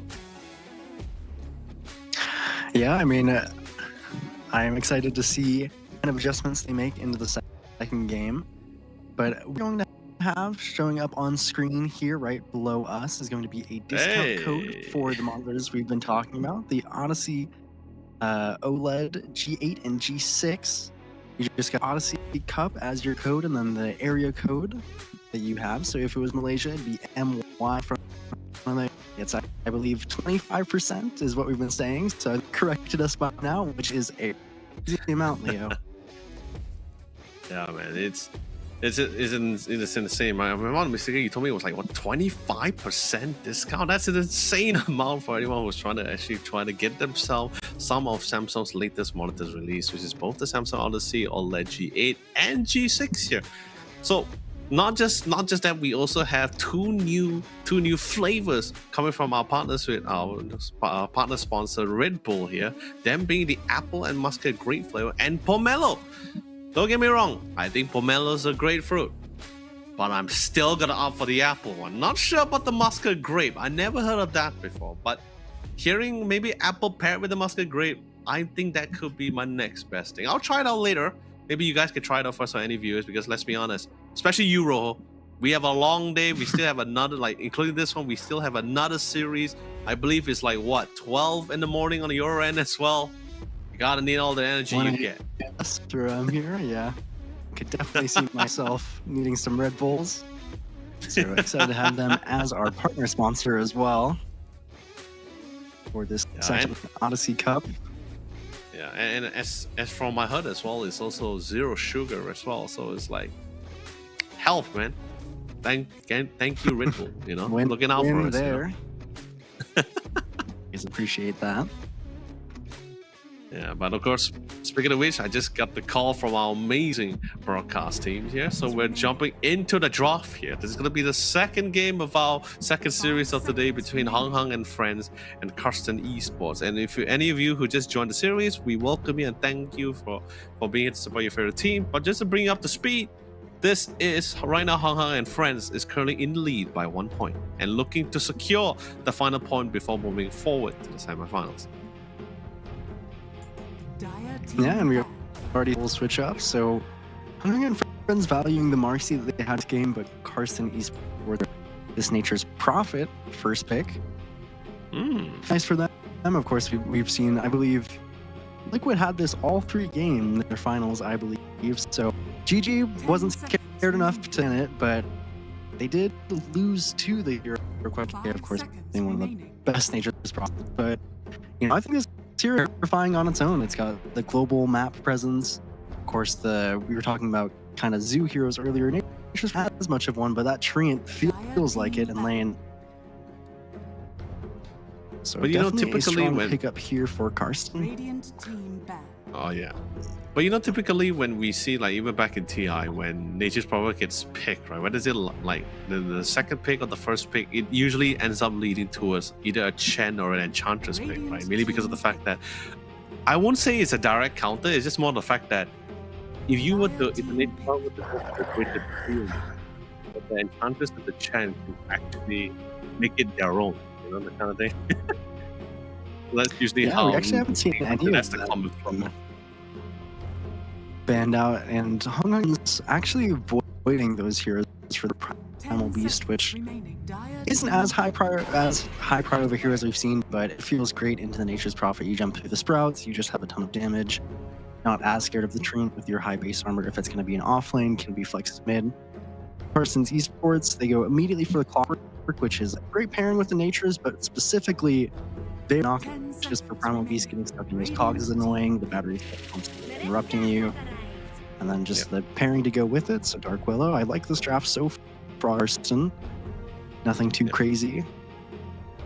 You know, and more importantly, there's definitely a lot more options, right? Like you have an initiator, you have a somewhat of a lineup that allows you to have really great catch or really fantastic long prolonged fights and control, decent amount of CC. You got global presence at the same time, and also I like the fact that you actually brought up like why Hung and Friend wasn't really looking towards the Chen and Enchantress. This is coming back to what I was telling you earlier, where some of the players in the pool wouldn't have to worry about banning certain heroes because they're more confident of the fact that, or at least taking the bet that they would not have the knowledge or the ability to actually utilize those heroes, like Chen and Enchantress in particular. Because like I said, these are macro heroes. It's not like your regular heroes here.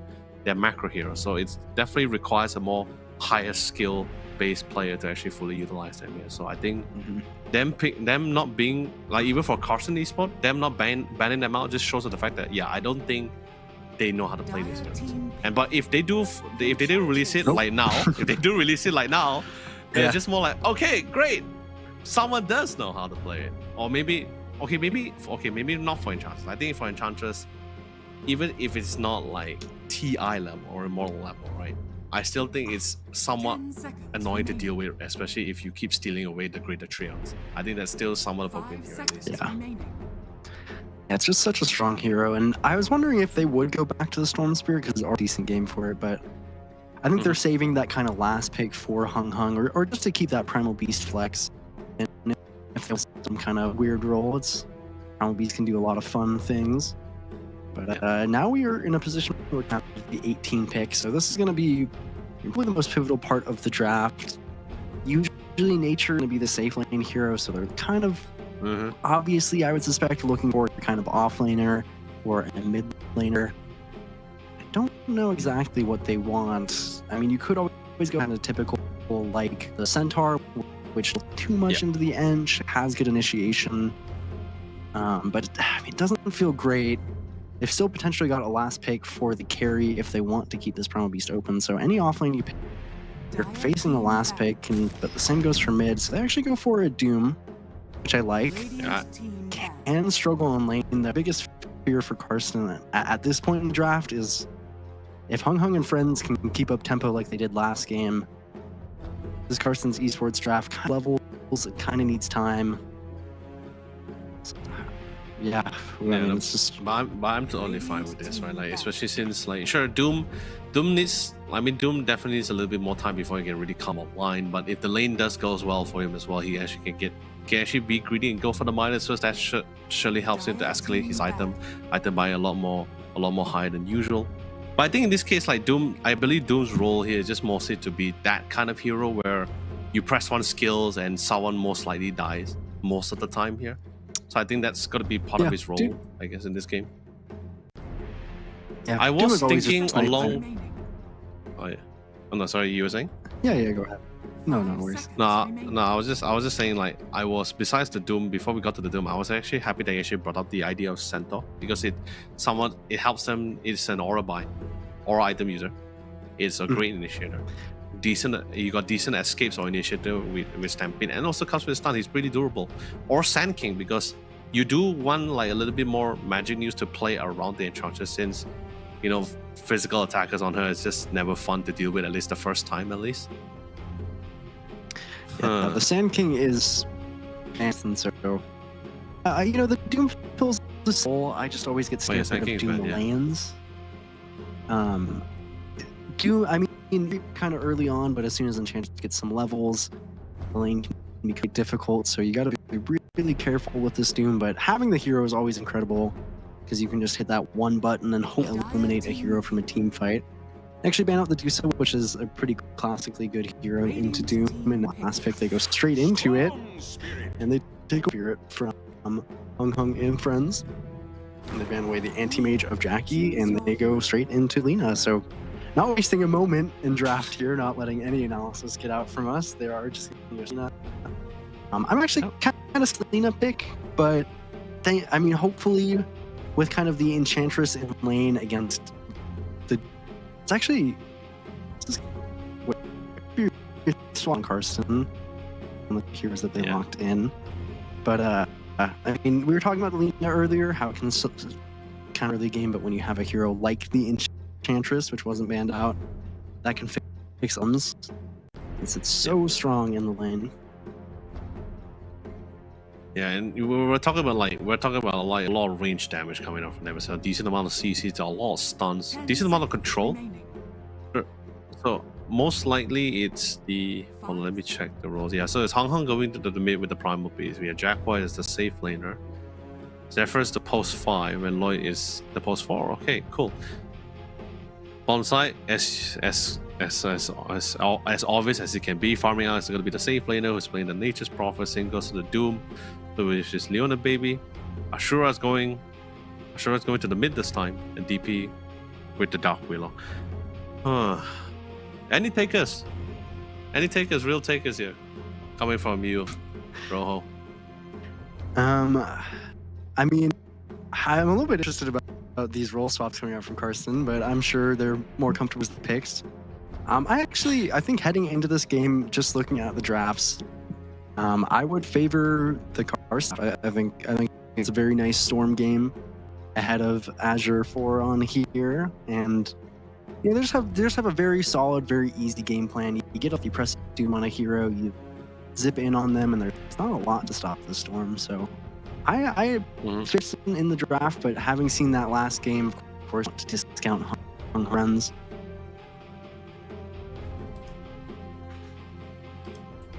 I think for me, are there any? Yeah. Oh, no, I was just about to say, for me, I feel like I have a little bit of a different take here, because especially with the Primal Beast, I think, because right now I'm looking at mid, right? Sure, laning anything goes, right? Laning phase, anything can go. Sure, there are some lanes that's going to be slightly easier than others, and some is just whether you're well positioned or well equipped to tackle such a situation to win out the lane, depending how it's well played out by each player, right? But I am someone looking towards the mid, because I feel the mid between all lanes, I feel it's just literally back and forth, nothing really to break the ice here. Mid is going to be the one to really break. We'll really try to make a break for each of these lanes here. And when it comes to rotation here, I feel Hung Hung with the Primal Beast does a little bit more comfortably compared to the Storm Spirit. Sure, in the laning side, Storm can get a couple of hits on Hung Hung, but this is a very durable strength hero, right? And his initiation is relatively long as well, and you're not too mana dependent compared to the Storm Spirit as well. Sure, the Dark Willow, the Bramble will come in play, and I think any melee hero that requires movements and mobilities to try to output damage will definitely face a little bit of an issue coming from the Bramble. But the Bramble can only stay for so long. The initial damage will still come in, and he is somewhat paired with a range cast spell caster here, like the Lina, for example, with the stuns and CC and damage. So I think the rotation coming from Hong Kong and friends is a little bit more scary compared to Carson Esports. But I do agree with you when it comes to if we look past that. I think your take for that one is definitely more on point than mine. Yeah, no, I mean, I think you have a pretty solid point. I've got strong lanes with Hung Hung and friends, which of course they already dominate in the lanes from the last game, and Primal Beast is, he's one of those kind of weird heroes where you can leave lane and go in and rotate at like 4 minutes in the game extremely early. On the natures. No. Run. Flaming Archer hobble back to lane. He actually Like, uses his trust- TP, which could be scary. Yeah. No, I'll be flat honest with you right now. Trust me. I know a lot of people disagree with me, but trust me, the difference between like 10 and 20 movement speed is so significant in this kind of situation. Like the Yeah, native prophet had definitely 295 movement speed, while the Marcy had 310. So it's like she was always going to be able to catch up to it. But speaking of Never catching up, farming art. first blood drawn, double kill on top of that. Wow. I'm gonna check net worth right now because it's 1600 on Raven with that facet and the first blood. Oh man, that is insane. and no TP for the natures Unbelievable. at the moment either, so he's got to walk back. 30 seconds. If I'm not mistaken, it's 30 seconds. Yeah, 30 seconds. God.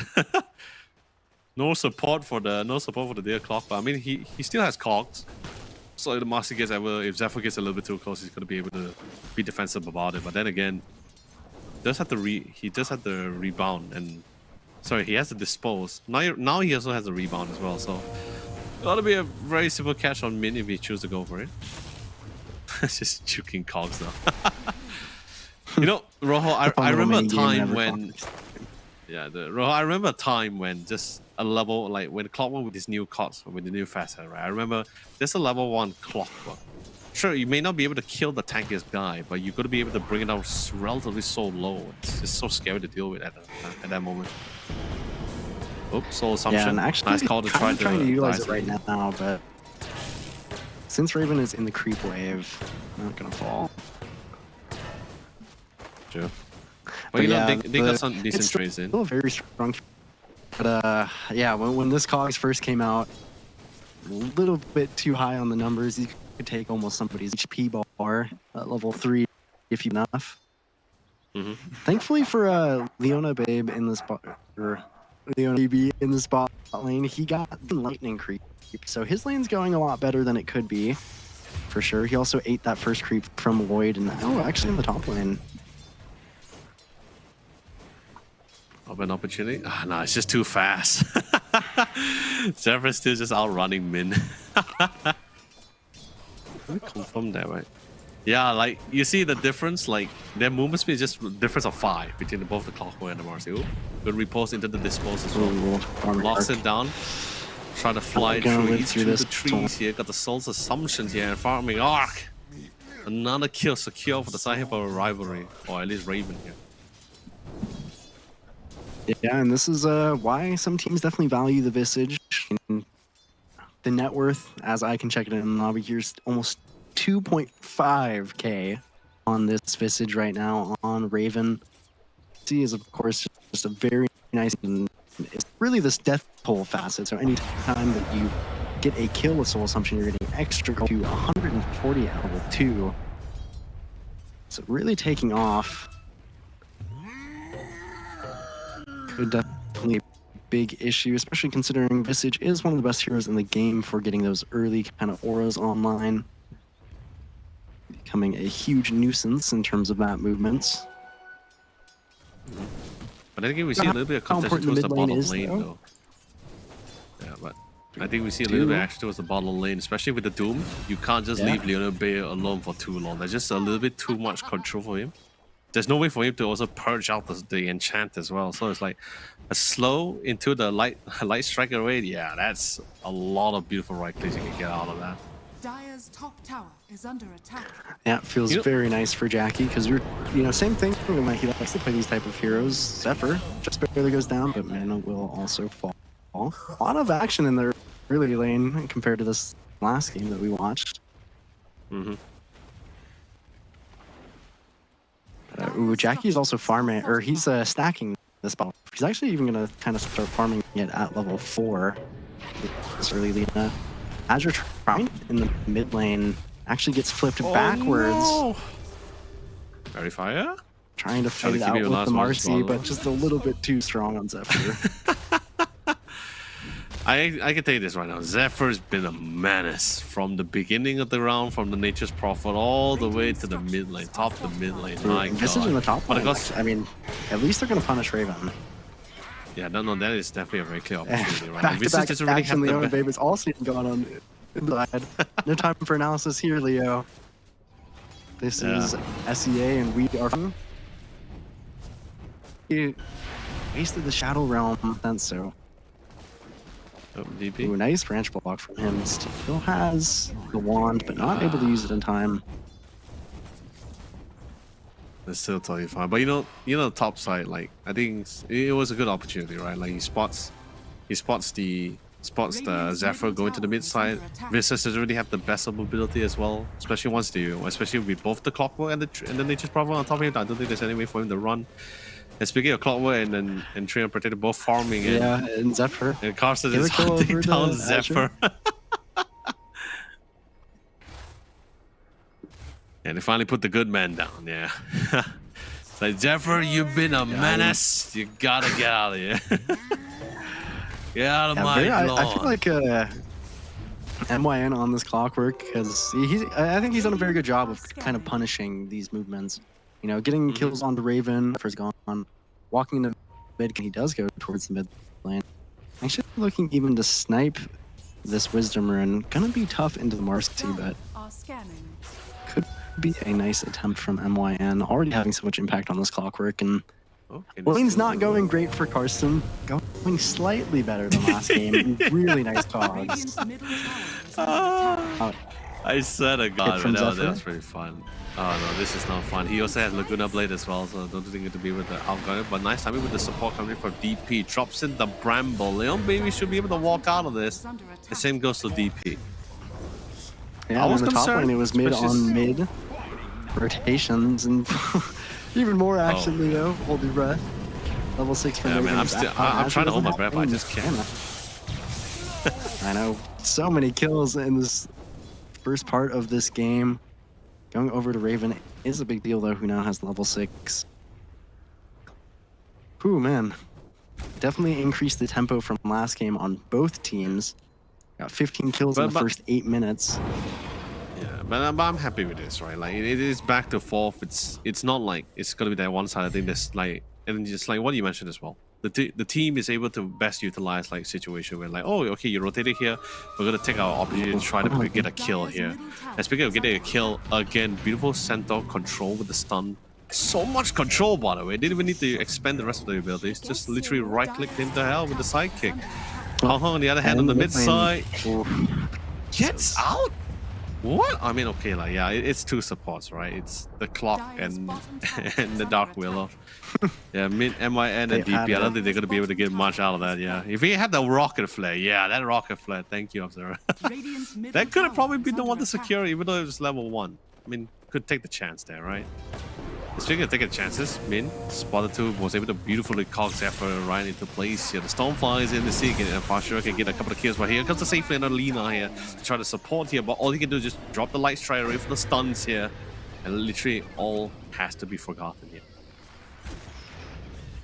A little too scared of the Enchantress to keep going. But so far, Karsten, I really liked their rotation kind of in response, but it just hasn't been enough. MYN, I think, is playing this Clockwork beautifully, but it's still 4,000 gold for the likes of Hung Hung and friends. A lot of it sitting on this Visage and Nina.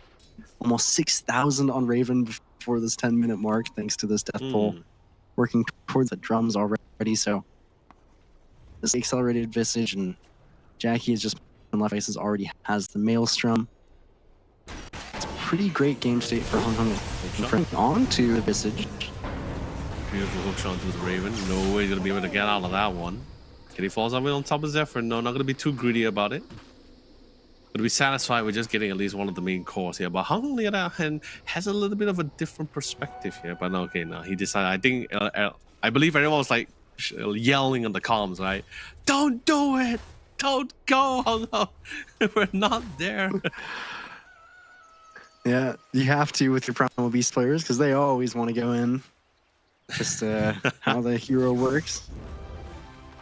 A lot of fun to try and do so, but it does feel like Karsten. I like the Raven. Like I said, I think MYN on this Clockwork has been an absolute beast. Yet been enough. I mean, just someone Still making there up, is making up for Jackie. what might be missing, right? Especially since the Doom is Like you say, it takes a Doom. It takes a while for the Doom to come online, especially with a Doom that's also a little bit too far behind in terms of network as well.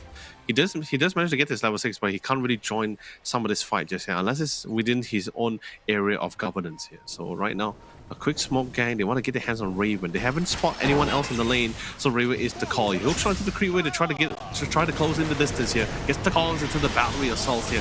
No way for Raven to try to get out of the situation, but he's doing quite a good job in trying to delay the inevitable here.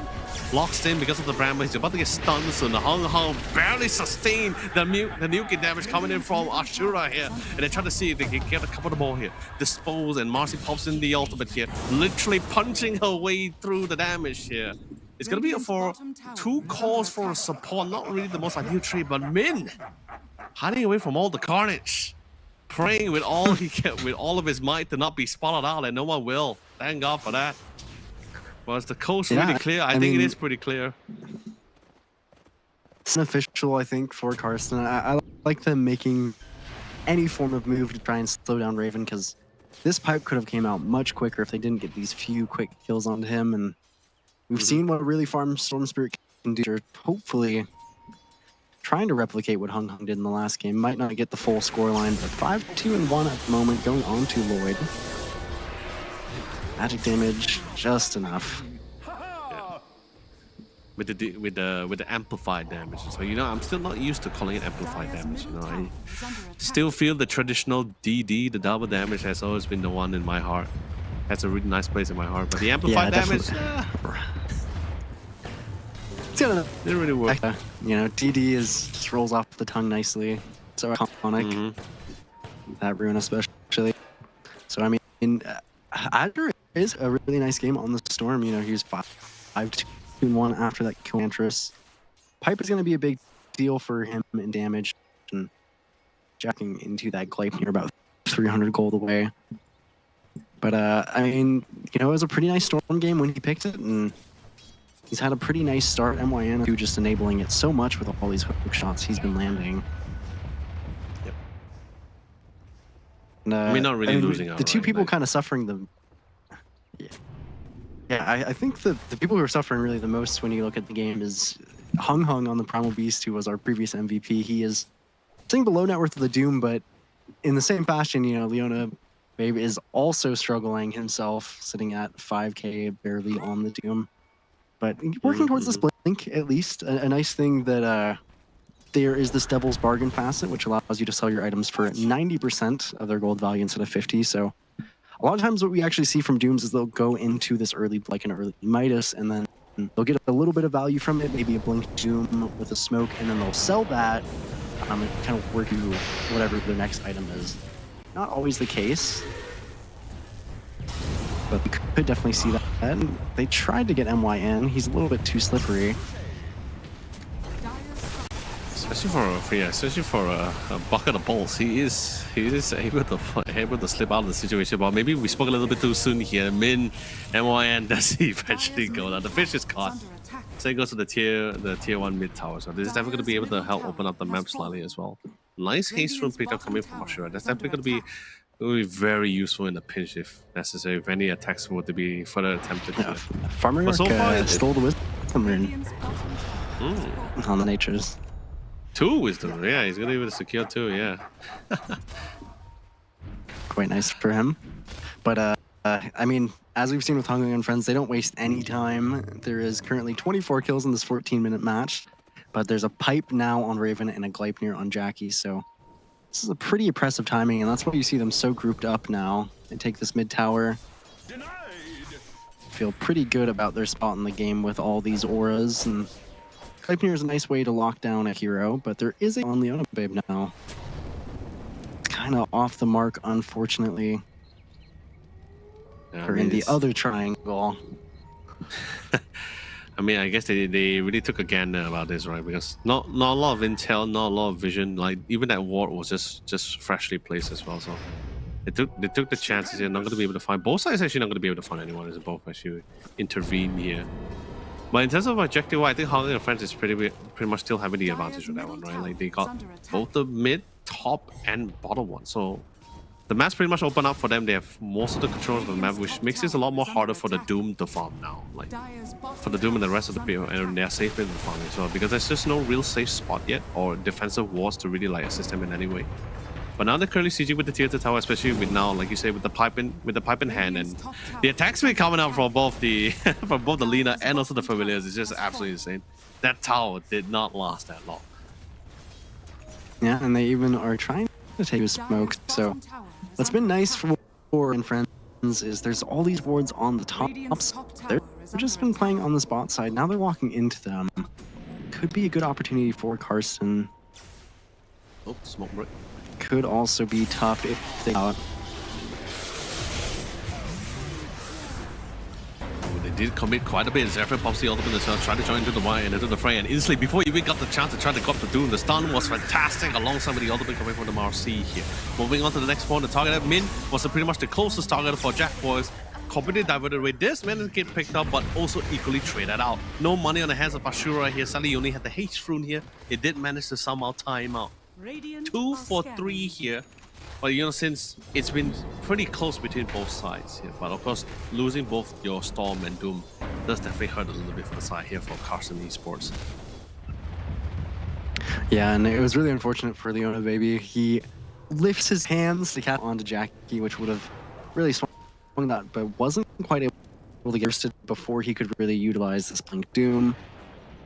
They still have it, is the nice part of that. They won't be able to use it into farming arc. You know, I forget every time that even though even though the primary beast is rooted, he still has the cast rate to actually still grab you from quite the distance. Doom is used in a nice patch onto Raven. Oh, the Wild Wing. This should be... No way he gets out of it! Pops the wand, still sustaining, finally does go down, but they are forcing Karsten Esports to further extend themselves out of within the safety nets of the rest of the team members. Now all the rest of the members are in a complete disarray and not in the correct position as well. The Storm with no mana for them to outrun this instantly get run down by Hung Hung. The rest of the squad is still on the hunt. Thank God for the Dark, we were able to get into the shower with the TP to get out of it. But Min, are you gonna hide the same spot again, my friend? Nope, different spot this time. He's thinking about it. Actually, kind They're of still looking for him. Want to do Roche if they, but they are not. From Leona Babe onto this top side to see if they can maybe get something. Actually found the natures. Oh no. Where are you gonna run, my friend? Where are you gonna run? Nowhere. Not even for farming arc. I mean, he's living up to the name, right?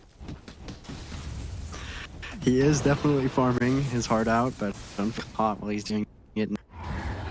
Ooh, interesting interaction there onto Dark Willow.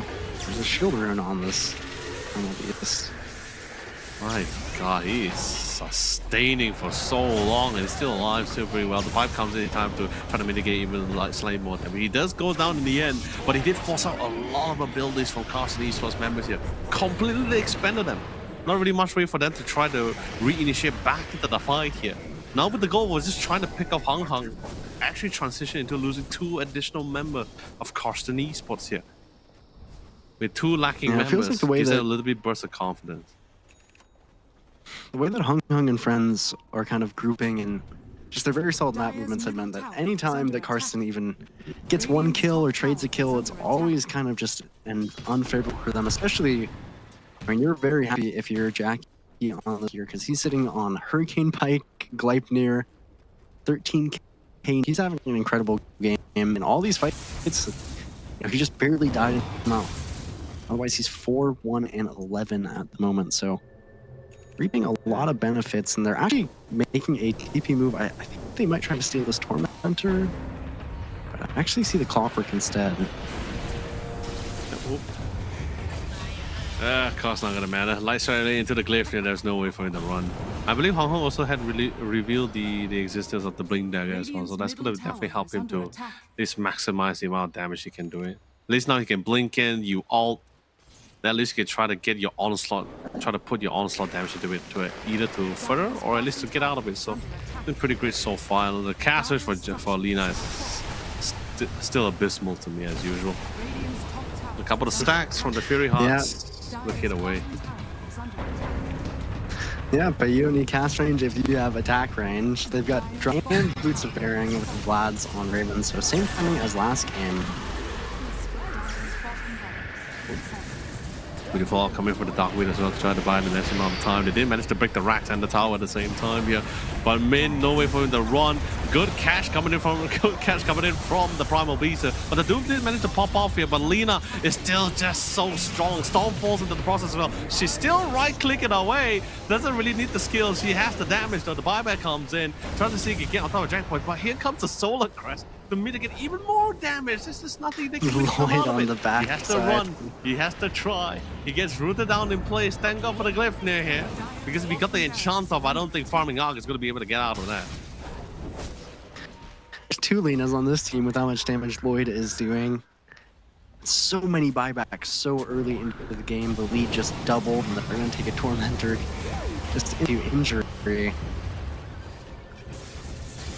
And Sproing before the enchant. If Lloyd wasn't strong enough. Looking like it. I mean, they lasted longer than the last game. I think they've had some very nice showings in this early game, especially on MYN on the Clockwork, but not able to beat kind of solid ball from Hung Hung and friends. I'm going into the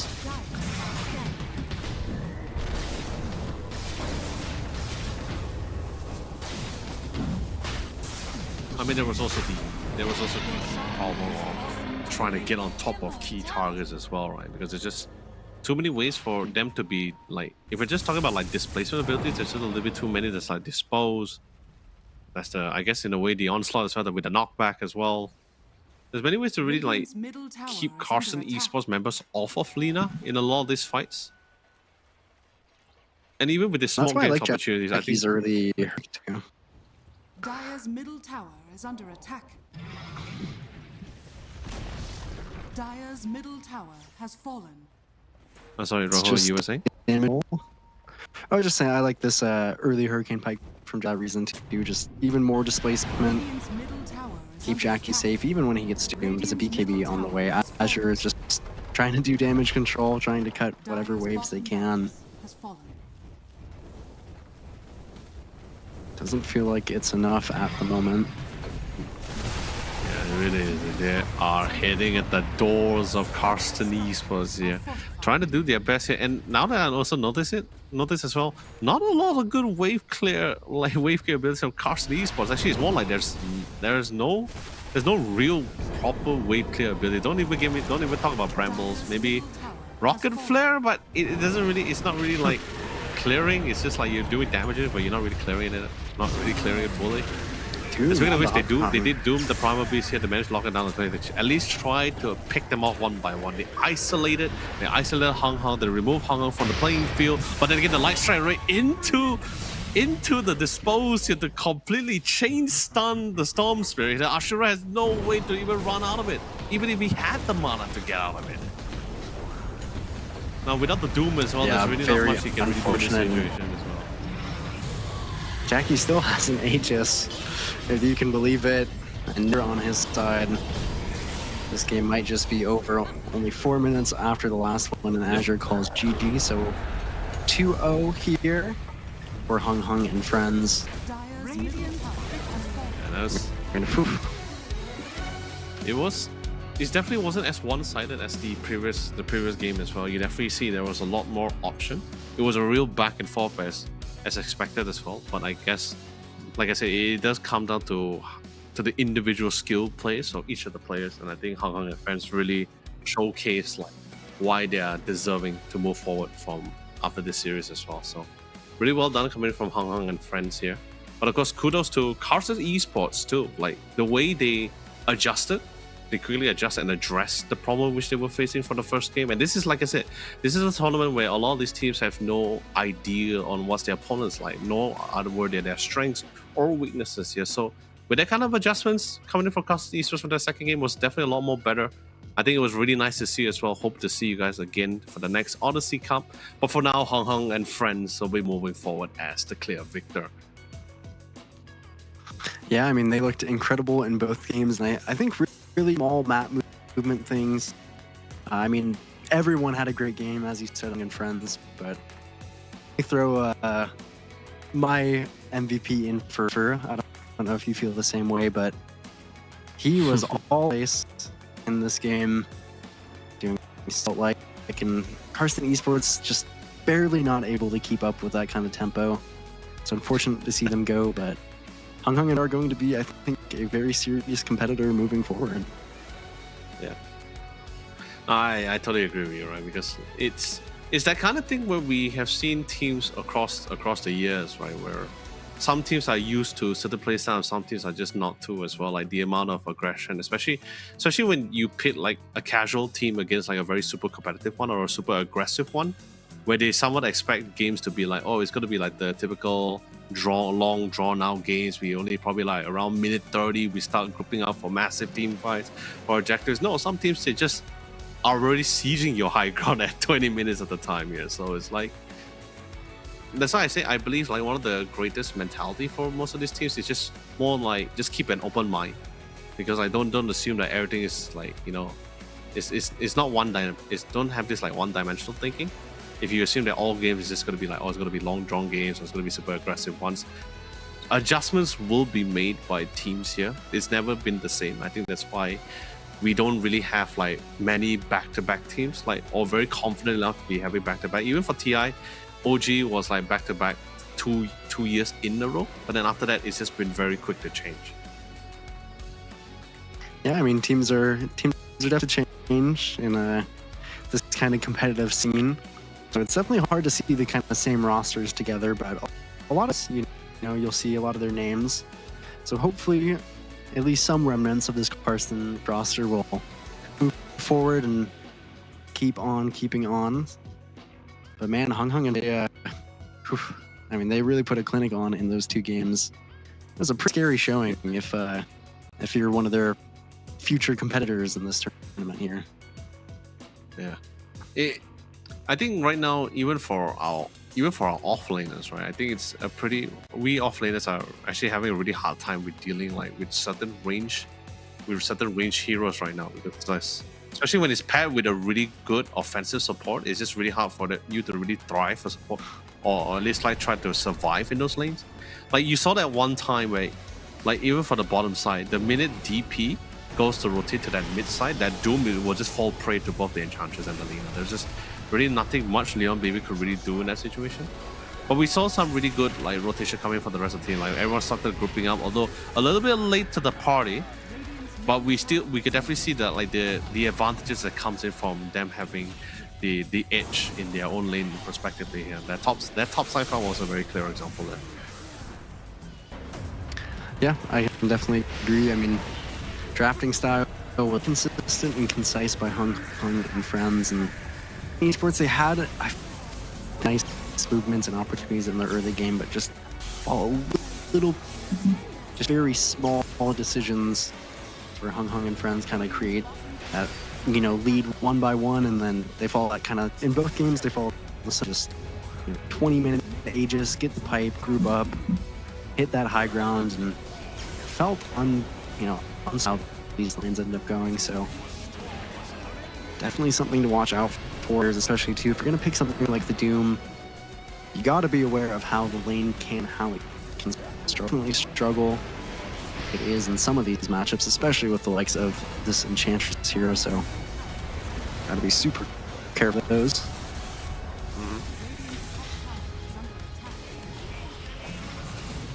But then again, I'm just picturing the lane synergy, right? Like it's so devastating to deal with like certain lane combination, and like it's something like the Enchantress and Lina somewhat reminds me of the old synergies, like when you have a Lich with a Savan, or a Dark Willow or Lich with the Ursas as well, or a Slark those are just somewhat thrives when those heroes that has high like lowest damage over time, but at the same time needs some form of CC or at least some form of resistance to literally maximize the damage. This is pretty much what I saw from the bottom side, and then the Doom is just had to experience it full hand, and I know the feeling. I've been there. And she's probably still there sometimes as well.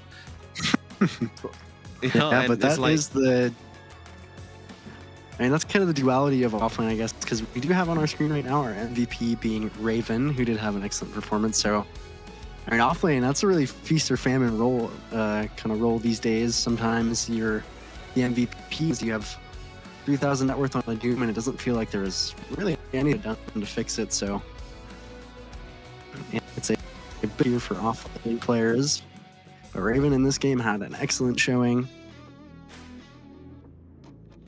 And I mean, that's, you know, even in this last game, having that Visage for the side of Carson did kind of stabilize the early game just a little bit. And, you know, in this game, Raven just ended up taking off a lot. So, wonder if we're going to see any new cryo in the next series. yeah, the next one is gonna be I believe it's gonna be the more interesting one. I'm actually looking forward to that one in particular because I think I recognize. Like not the team name, but from the team list that I saw just now, I think I recognize someone, but I need to confirm it later. I need to confirm it later once we go into the game itself. But speaking of which, ladies and gentlemen, if you are trying to figure out like what's this current Steam code, we're about to reveal it right here at the bottom. Get ready. That's the one. That's the new one as well. So just lock it in. It's 3211. And if you're curious to like if you're trying to figure out like how you guys can actually work around this, it's actually pretty simple. You guys have to actually go to Odyssey, odysseycup.gg, input the secret code, which is basically this one, and you basically have to answer two questions. About the new release Samsung monitors. Me and Rojo has been talking about it a few times as well. You guys can, I'm also pretty sure you guys have looked it up during the break times. So this is actually should be a pretty simple one for you guys. All you guys just need is to get to the starting line, which is this Steam wallet code. So hopefully you guys will be able to find great success for this. Anyway, Rojo, I believe this is also, we should also start asking for ourselves for some discount codes and wallet code, because we're not getting any of this at all. No.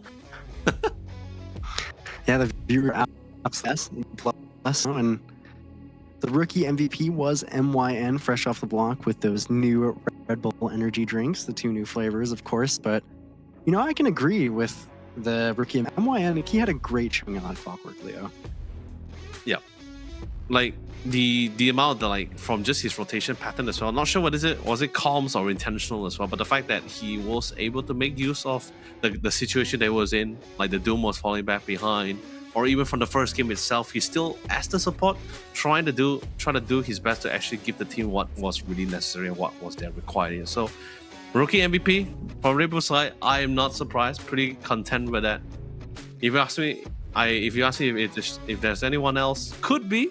But I'm a little bit biased for the offlane side, so you know, who knows, right?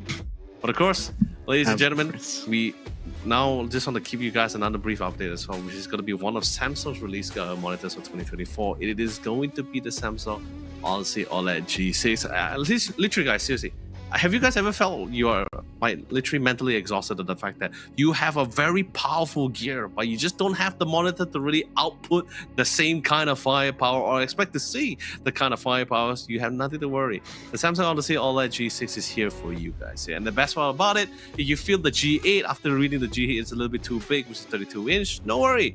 The G6 is 27-inch here, pretty much have the same specs. You do miss out on the smart TV though, but it will not lose out to the G8 with its refresh rate of 360 Hz. Insane, isn't it, Rojo?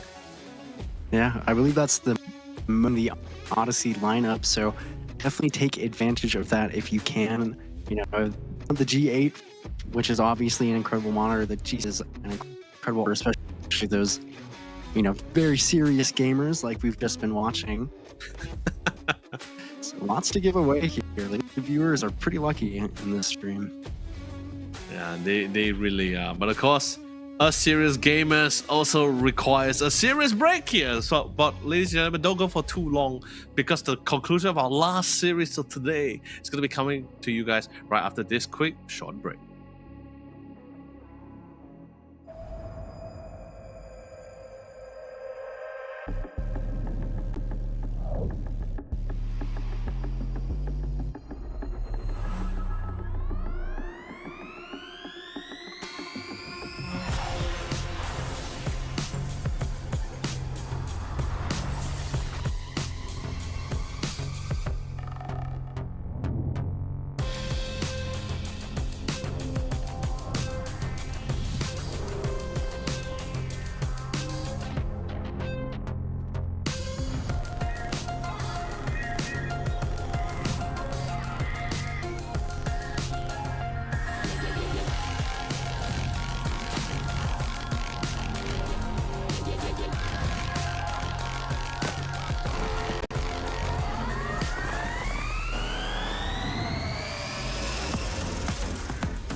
You know when they click through to the send this about to be a slow beat ride.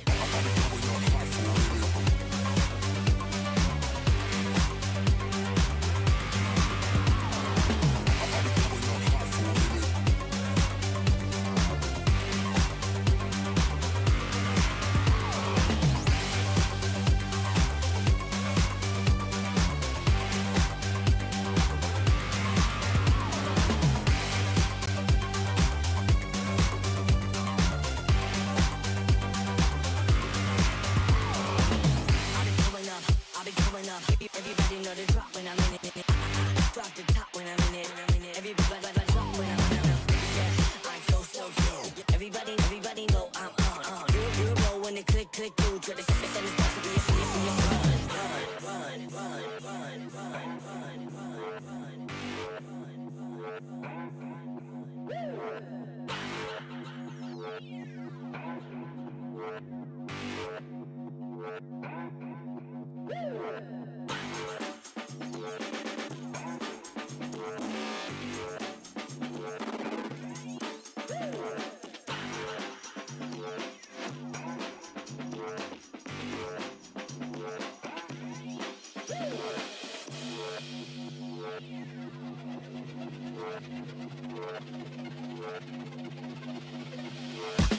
I'll be coming up hot for a minute.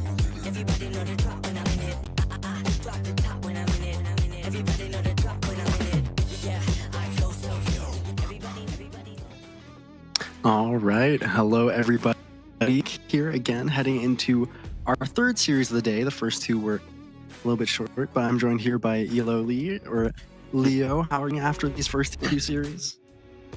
Well, so far the first game was interesting in its own way, right? Like it's just an introduction of like what kind of competition that we're going to be expecting between both the pros and amateur teams, right? The second game, on the other hand, we saw a little bit of tug of war between the two sides, right? We saw the video of adjustments and of course a quick change in the composition to try to meet the skill sets of the opposing side, but of course, so far Hang and Frank still was able to barrel their way through to secure their spot forward here. Of course, kudos to all the teams that couldn't make it, even for the teams that we weren't able to cast online.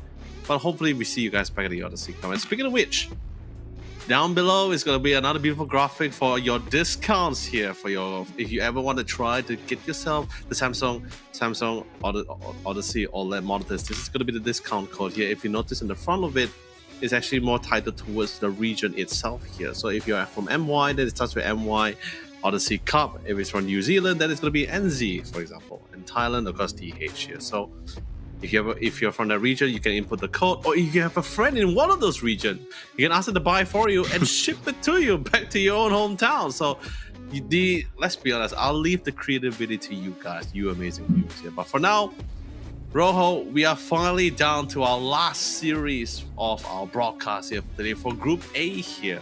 And then tomorrow's going to be for Group B. Yeah, ladies and gentlemen, this is just Group A. Tomorrow's going to be Group B, but right now, let's set up for our last series of today here. Let's quickly bring out the bracket just to let you guys know what has been the road path for our top 8 teams in Group A. Yeah, so I mean, we're definitely forward to this one. I think, unfortunately, our last two series were pretty quick ones, but I could definitely see this one kind of going the distance.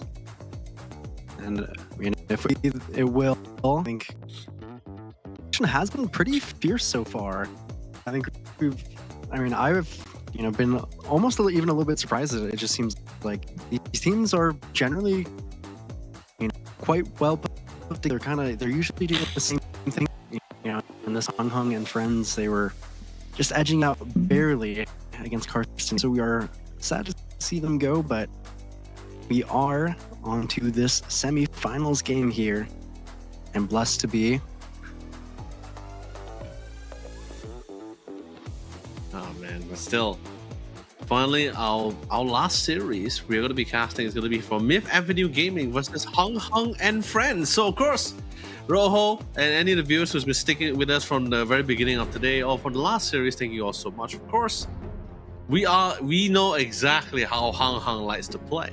But what about Myth Avenue Gaming here, and you know what they say, right? There is two types of challenge when it comes to a competitive tournament. One being the fact that you're fighting against your tournament, but also there's also the endurance competition.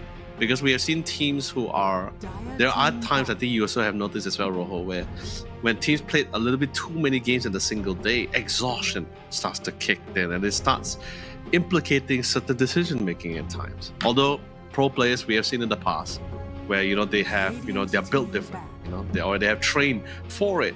But this competition is not just for pro teams, but we also have amateur teams as well. Yeah, they got to keep their stamina up. They got to be vigilant in every game, which is not always easy. I do like attention to this, at least in the draft screen here. I believe both of the position 5s, we have Lloyd and Fake Ollie. So both of them impersonating each other.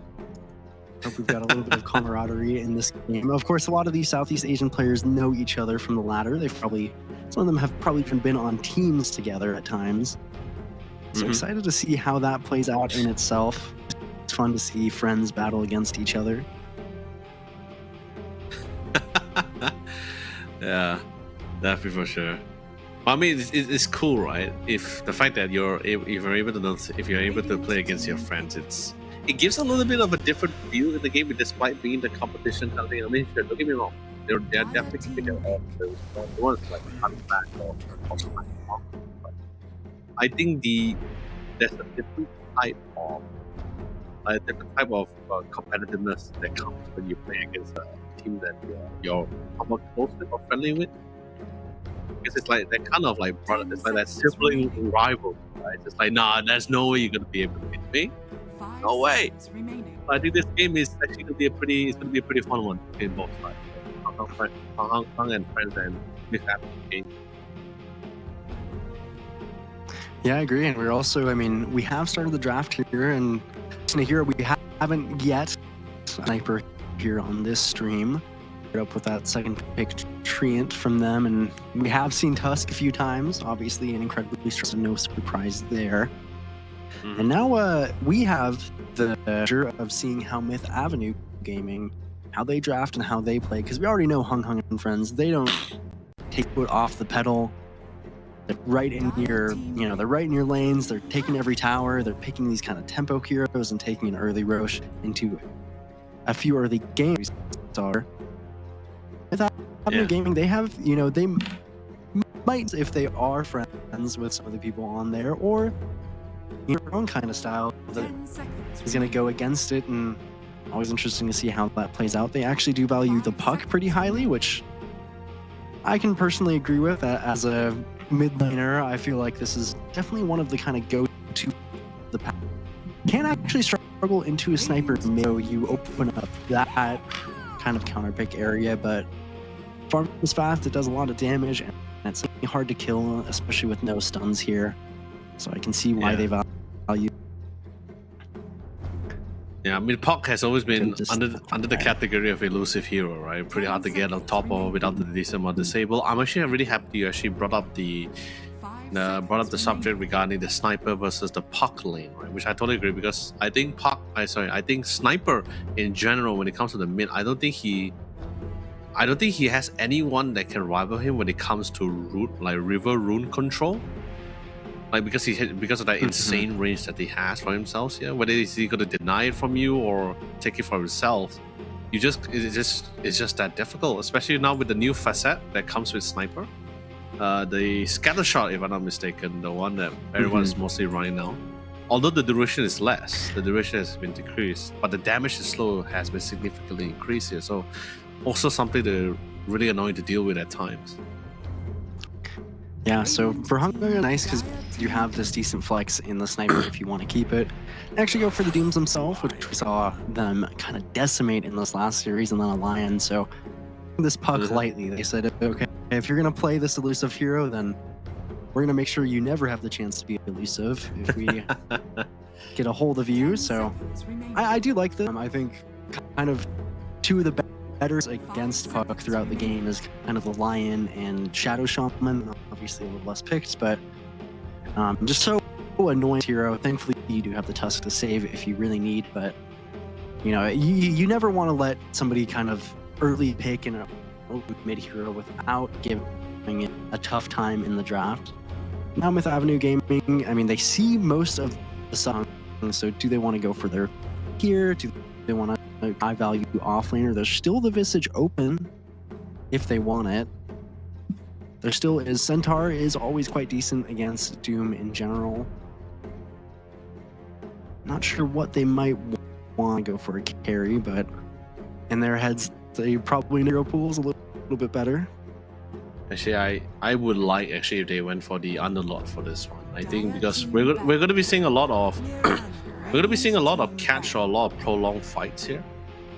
A lot of catch or prolonged fights here. Centaur, I mean, you did mention the Centaur, which is also another phenomenal initiator as well.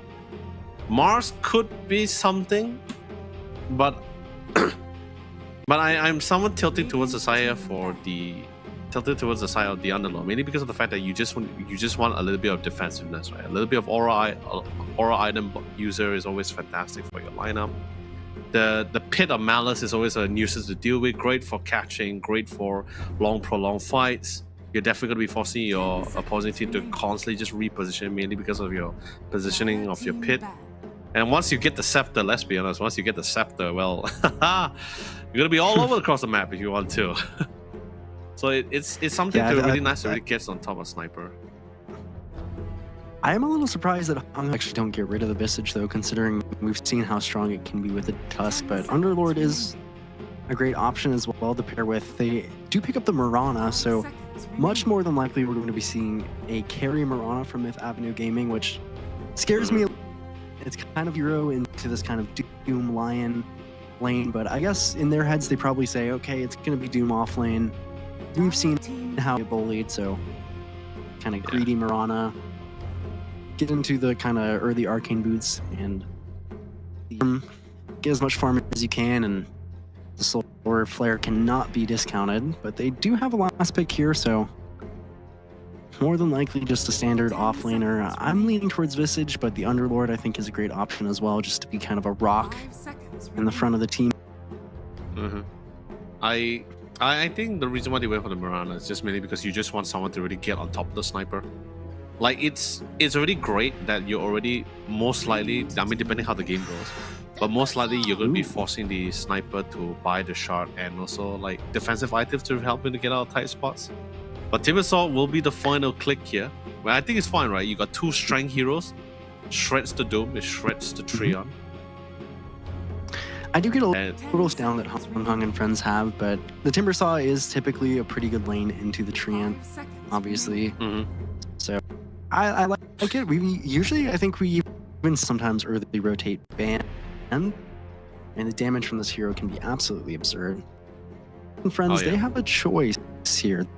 If they want, they could actually run Treant Sniper in the safe lane against this kind of Timbersaw Tusk and hope that the scatter shot is enough to really punish this Timbersaw, or they could just keep the Sniper mid into this puck, which we said is a great match. Wonder where it's going. So it goes to Lina. So more than likely, I'd say this is a mid Lina and Jackie back, or a mid Super, and then Jackie back on Lina. Yep.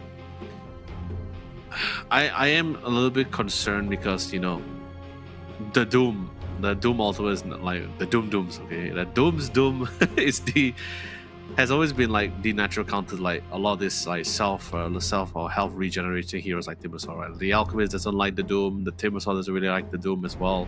Don't get me wrong, Timbersaw is really good at getting to the back line. Probably will be easily able to close the distance, the closer distance on top of the Sniper as well.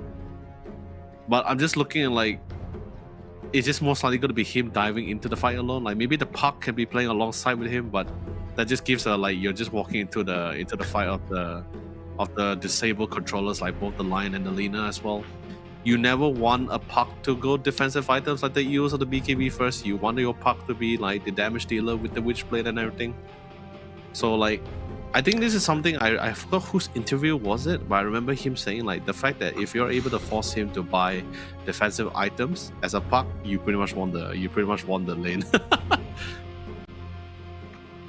Definitely agree. It's not a great puck game, and it's not a great puck in that against the sniper from Hung Hung. So Mhm. I'm definitely leaning a little bit towards this Hung Hung draft. It just kind of looks easy to play when I'm looking at it. I think Myth Avenue Gaming have great ways to counter Hung Hung. But it's got to be very technical. It's got to be very mechanical, and one slip up can really kind of spiral this game. Is at least how I'm feeling from draft here.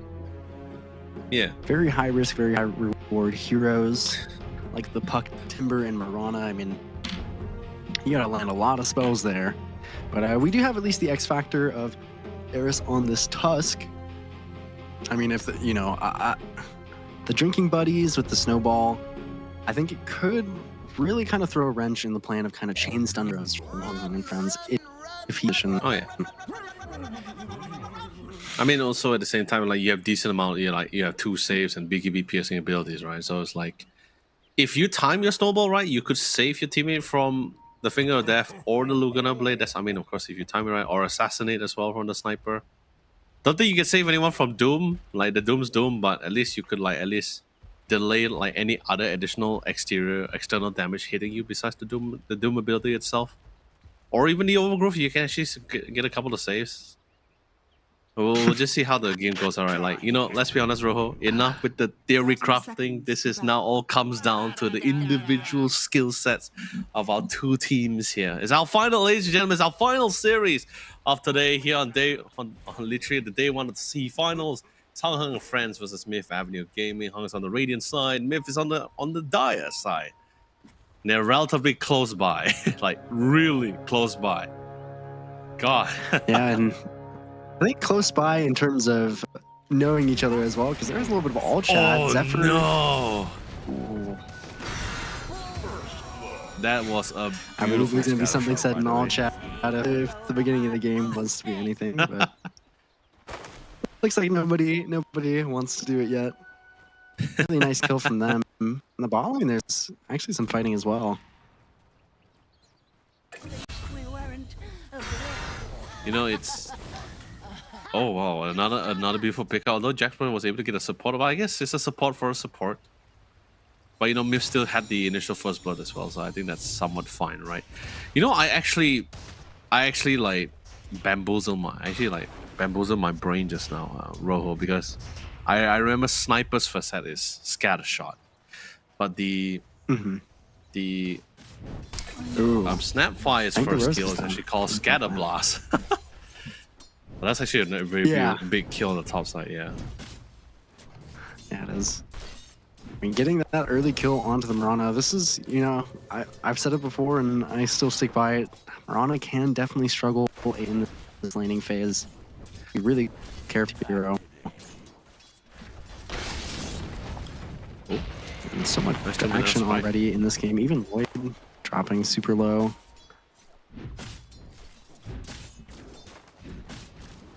I mean, there's some buying the time, right? Like what are we looking at here, like right now, Rojo? Like, especially for the item time is between both sides.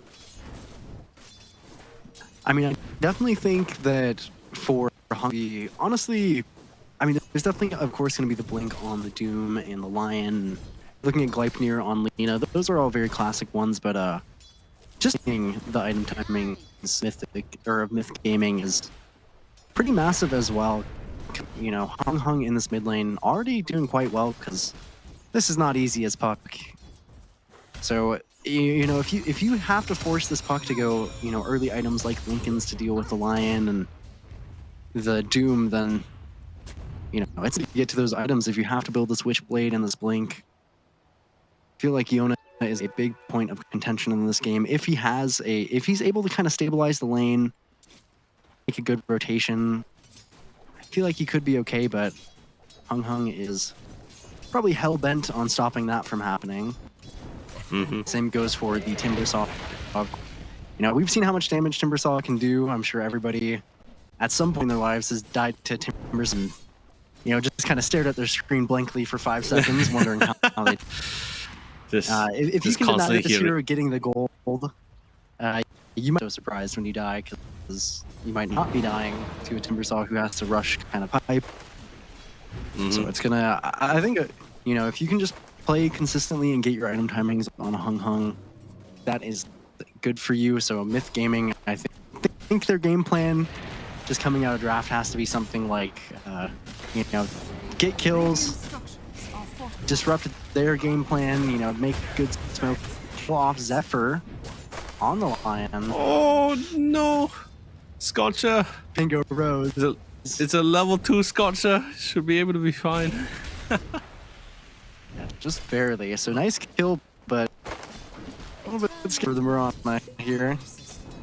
Yeah, the damage coming out from the Inferno Blade as well. You really gotta look out for that one too. But it was still a really nice lead up to a pickoff, yeah, with the drinking buddies into the shot arrows. I think that's pretty nice. And then also one of the few cool things about the Mirana, right? Is as long as you're not disabled, you should be able to leap out to safety. And he will be fine, but of course that's quite nice. pretty much all the regen, right? Buddies. Yeah, 2 bracers on Raven, just movement speed on Zephyr at the moment. Mm-hmm. Couple of So far, tags big here and there. winners in this game is definitely Jackie so far. I mean, I paired Lina and Mirana kind of similarly, and both have this kind of early lane usually kind of have awkward to get their Gleipnir, but Jackie in both these games that he's played Lina has not had to worry too much. Just kind of casually laning. 11 denies on him at the moment. Raven as well having an incredible lane, so creating a decent lead in the start of this game for and pretty scary if you've seen these last 2 games that we were watching in this last series. Yeah. I think like right now, even for bottom side, right? I don't think they need too much actions here. Like they had a couple of skirmishes earlier on, but they don't really have to like force upon it. I think they're. Not quite. I think they're still pretty fine. They're pretty like, especially particularly for Jack Boys. He's pretty content with the kind of lane that he's currently having. Not much aggressions. He's pretty well positioned as well. Don't think the team really want to dive under the tower against by both forms of control heroes. Top side, I think top side is the one that we really need to take a gander for, right? Wait, hold on. We got defensive TP towards the middle side. Ooh. Gets cancelled out here. Instantly gets snowball on top of Raven here. But here comes a rotation coming in from Loyal. Not gonna be able to find on anybody here. Not really in range, but the Earth Spy onto the ground here will be able to connect on top of Rose, but they did see the defensive TPs here. iShot sadly doesn't really connect to lock out the Doom here. But Chucky Boy, you want to see if we can try to get something out of this, and they failed to find anyone. Radiant's middle tower Doesn't is feel under good. He was attack. already fairly tough, the likes of this Lina. Now he wastes TP and 5 mana to get to the lane, 75 to get back on the portal. Oh no, nice drinking buddies for the saves. Gonna be able to reset, allows him to leap out in time. The Aisha locks him down. Not gonna be able to get their hands on the Mirana here, but they should be able to somehow be sufficed with Eris here. So there goes E-Rise. Totally out of the picture here. It's not really a But then the other core, side but brings it's a on pickup they would like. And a TP from Yona. Really luck. Okay, Oh, we nicely somewhat done, I missed that. think. but it was- Yona's Under attack. he's making it happen. This is kind of exactly what he needs. Is come out of the lane at least relatively even, which he's doing, and Radiant make some are scared. really nice rotation to get Jackie and then get that kill in the off lane. But Hung Hung on the other side of the map as well. Yeah. That is the Yeah, power there of you this go. facet on Sniper. Not only are you so strong too. Dire's bottom tower is under attack. Yeah, this is really insane. Oh no, with E-Rise, you're walking into the lion's den here, my friend. There's no way for you to run. Nice time with the ice shot, but then again, you're up against a sniper where range doesn't matter. You try to go with the drinking buddies here, but just no one to really snowball to. Sadly, no smoke in hand either to try to displace the assassin in here. But quick TP, Hung is pretty satisfied. He got a couple of kills at the bottom side. Great EXP as well. Comes back to try to put Yona's life, try to make Yona's life a little bit more miserable in the middle lane. We did see a rotation coming in, just a casualty warning from the support side. Same goes for the rotation coming in from the Snapfire as well. TK IL was trying to see if we can try to make something happen here, try to make this easier for Yona, but just can't seem to find the opportunity. Not while Zephyr is within the vicinity. Are scanning. It actually does get the rune on Yona though, so nicely done. Mid lane obviously a huge point of contention in this game. Doing his hardest to at least his token here. Oh, he does in the bottom lane, keeping Zephyr over, so gonna bring down Chucky, who not only died, but also lost his tier 1 token. And accidentally called GG. Well played. Unfortunate sequence of events for the Timbersaw, but thankfully in the mid lane they hurt a little bit. Hung. Still, massive pickup, I think, especially when we're talking about a really fat Hung as well with the snipers. So there's gonna be something nice. Gives a little bit of breathing room for Yona here. Radiant structures Let's try are to fortified. catch up with what he was somewhat missing out, but he's not really missing out too much here. Like sure, in terms of last hit, he's like short by 2, and I think that's just pretty much it. Actually no, now he's literally superseded him here. But Aya on the top side, suddenly the Dire's structures Voldemort saying it's not gonna be, it's gonna be cancelled midway. Nice TP coming for the Hung to actually try to go for the punish. well. Might be able to get more than 1 here. Gets 2 here as Raven was able to secure the double kill with the Doom on top of it as well. Yeah, it's like you said, it's really Radiant's particularly bottom hard. tower Right? I is feel under like attack. when Doom, when you have a Doom to pit against a hero like Miranda, someone reminds me of when you pit Doom against the Faceless Void, right? Like the natural counter. You just walk up, you just Doom the guy, and he just literally just stomped out the competition. Ooh, nice cookie. But then again, there's gonna be a little bit of Struggling assist a with little the bit. elite speed as well. Oof. Oh, but that's just too Thankfully much lives. regen. Yeah, the cookie's on cooldown. Sure, you got scatter blast, but maybe wait, was it on one- cooldown just one now, out there. or maybe There's a just range popped out. out? Yeah. The top side. Ooh, nice It's airstrike. fine. Snowball Trying was able to to connect punish as Raven, well, but but oh, Reasonable price. The neutral creep tanks out the arrow though, the sacred arrow. neutral. Took Neutral one for the in team quotation here. marks. Seems like the Warpine Raider is on Hung and Radiant's Friends bottom team tower here. is under attack. everyone is is an ally to Hung and Friends, right? They got the neutrals on their This game, side. it feels like it. I mean, definitely struggling. I mean, thankfully, Yona on this puck has actually managed to have a pretty good game. Forces a deny on the mid tower, but on the other side, Jackie. Is under attack.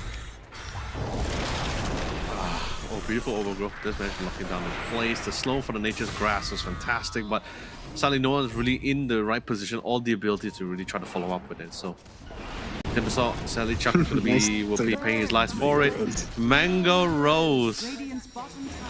A little bit greedy for that one. We'll be able to dodging we'll be able every to secure the kills spell. on Jack Boys. Nice nice turnaround coming for the side for E-Rise here alongside with Yona here. We'll be able to get a lot more out of this trade here. 4-for-2. This is the break they were looking for here. They found great success from it. Raven, as he sees all these events unfold before him, has deemed that it was unnecessary and a little bit too late for him. Especially since he got no Doom. I think he had. Wait, hold on. Is the Doom ability? Oh no, the Doom ability was on cooldown. So yeah, it just came back. Yeah, it was. Structures are fortified. Ah, that's Unfortunately. unfortunate. But I mean, really nice for Myth. I mean, they were down a pretty decent deficit and fighting into some pretty strong spells growth, but managed to magically kind of bring it back. Mango Rose having really nice leap movement there on the Mirana. I'm sure this guy plays a lot of Mirana. Be so confident like that. But it's, I mean, really, I think Hung was supposed to have a pretty top-off game here from the mid lane, but he's kind of been thwarted over and over again by Yona himself. Dire's middle tower is under Oh, that is a lot of damage. Yeah, playing into this line, and no matter how well you play on the puck, sometimes smoke into Hex is just something you can't particularly Dire's top mechanically tower is counter. under attack. Yeah. That is unfortunate. Still a very, very decent game state for Myth. Definitely than in this last series at 12 minutes. So we're kind of Yeah, seeing Hung and Friends be in a little less triple territory. They're not quite in this commanding lead, so gonna have to make some adjustments.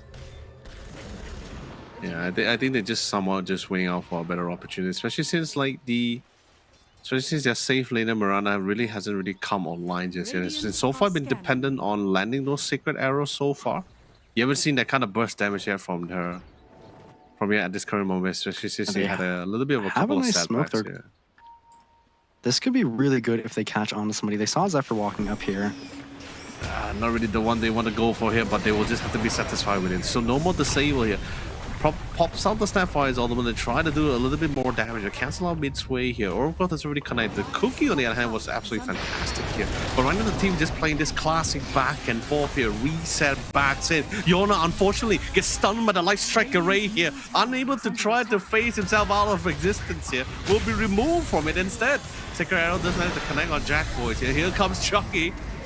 Trying to find a couple of Chuck E. Cheese, but sadly his nightmare becomes true as he gets doomed instantly since Yona is currently out of the picture here. 4 will fall here. Sure, they did lose Jackie here, alongside with the Treant Protector, but that's still totally fine. Mango Rose doesn't really have any more leap charges, and like I mentioned as well before, he doesn't really have his Maelstrom. He only has the Javelin, so a lot of the damage is just mainly focused on him landing those Sacred Arrows here, or maybe even the Starfall. And by the way, Rojo, I just somewhat confirmed the player that I saw on the playlist on the Myth Avenue Gaming was actually Mango Rose. I believe I remember like I was casting him in a different team back in the previous Odyssey Cup. I think he was in another team at the time. Oh, I mean I could be wrong. Yeah. They're very I similar. definitely Oh yeah. I can definitely believe it. Yeah, the observer confirmed for me. Yeah, thanks, buddy. It's got to be you, Zero, right? Love you, buddy. Thanks. Oh, Hobble as well. Oh, it's Jun Song. Hey, still great to hear from you, Jun Song. Yeah, I mean, sometimes it's like Nice to see it's returning like, players. I'm playing roulette. Sometimes I'm playing roulette. Like trying to picture who's my observers. Haven't won yet. I'm just letting you know, Ro. I haven't won yet. Been failing every time. Can't quit too early. One of these days you'll get it. I'll get him one of these days. Can't go down this too early, and the game's taken it's slowed down a little bit. Kind of Myth Avenue Gaming. I've really liked the times that they've gone for smokes, but Raven now has this pipe, so Dire's top tower is under you're a attack. little bit back into the spot you were before as Hong Kong and Friends, where you have these auras, you have decent timings. Are scanning. Avenue Gaming is a spot to contest to you. There goes the sniper. Main damage is currently out of the picture, but there goes Jackie. And remember, this is the multi-core lineup as well, so losing out the sniper, losing out Hong Kong, that definitely does suck. Yona gets stunned once again, but just enough time to literally blink back into the illusionary orb to safety here. So a beautiful trade, the best kind of trade. It's the support for, it's literally a foot soldier for a general. That's the kind of thing they definitely find great success for. That actually transitions to a mid-tier 1 tower here. So now they're slowly opening up the map a little bit. It's already been pretty difficult for our dear Mirana here to try to find some space. Mango Rose is just not now the area of farm for Mango Rose. It's getting more smaller every single time. Yeah, taking that tier 1 tap, pretty big deal. Yona's getting close to that blink, so I mean, this game state is pretty decent for Myth, but Lightyear plus pipe timing is good. But now they placed a really nice ward on Lloyd, and they're going to kill off Mango Rose. They don't even bother to do the last hit. Just let him catch more. This is the amount of slows, man. My God, the scatter shots first is just. But I don't know, like, trust me, like as many times as I want to emphasize it, like you have to experience it to really understand like how annoying it is to deal with. Especially when sometimes you have to deal with safe lane snipers as an off-laner. Beautiful assassin roots him down. Dire's middle tower No is under Doom, attack. but the only other hero on their team is Yona, so it looks like they're walking into their deaths. Oh man. Oh no, Eri, just bring Chucky for a ride. Just like, hey buddy. There's no worse feeling than stuck in a snow is gonna kill you. You just have to sit there with your hands off the keyboard for 3 seconds and it's like, hey buddy, take him for a ride. Yeah, it's like, hey buddy, you ain't going down alone. Don't worry. Are scanning. We'll keep They each have other to skip accompanied all the way to the bottom side. But oh no, Yona. So There's a fast. DD though, but so much change to Sables, man. It's insane. Now with the Centaur Hoof Stomp as well to add on top of that, we're talking about like 3 disables, right? Like, let me just quickly do quick math, okay? Radiant's Quick middle math. tower So, is under attack. War Stun is like 3 is like a stun rate is like 3 stun, like 3-second stuns, right? So 3 seconds into the That's 0.6 on that. Radiant's six. top tower is under attack. 6, 5. So it's about like 8-second stuns there. It's insane coming from both the Doom and the Lion combination. Could be more than that actually, but anyway. Beautiful Nice arrow. Sacred Arrow into the Motorbike Kisses as well. Gonna be able to get not just 1 but 2 cores while Hong Hong having the time with Lion just right clicking all the way the finger to death to just seal Chucky's face. Just get out of the picture there. Literally slapped him out of existence. Now Hong is gonna be able to Definitely a walk out choice that you'll scot-free. take. Force a lot of rotations. Get a pretty good double kill there onto the 2 high net worth heroes in the game.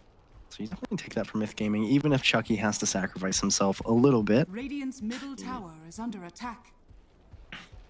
Although the biggest thing for me is I'm playing, even though the net worths are even, I'm struggling to see what the item timings are going to forming. I mean, you're going for Lincolns on both Mango Rose and on Yona, which of course feels a little bit necessary given going against the Lion and Like, the what's Doom. been happening, right? Doesn't feel good. And even buying it, the pipe on Timbersaw. Dire are scanning. it's never good, but it's like you got no choice, right? But at the same time, there's just so many targeted skills here. Like it feels fantastic for a Lotus for a Lotus buy as well for the offlaner if you choose to go for it. That's like Earthspite, Hax, Finger, Laguna, Doom, Assassin. There's a lot of good targeted skills you can reflect off here. Certainly are. And especially, Chucky, I mean, you're my looking at a bunch of friend. them right now. Yeah. Not sure whether the Doom was necessary, but he's totally fine. It's 100 seconds. Or 120 seconds, just throw at it, right? You get a kill, that's fine. You get an objective at the same time. No Doom in the picture here, but I don't think Mango Rose really want to try to join any of this next smoke fight as well.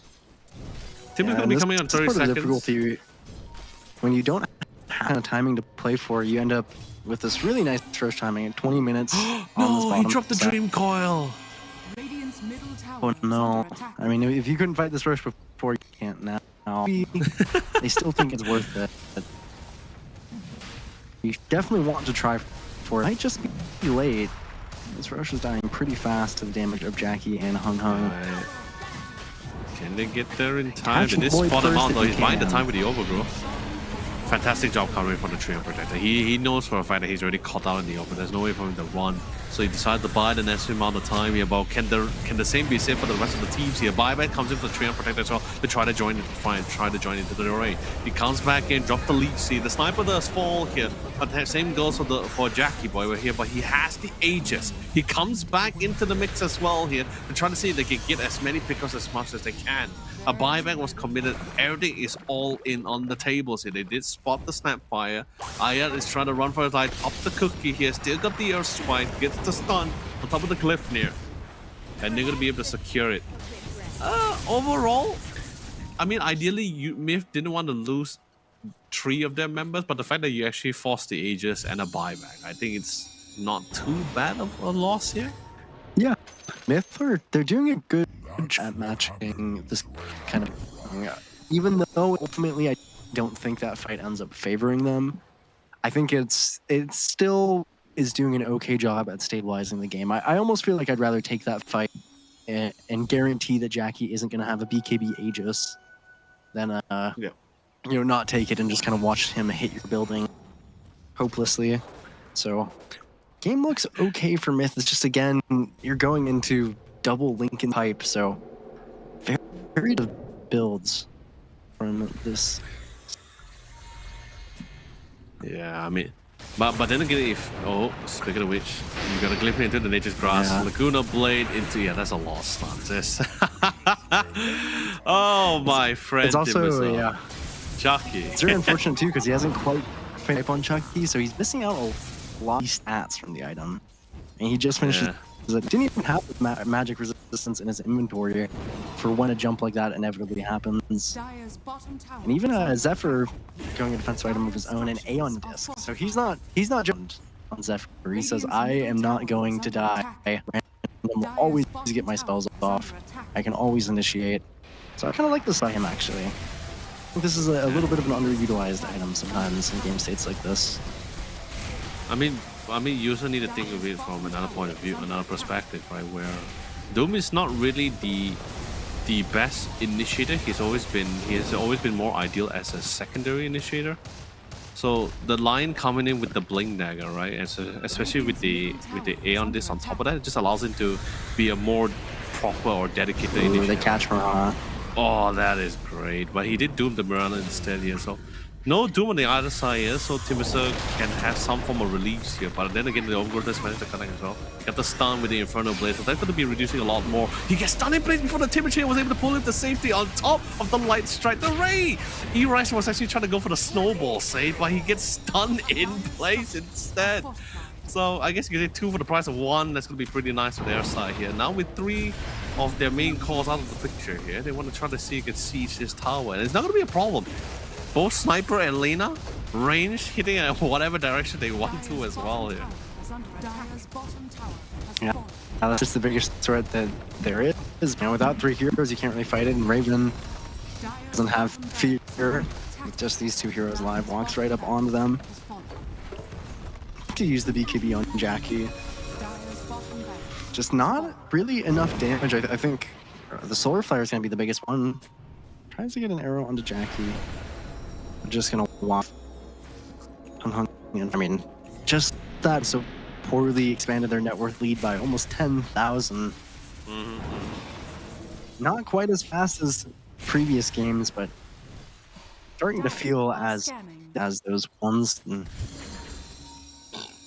you know, defensive items feel pretty good when you're ahead because you already have the damage, but when you're like this, Oh, beautiful catch this way. Moonlight shot as well. Did he pop the sentry, the defensive sentry, to give some form of vision? Although yes, the train did fall, but he did manage to pop the Overgrowth in time as well.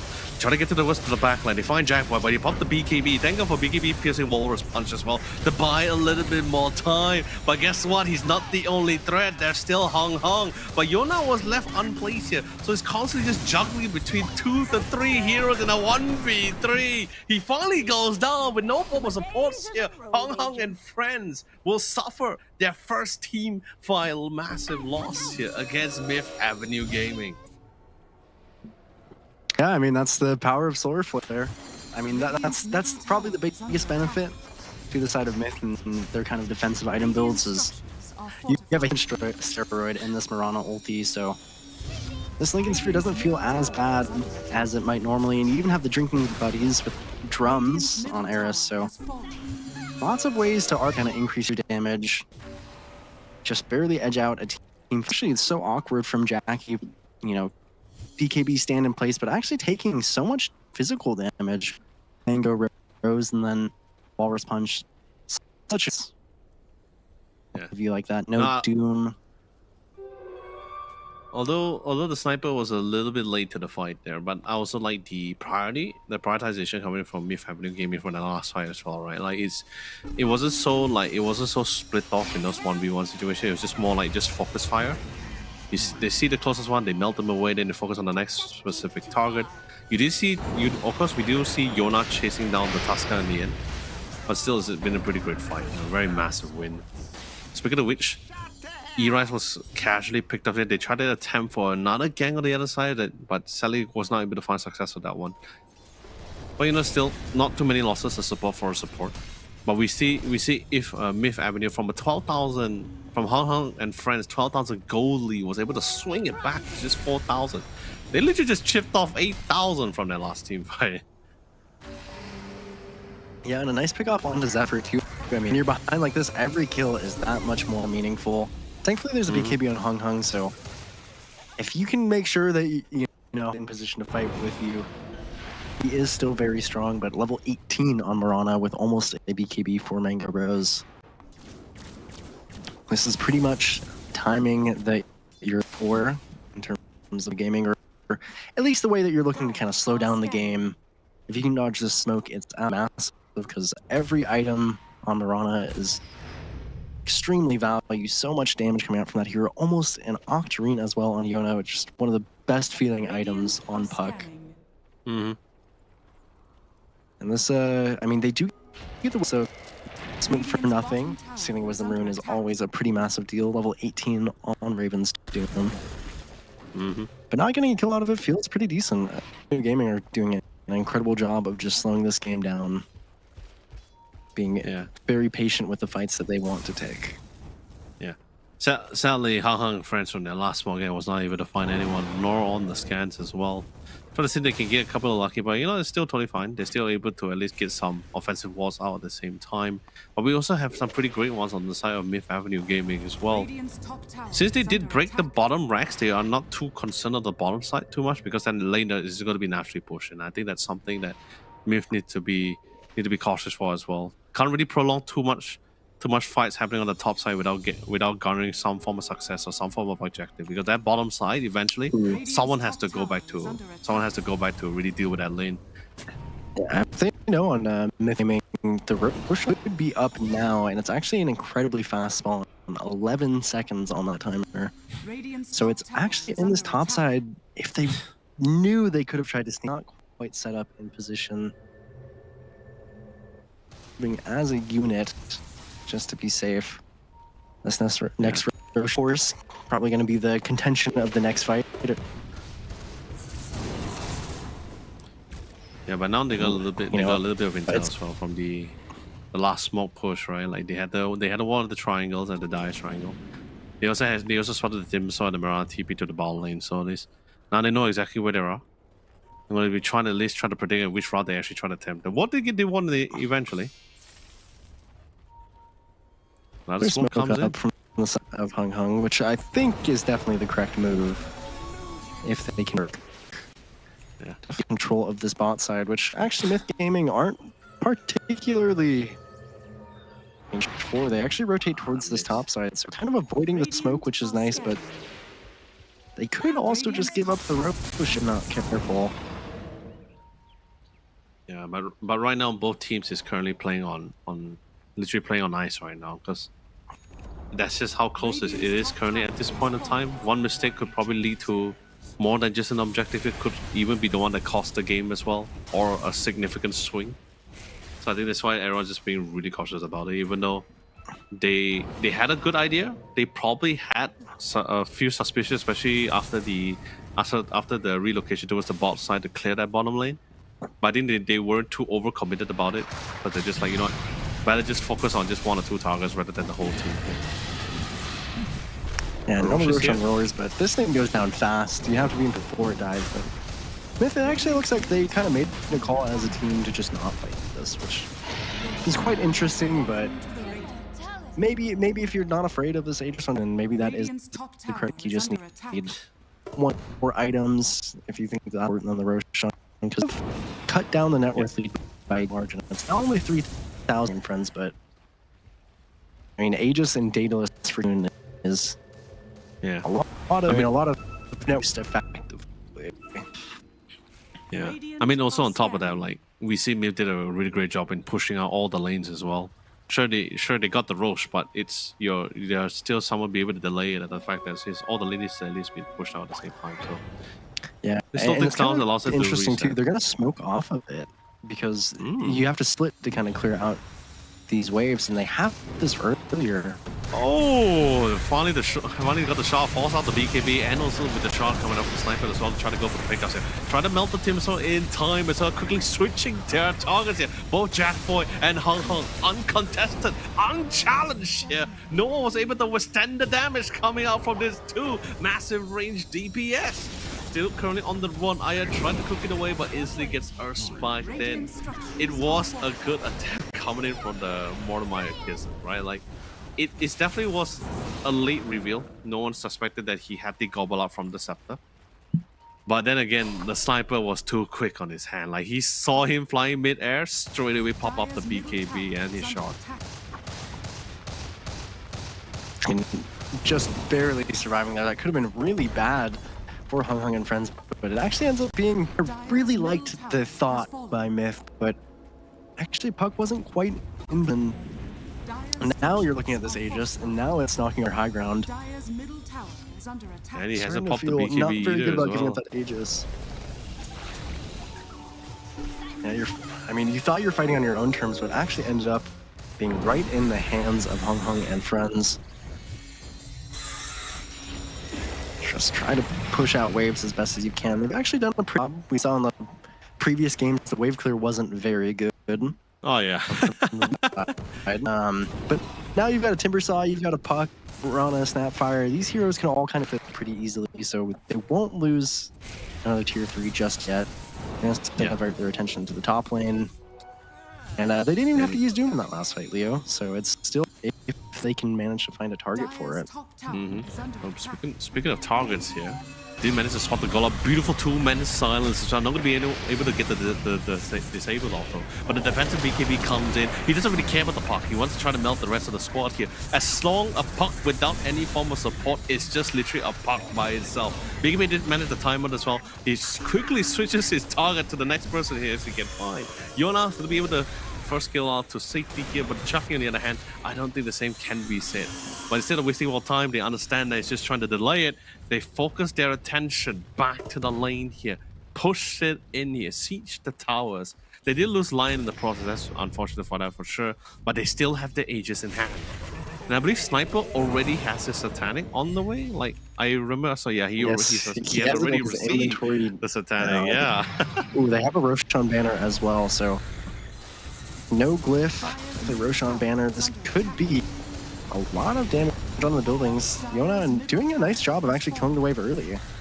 Yeah. So trying to make the most out of this game. There's still 2 this racks, but after this one, deal with Yona, who's been such in this game. Was supposed to be shut down pretty hard from draft, but has really made the most out of his Puck game. And in that last fight, it was really unfortunate. I mean, the Doom, obviously, dooming the carry is always going to be a solid way to win a fight. But, I mean, I think with the Solar Flare already active, having BKB ready, I think that Mango Rose wasn't as worried, but you lose a lot of don't have that leap. I mean, it's 190 bonus attack speed, and of course, the positioning that comes with it. So as soon as the Doom was out, food, even with that BKB, very unfortunate. You got to be a little more careful on Mango Rose if you're able to. Yeah. But Full there's also Octarine for Raven. yeah, and then there's also the other problem with the fact that there's just right now it's not really a game where it's just one person that's doing the main DPS and the rest is just supports. We're talking about like multiple core line with Saya Hong and the President, and they are absolutely fat. They bought the Lingus, they got the hacks in time on top of the Earth Spike as well. They try to go for the snowball saves here, and we'll try to delay the inevitable The Doom here, still as gets long off. as the core gets out of it, as long as he survives. But sadly he dies, and he rides also alongside with him. Dire's And no top tower buyback, he's dead for 70 seconds. Yeah, this looks like it will be made. Now there's catapult, so those aren't something I can easily kill, especially if he gets stunned right away. God. Oh, Oh, nice no, the timing Puck. from Jackie. Dire's top Nobody their core. This is definitely Mega's aim right here, right now. This is Dire's a top beautiful, it's literally Symphony scale. Now it's Megas, ladies and gentlemen. We are moving in, they are sieging the towers. The save lane is not here. Mango Rose is gone, same as Yona. GG is the call. And finally, after a gruesome 36 minutes, finally a game that goes more than 30 minutes, ladies and gentlemen. We have finally got it, and Hung Hung and Friends once again will secure the first game. Will they repeat history again and secure the second one?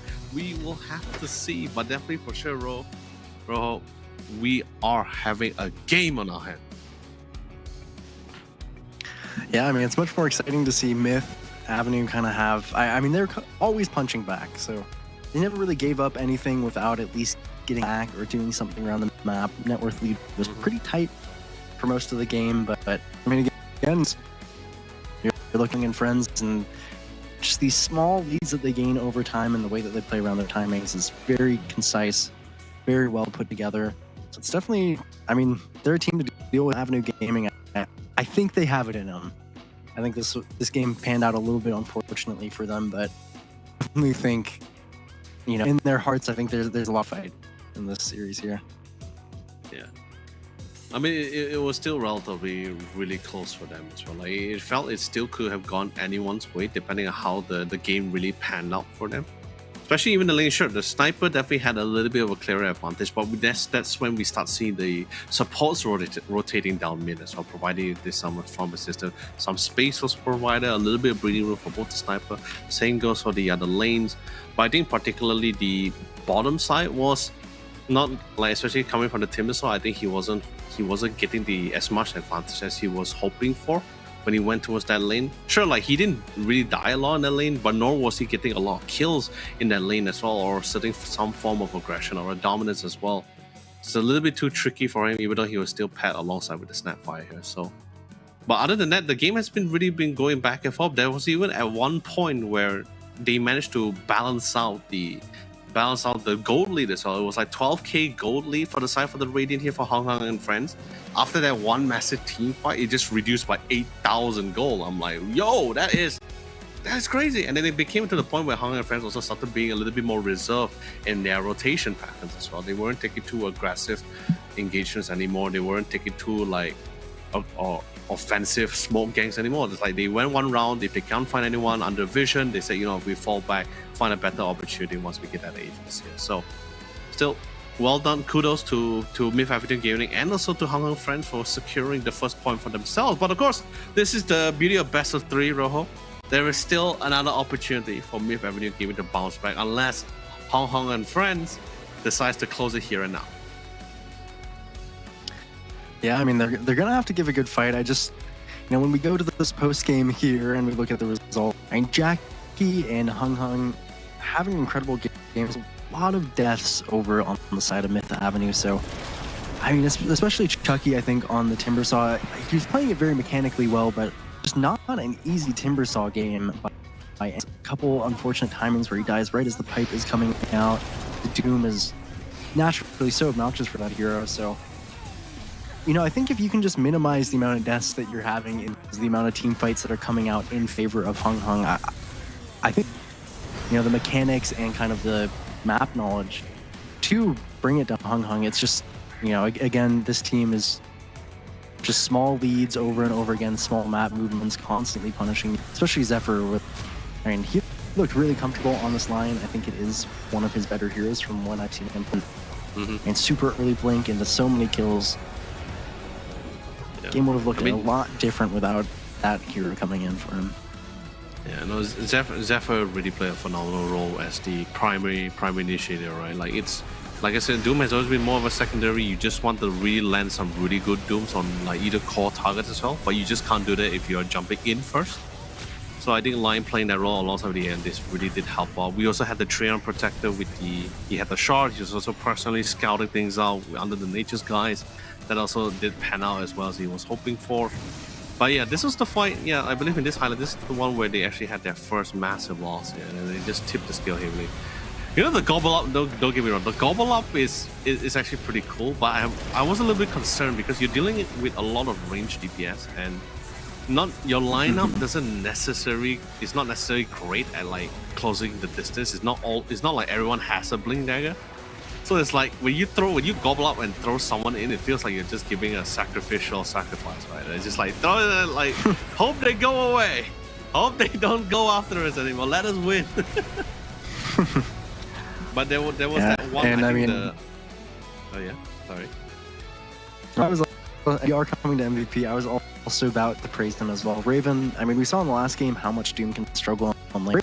Raven made it look really good in lane. He went the 0-2-1 early skill build. Like really consistently in the Blues top of the net worth the whole game. So I think it's very reasonable that he would get MVP. It looked very comfortable. Oh yeah, it got to like the initial part. It was still pretty simple for them to deal for Myth to deal with Raven.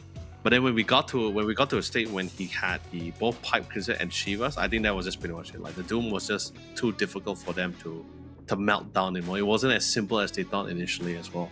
And the Octarine, just to make things worse, you got more or less cooldowns on the side of Dooms here. So it really worked out as well. Like as the game progresses, like it benefited both sides. But I think in this case, it's slightly shifted in the favor of Hong Kong here, as their late game scaling was definitely a little bit better here.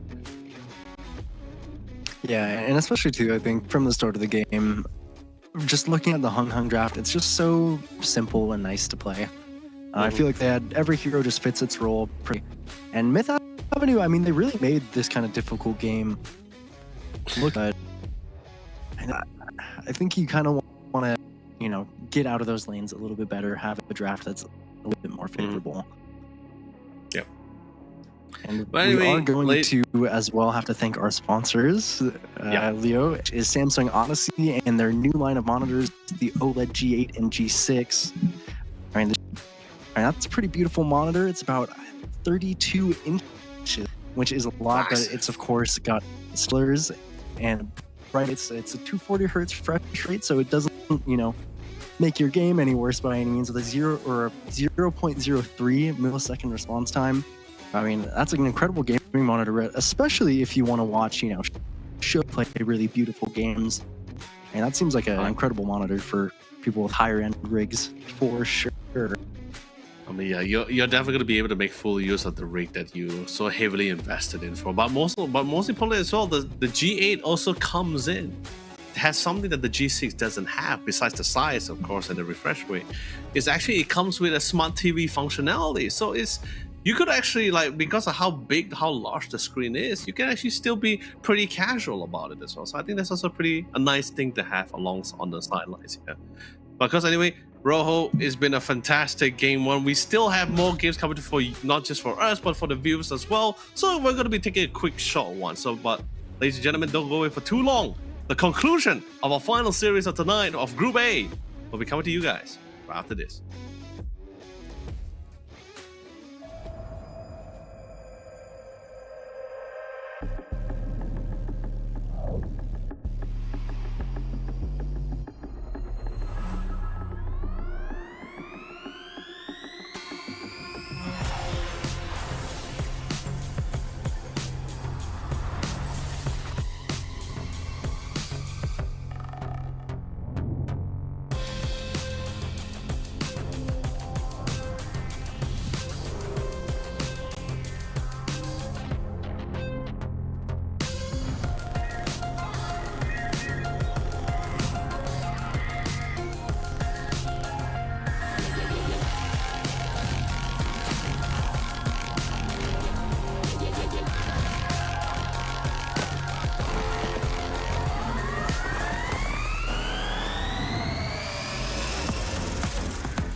I'm feeling high when I'm low. I need it more when you're close to me, close to me. I'm feeling high when I'm low. I need it more when you're close to me. Oh yeah, yeah, yeah.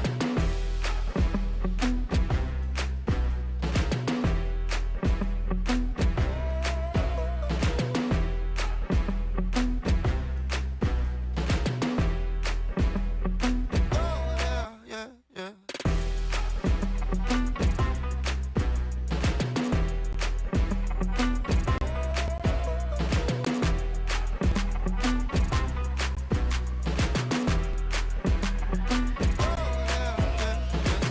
I'm feeling high when I'm low, low, low, low. I'm feeling high when I'm low. I need it more when you're close to me, close to me.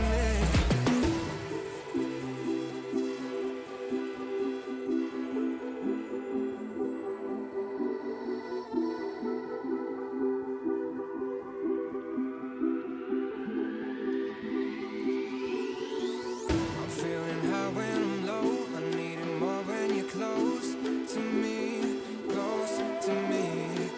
I'm feeling high when I'm low. I need it more when you're close to me, close to me. I'm feeling high when I'm low, low, low, low. I'm feeling high when I'm low. I need it more when you're close to me, close to me.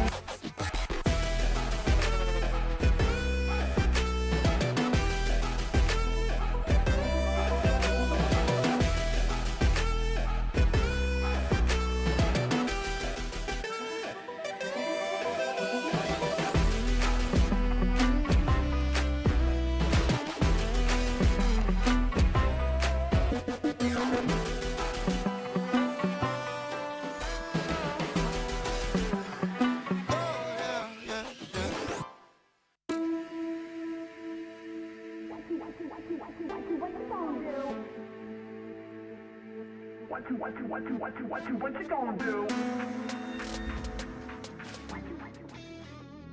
Hey, ladies and gentlemen, welcome back to another round of the Samsung Odyssey Cup Dota 2 Championship. I'm Landon, also known as Yodely. Joining me once again is the well-knowledge Rojo, or Shane B in this case, as we will show you guys all the Dota 2 shenanigans and action here for you today for day one of the C finals here. Anyway, Rojo, how you been? We've been through our 3 series. This is our third and last series as well. We're about to go to game number 2 here. So, what's your thoughts of our 2 final teams here? I mean, I'm feeling pretty good. I think, you've been watching some honestly pretty good Dota, some pretty well, just kind of some cohesive gameplay, some really nice game plans. So I'm happy to have seen it. And of course, you guys should be happy to see the discount codes that should be coming up here in just a moment for the Samsung Odyssey OLED G8 and G6, which we've talked to death about and will continue to do so. You can get up to 25% off when you go to the website and type in the Odyssey Cup and whatever your region code is in front of it. So for Indonesia, it would be ID and etc. So take advantage of that while you can. We wish we could, right, Leo? Yeah, man, it's I want to get this opportunity, but I can't. Okay, so this is only exclusively for you viewers as well. So we, the talents, we're only here to just give you as much entertainment and also at the same time showcase you guys the strength of our young talents and even current talents. So we also have pro players and pro teams into our tournaments as well. That's right. It's not just the amateur teams, but also pro teams are in this as well here. You probably saw some, you probably recognize some as well by their IGN. Probably not the team name. The team name is definitely different for sure, but their IGN name is maybe you would have noticed or recognized one or two. But of course, anyway, this is currently the updated bracket here. So each of the teams from the very beginning of the day, our top 8 teams went through a grueling best of 3 in the first segment, where we move on to our last segment, which is the semi-finals here. So far for each side, for each series, everyone was able to secure 1 game each. And surprisingly enough, Castaway, a team which I thought, like Rojo, you and I thought we might have gone the distance, actually dropped 1 game to CSC. Yeah, I mean, a little bit surprising, but thankfully, the teams that lose out in the semifinals are going to have an option to play in this lower bracket for that third slot going into the rest of the tournament. And we are on to a draft now. 2 different heroes we haven't seen yet, Leo. Oh, finally. And I mean, like, finally. I'm not talking about Wind Ranger. I have no love for Wind Ranger. I'm so sorry. But I am happy to finally see the Centaur One Runner getting some love. I think there was one too many opportunities where we could have seen a Centaur, but we just didn't or never gotten it here. So glad to see him here. Great aura item by it. Also great pairing with the Crimson Guard as well, which is going to be very useful against the Wind Ranger's Wind Fury here. So now we have the Wind Ranger here coming in the. Oh yeah, sorry. Oh yeah, just I mean, the Wind Ranger is of course an incredibly strong hero. That pick right there shocks me, but Centaur is obviously just nice into it. The auras are great to buy into it, but I've seen Wind Rangers kill themselves comically fast on return plus blade mail, so you always have to be careful about that. But what do you think of the Zeus pickup, Leo? I was talking earlier about how I think this hero struggles a lot, but 5 seconds remaining. I mean, I'm happy to see it. I actually picture the Zeus more on the. I believe his role is actually going to be a more simple role where he's just going to be more of that walking vision, right? Because I think like we have, when it comes to vision, I think we only have 2 heroes that can be deemed like the best vision provider in the entire game, and Zeus is actually being one of them as well. He also has that global presence as well, so it can help, especially once the Wind Ranger gets his scepter out, where the Invi can be quite annoying to deal with when he wind runs. But more importantly, he's great for high ground defense. If the game were to ever to go sideways, he is great for defending high ground. So, and he waves clear absolutely phenomenally as well.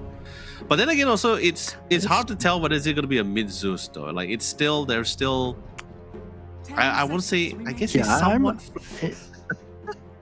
I'm envisioning it being a support, I think, from what I'm looking at in the draft. I mean, they pick it so early. It's not this typical mid-hero. But I mean, imagine how annoying it would be to be a Wind Ranger in the safe lane, just eating lightning bolts every few seconds. Could be really obnoxious. And one thing to be scared of, though, if you are Myth Avenue, is you didn't give away the Lion this time, but it wasn't as good of a Lion game. You actually gave Zephyr the Marcy if he wants to play it, or as well, they pick up the Hoodwink. So Zephyr's got a hero he's going to be 100% comfortable on for sure, and we've seen this Marcy do a lot of work, and I believe we saw it only 2 times so far, but it looked good in both of those games. You know, I'm going to be flat honest with you. I know we haven't been able to see like really good Mirana games so far, even though we have a few Mirana picks. But I feel in this situation, especially for Hong Kong and friends, I feel like it's going to be really fantastic pairing when you have both. When you want to amplify even more range damage, right? You have the both Marcy, you have the Wind Ranger, you pair on top with the Mirana as well. I feel you can actually really get some really good synergy out of those 3 combinations, with those 3 heroes in particular in cohesion as well.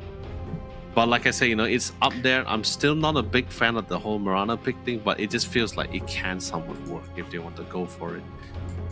But you know, sadly, Hoodwink's already been selected, so I don't think we will get the other Mirana pick unless they deem otherwise. Maybe it's gonna be locking down their mid hero. That's very obvious one now, so it's definitely clearly a Zeus support. And the Storm Spirit is gonna be going heading to the mid side. There's no Puck to deal with, but they are bringing their own personal spirits to deal with him. Yeah, this is always a treat to watch, Storm Spirit versus Ember Spirit. I feel like this is kind of like classic signature Southeast Asian Dota, right? You got a Storm Spirit versus an Ember Spirit in the mid lane. You see all these supports rotate in. You see all these team fights. Very exciting heroes, in my opinion, to watch. Some of my favorite heroes to play as well. So I'm glad we get to see both of them here.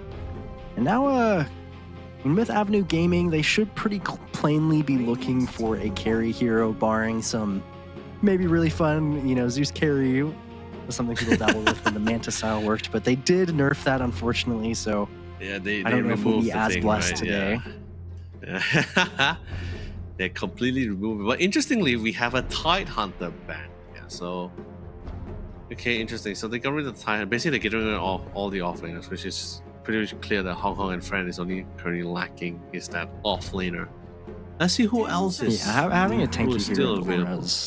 Ah, yeah, there goes the There is Pit still Lord. Visage, That is true. but there it's is not still the as great of a Visage. Visage game as it was in past. I do like getting rid of the Underlord. So annoying for these mobile heroes like Storm Spirit. Actually, curiously, Rojo, where does Broodmother stand in this? 10 seconds remaining. I think Broodmother is very strong in general as a hero, but it really comes down to, do you play Broodmother as a team? Do you have a Broodmother player, and does your team like playing with the Broodmother? Is it a good Broodmother game? So there's a lot of factors. So both teams might just be ignoring it because they're not fully comfortable with it yet, or Yeah. maybe they just think that in the games that have happened that it hasn't really found its moment yet. But actually, I mean, I could definitely see an interesting Broodmother pick for Hung Hung and Friends, where Broodmother is one of the fastest farming heroes once you get to that level 6 and you can get a super early pipe. Because right now, Myth Avenue Gaming do not have a lot of physical damage. So they actually go for Pango, which is not quite the Broodmother, but does still not mind going an early pipe. I guess it's also been a while since we've seen the Pangolier as well. 10 seconds Last pick. What is the requirement here? They probably, it's most likely a safe laner here.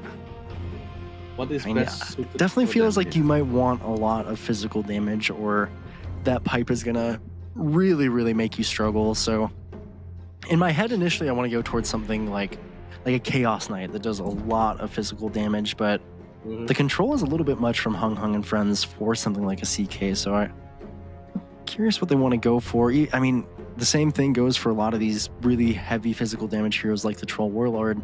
There's a lot of ways to kite this hero. What about the Alchemist here? We still have the Elk in the pool. Oh no, they still went for have the Nature's Nature's Prophet. as well. Not the most physical damage, actually, depending on usually going for the Maelstrom. Yeah, but But I guess just an incredibly strong hero in its own right. Yep.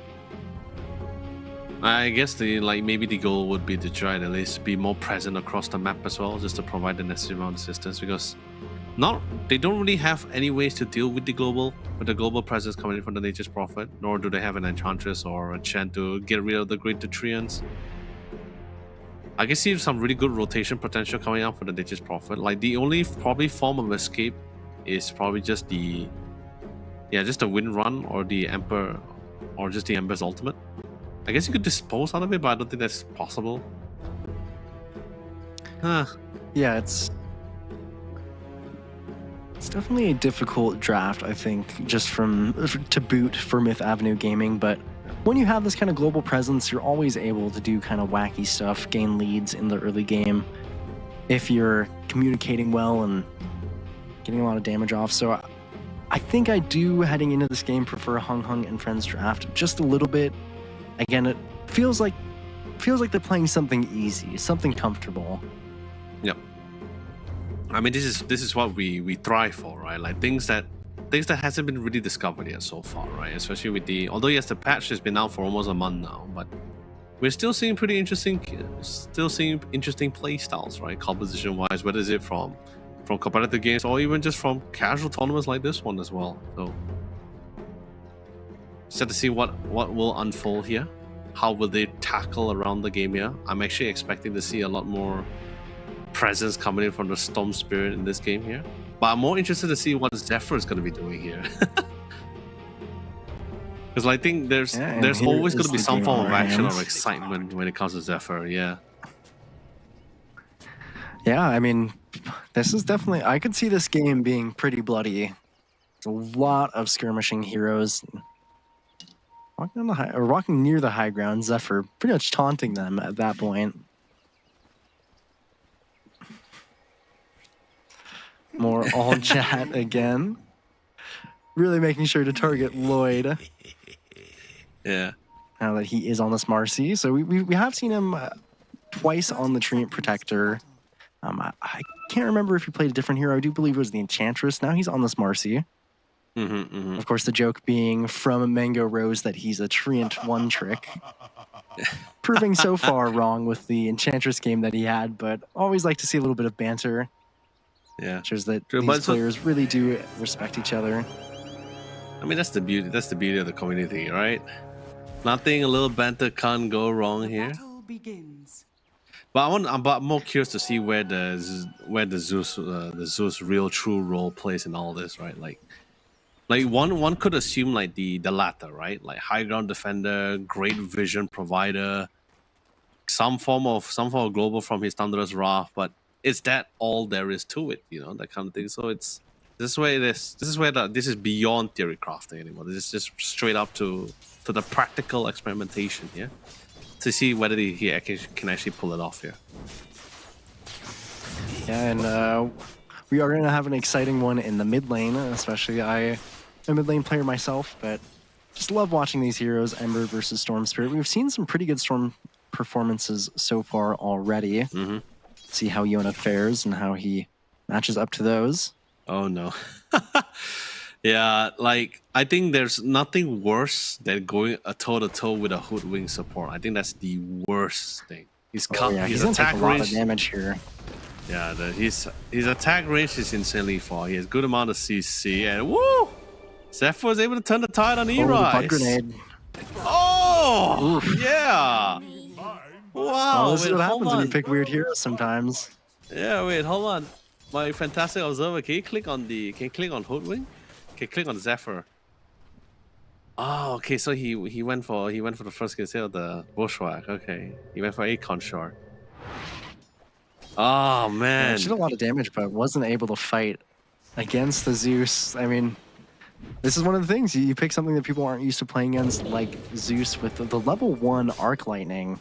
And actually in the mid lane, Yona just barely surviving from Hung Hung. He's actually going to take a lot of damage, but does have the bottle, thankfully. Yeah. Thank Yona God. actually has to be careful here because he used all his charges to try and live. Oh no, I think it's fine. Not quite a kill. Yeah, he's fine. It's fine. But still a Got a sleight of bloodbath. fist in 4 seconds though. Can he bait it off with this one though? Oh, yeah, he did. Just But he managed to get the bottle though. Got the bottle. Take the water in, die. Doesn't seem like the best trade. I can take this for sure, Ro. He's like spamming the hell out of that bottle. It's like water, heal me. It's about sending a message, of course. Yeah. You know, at least now he pushed out And in the bot waves. lane, I mean, this Zeus is sending a message. Kill onto Raven. Yeah. This lane is going really well in the bot lane. I mean, let's be honest here, right? Like it's never a fun lane for a melee, especially for a melee off lane, right? To go toe to toe with 2 range, with also decent like nuking harass abilities as well. It gets really tiresome, especially once you run out of regen. It's pretty difficult to deal with. But I think his wands, right? Like a lot of wand charges. Yeah, definitely not easy. Anger Rose having a pretty nice start compared to the last game, which was a bit tough for him on the Mirana. His CS isn't the highest, but getting that kill really makes up for it. And of course, the Zeus taking off, getting a lot of gold in his own right. Oh. Another mid lane brawl. Yona actually Oh, really low. That I is- think he's you- dead here to the sleight of fist. That does not feel great. Yona, you are fighting with fire here, literally.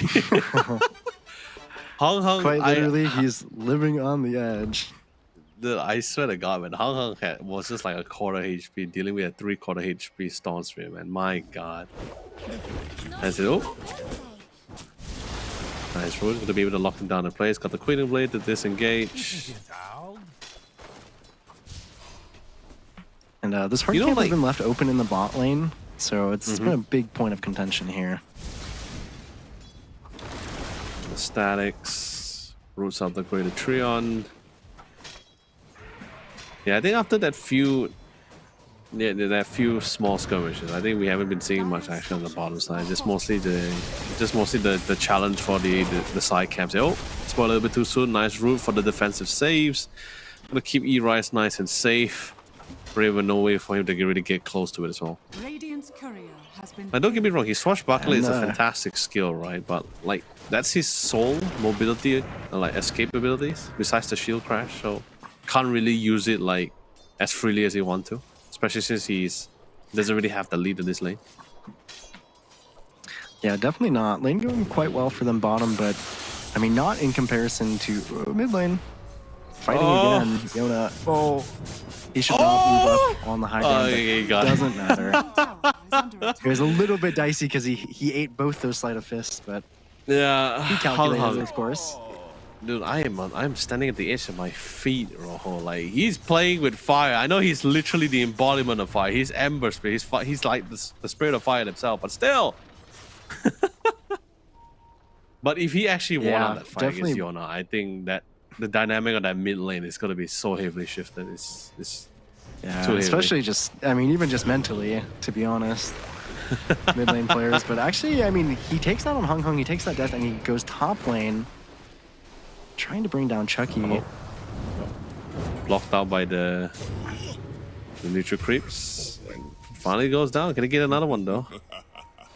Out of range. Yeah, does get the kill there, and I mean, Jackie's having an incredible Radiant's lane. top tower is under attack. And actually rotating because of this into the bot lane with Lloyd and with Zephyr. Branch into the bushwhack. Nice little trick there.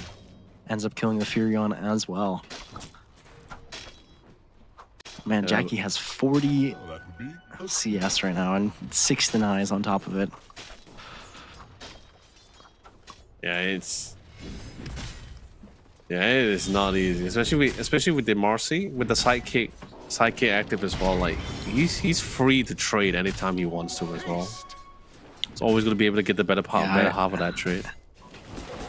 At least this is Centaur. Oh, actually got a kill on the Zephyr, which The is rotation nice. as well, Yona's to be able here. to pull him all the way to the back. Raven, no more shield crash, all the swashbuckler, but the Centaur though goes for the 3-man stun by some time, but sadly Yona's damage is a little bit too significant here. Lloyd be able to walk out of this scot-free. Dire are scanning. Hung Hung's looking for a snipe onto Hey. Eris, but they actually see him because of the ward.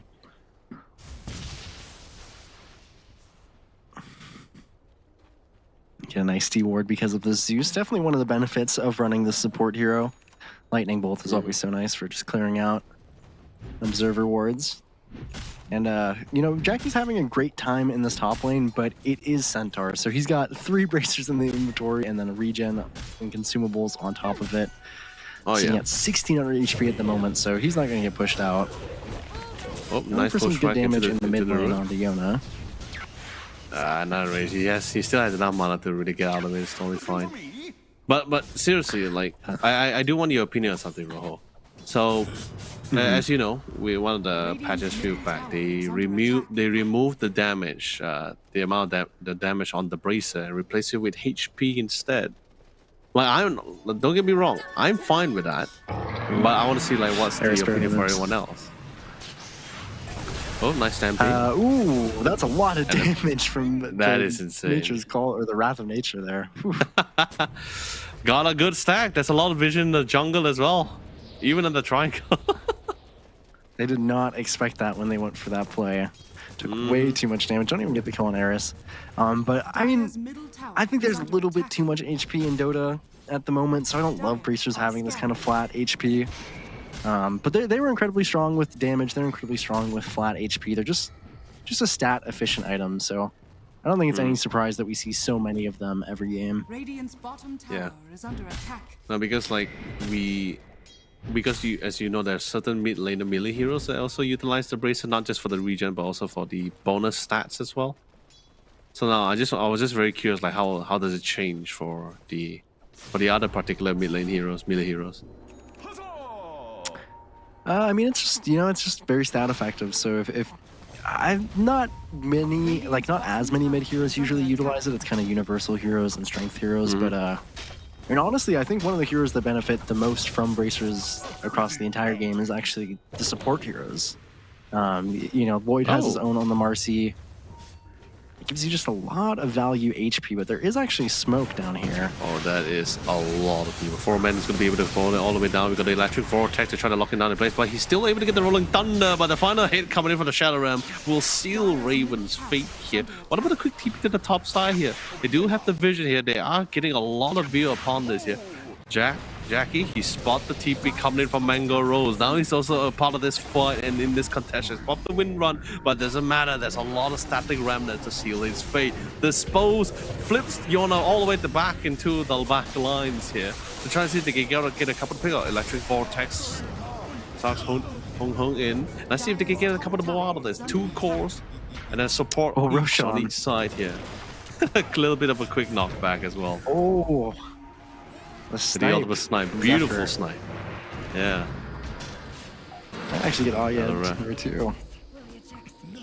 Hung Hung. I mean, both of these Spirit players so comfortable on the heroes because you can tell by the way they're just playing constantly on the edge. Hung Hung especially, just eking so much value out of every little bit of too HP much and on the mana edge. he has.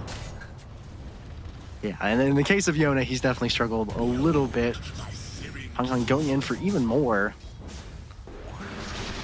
That is cheesy, and that's just too much burst coming in from all 3 of them. A little bit too much for them to handle. And the Zeus probably with the most, one of the worst mobility if it wasn't for the 3rd skill. Which I'm really thankful they actually added that. But what? What? Yeah, Wrath of Nature is a spell You in gotta Dota love 2. Oh, trying to kill Raven as well, but doesn't quite have the damage. Hung Hung here is here again. Playing a little bit of ping pong on Raven.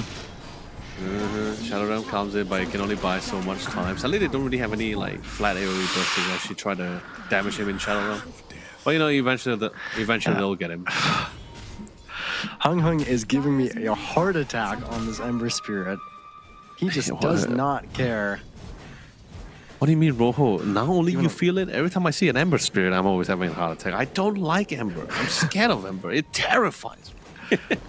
It is a very scary hero, especially in the hands of somebody who is Dire's really knows honestly how a to- psychopath at this point. Hung Hung, he Okay. just does not care about what anyone else is doing in the game. He is going to try and mechanically outplay you.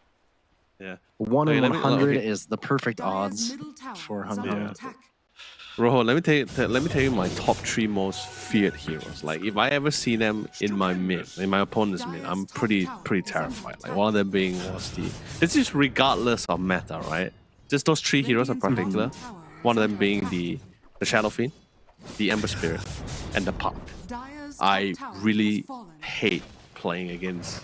Nah, Odie I can still deal with Odie. Odie can. Radiant's bottom tower I don't is really under care too much attack. about the Odie. Odie hits hard, but you know I hit harder. But Puck, all this. If you don't have a disable in your team, you have no way to really catch or control all these elusive mobile heroes. Radiant are Yeah, that's scanning. just it for me. And Shadowfin, he hits too hard. Like Odie hits hard, Yeah, but he doesn't Shadowfin's hit here hard. is Dude, like Odie hits hard, but it doesn't hit harder than a certain point. Shadowfin, he hits harder the damage like keeps stacking, right? Like the longer the fight, he hits just as much harder. Like you just can't run from it. Yeah, and especially when heroes or people are really proficient at those heroes.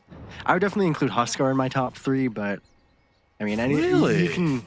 I feel like these I mean, all these heroes that are really scary, they also have the potential to, kind of struggle. And ooh, actually using the global potential to bring down Jackie in the top lane. I mean that was They're gonna try to initially the take goal, down right? Tango. Oops, Stampede should be able to allow him to back off in time. Is under attack. Good route, good escape route too. But Hung, is he gonna get feared? No, he's trying to time it.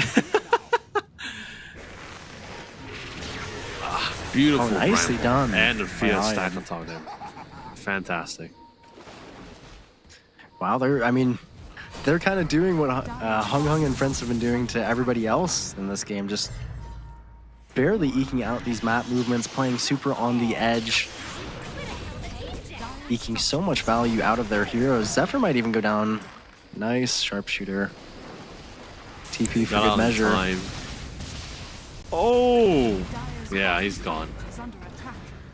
This is great. Wow, And and- especially, I mean, I love it. Right? This support Zeus has looked really good. There's no pipe Yeah. yet, so I mean, he's. Hung is maybe gonna make it look a little worse, of course, as I curse him. Oh yeah, doesn't really have. I think Oh, he but should actually have committing enough so mana. deep. No, Hung Hung what? playing on the edge just barely dies as well. A All little for a bit kill too on the support. Bottom tower has been denied. I'll be honest with you. This is a little. You know, I like a challenge. I like to be on the edge of my seat, but at this point, I feel like I've fallen off at this point. Like, Yeah, Hung Hung Hung is he's keeping it interesting, but I mean, keeping it Like- interesting for his own team as well, because game is not How- easy with how many deaths he's accruing on this Ember Spirit. Yeah, dude, Yona bounced back so like from that tree that tree skirmishes, he bounced back. He's top 2 in the network now. Yeah, and I mean, honestly, I think just having this, the Nature's Prophet, yeah, it has a lot of value. It's just an incredible hero, but a lot of people have forgotten about this kind of like turbo cheese pick. You know, like I feel like this is the kind of thing people would play in turbo, which is the Zeus plus the Nature's Prophet, because you're getting so many procs of the Wrath of Nature, and he's gotten so much net worth on Manga Rose from, you know, across the map, just comfortably hitting creeps. You know, it somewhat reminds me of the one of the old hero pairings that we had like years back, which was the Lynx Assassin Vendetta alongside with the Spectral Ultimate, the Hon. Like the Lynx will just go around like scout things out. If he sees a lone safe laner, he just does what he does best, and then the Hon comes in, and that's always gonna be a kill. Oh no, it's And bigger he's to again kill. for Vision onto Hung Hung. Yeah, that's what I was saying, right? Like I can't think of anything else besides high ground defense or just vision. Like Zeus has been really great with vision, and now I'm not even concerned whether he could get the scepter in time. Now I think like with the way the game is progressing and how the Zeus is also was casually like able to earn like really small passive incomes. I think he should be able to get that scepter out alongside with the Nimbus. That should also be able to allow you to assist with split pushing the other lanes as well. Yeah, I mean, thankfully there is still Myth Gaming. They are still very heavily magic damage, so once you get this pipe on Raven, you have the Mage Slayer on Hung Hung, and you're getting close to the BKB for BKB. Jackie. Maybe that's a timing that you can fight on, but and they're not making it easy on Myth Gaming, making this map feel very small, especially with the globals. Raven just barely able to get that Rolling Thunder off, TPing away. Doesn't feel good, but you gotta do what you gotta do. Is under attack. Mm-hmm. You bet. And Myth Gaming, not really. Understand. I mean, they've been playing very up tempo in these previous games you watched, but they're just a little bit too behind this game to be able to do that. Yeah, I think the past few skirmishes, losing too many of the past few skirmishes was also a little bit of a factor as well. It did dampen morale slightly as well for the team side. This slowed down the pace. Now the Myth Avenues have total control when it comes to the motivation race here, or morale race. Found an opportunity, Nice done. beautiful full stop into the thing, but the Bullshock was coming to buy the next amount of time. He should be able to jump out of it in time, and so he did get stunned. He tried to glimpse up with the Remnant, and he will survive. Oh no, he actually eventually died eventually, so the damage was still a little too significant. He Hung did Hung buys the back. buyback. He got the shackle shots here, beautiful one with the sleight of fist.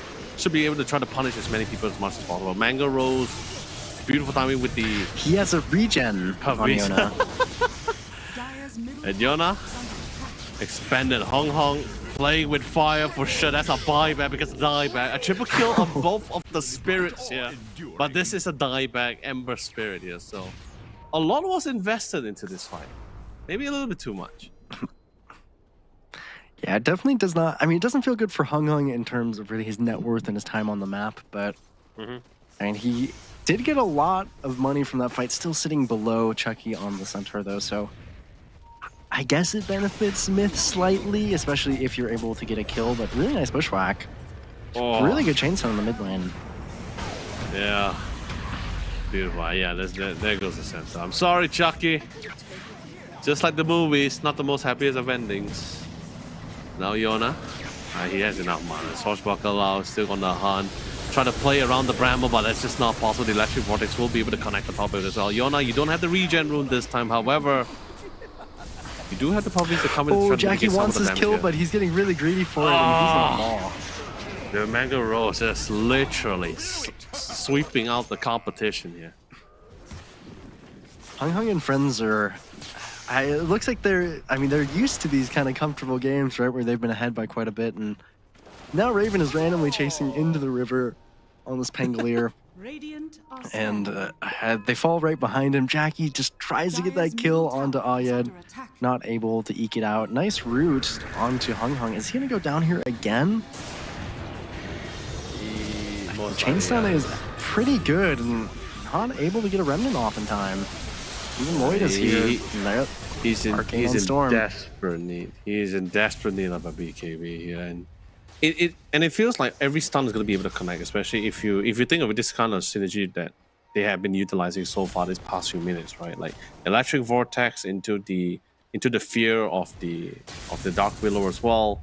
If that's not enough, there's also the Glyphnir also being picked up as well. There's no real way for Hung Hung to really get out of the spot. He doesn't really have like a Manta Star to purge the root, nor does he have the BKB to get out of all of this like stun or root abilities as well. And it's pretty tough. Like the minute he shows himself in lane, and if there's no allies nearby to give him the necessary support to bail him out, it's most likely going to be a dead ember every single time. And they even, nice timing from them. They don't actually catch them on the Tormentor, which is extremely lucky for Hung Hung and friends, but Yona takes the Wisdom Rune pretty happily. He's a tier 2 neutral item as well. He's now level 18 on the Storm Spirit Leo. Yep. From the initial bullying from the early game, now he's completely dominating. Beautiful Stampede initiation as well. Was able to get on top of it as well. Dark Widow comes to the limelight, melts away Zephyr before he even gets a chance to pop in the Bullshock here. The whole team is currently in a full disarray and completely isolated here. But Hung Hung decided like, alright, I don't need to go after E-Rise anymore. He doesn't really have enough mana. So unfortunately, he couldn't really get the kill or the pick off on him as well. But so far, it's a 1-for-2 with a core and the support for it. Definitely not the most ideal trade, but since they're a little bit behind, any kill is some form of success for them here. There is still the 10k gold lead on Myth Avenue though. Yeah, I mean, even Ayed, he has a blink already, plus the bracers we were talking about earlier. So this Dark Willow has been a massive threat, always landing these brambles, getting really nice fears, and the damage is a lot coming out from this here, especially since, I mean, with this early blink dagger, even Ayed, you know, he's hearing what I'm saying and he's thinking, I'll buy a Dagon. Don't know if he'll commit to that, but I would love to see him commit to it. Because why not? Just, I mean, nothing wrong. There's nothing wrong with having more damage, right? Like, pile it on! Dire's top tower is under attack. Of course, and Eris actually on the Zeus. He's not going for the Ags. He's not going for damage. He's letting Ayed take that. He's buying Mech and a Solar Crest, so doing his duties as a support. Yona is trying to get onto Jack, who's more than likely dead here. Oh, beautiful Shackle shot into the Bushwalk and the Glyphnir. By the time, but I think he will be doing the time back at base. And Yona, Catching Hong Kong as well, got the Electric Vortex, suddenly no fear, he's going to be able to slide the Fizz out of this to safely with the Remnant. But Chucky already predicted the path and well positioned himself to go with the Hoof Stomp. Does connect, Hung Hung still survives, but not for too long as he finally died. Raven will eventually be stunned here, roots in place by the Bramble. Chain stun as well, and all Zephyr could do is just watch his allies from this. Jackie come to the line side as well. Did pop in the focus fire, melts away, and he also had the facet as well. So he's gonna be able to hit multiple targets at the same time as they all beautifully grouped themselves up. Got the Shackle shot. It was an ultra kill. Will the man get the rampage here? Will they allow it or will they deny him? And they will give it to him. Jackie brings it back with a rampage here, and that's a lot of gold. And I'm talking about like from third place swinging back to the second instantly. My God.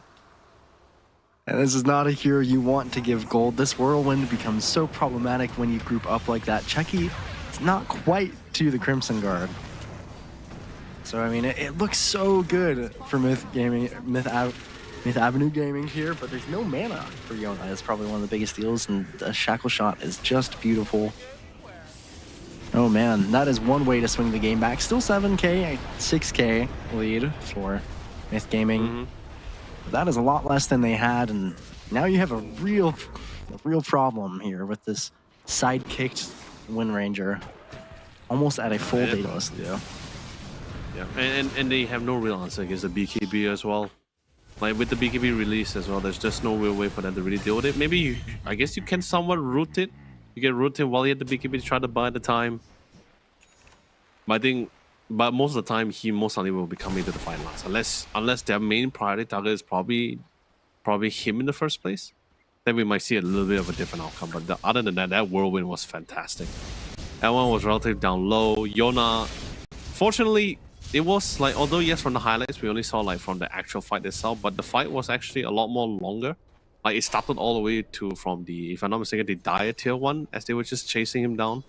Yona was just chasing them all the way to the Tormentor. Yeah, he had already expended a lot of mana prior before the Wind Ranger came in.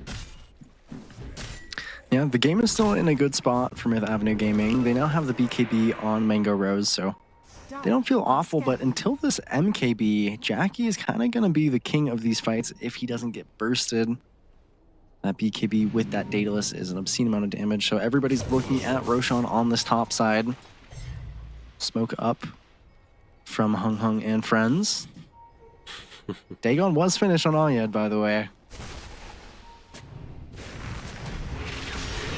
Spotted out, trying to go for the chase and into the field. They will find some form of success here, but sadly he will thank God for the defensive coming from the pipe and also from the Crimson Guard. He's going to be able to sustain as much as well. The BKB pop into the whirlwind as well. They're trying to hunt him down. The goal is just try to sustain long enough within the whirlwind, then they can try to turn the fight back on. But they did lose Mango Rose in the process. Yona within vicinity. The Bushwhack will not be able to connect on the Dark Wheel here. Will not find anyone other than Mango Rose. But hey, a call for support, something they can try to work with at least. And now let's most likely a Roshan. They're definitely going to look at it. There is a Thunder God's Wrath coming up soon, so maybe there's an angle to try and do something here. Yona's got full mana, but this dies fast with this Daedalus from Jackie. Level 20 now. Minus 10% reduction on the whirlwind, but they're here in time. Oh, can they melt the Ember in time? I believe they will. Not even. Beautiful follow-up as well as the TP coming in from the Marcy comes in time. They try to lock down Yona for as long as they can, but they can't. But Yona is currently out of mana though. Just enough to get into the pit and try to at least focus down on one person instead, and they will find some form of success. The Dark Willow will also be dead here. The Wind Ranger is also necessarily nearby, and the Roshan will go to the hands of Myth Avenue Gaming. Just goes to Yona. I mean, that's... Storm Spirit is considered, I think, pretty widely one of the best Aegis carriers in the game. Especially with the game that Yona has had. 2 lives is a very scary prospect. Dire's bottom tower is under attack. Just not able to full... I mean, once you run out of the whirlwind on Jackie, once you don't have the BKB, it can feel tough, but when you do... Oh, that's good. Beautiful Electric Vortex though. Popped the Wind Run, he popped the BKB. Here comes the whirlwind as well, and instantly forced out the Aegis here as well. Can they at least pick up Mango Rose? They will not. Well, what about Yona on the other hand? He has full mana. He's trying his best to outrun the competition here, and also run into Illusioner. Not really the health, not really a regen run, but you know it still works. Still feels decent, but I mean they so close to bursting down Jackie, but then you can see the BKB with the Vlads and sidekick from Moid. His first item was a Vlad, so the lifesteal was actually a lot coming out from Jackie. Oh, and they're just coming up slightly short onto this Wind Ranger.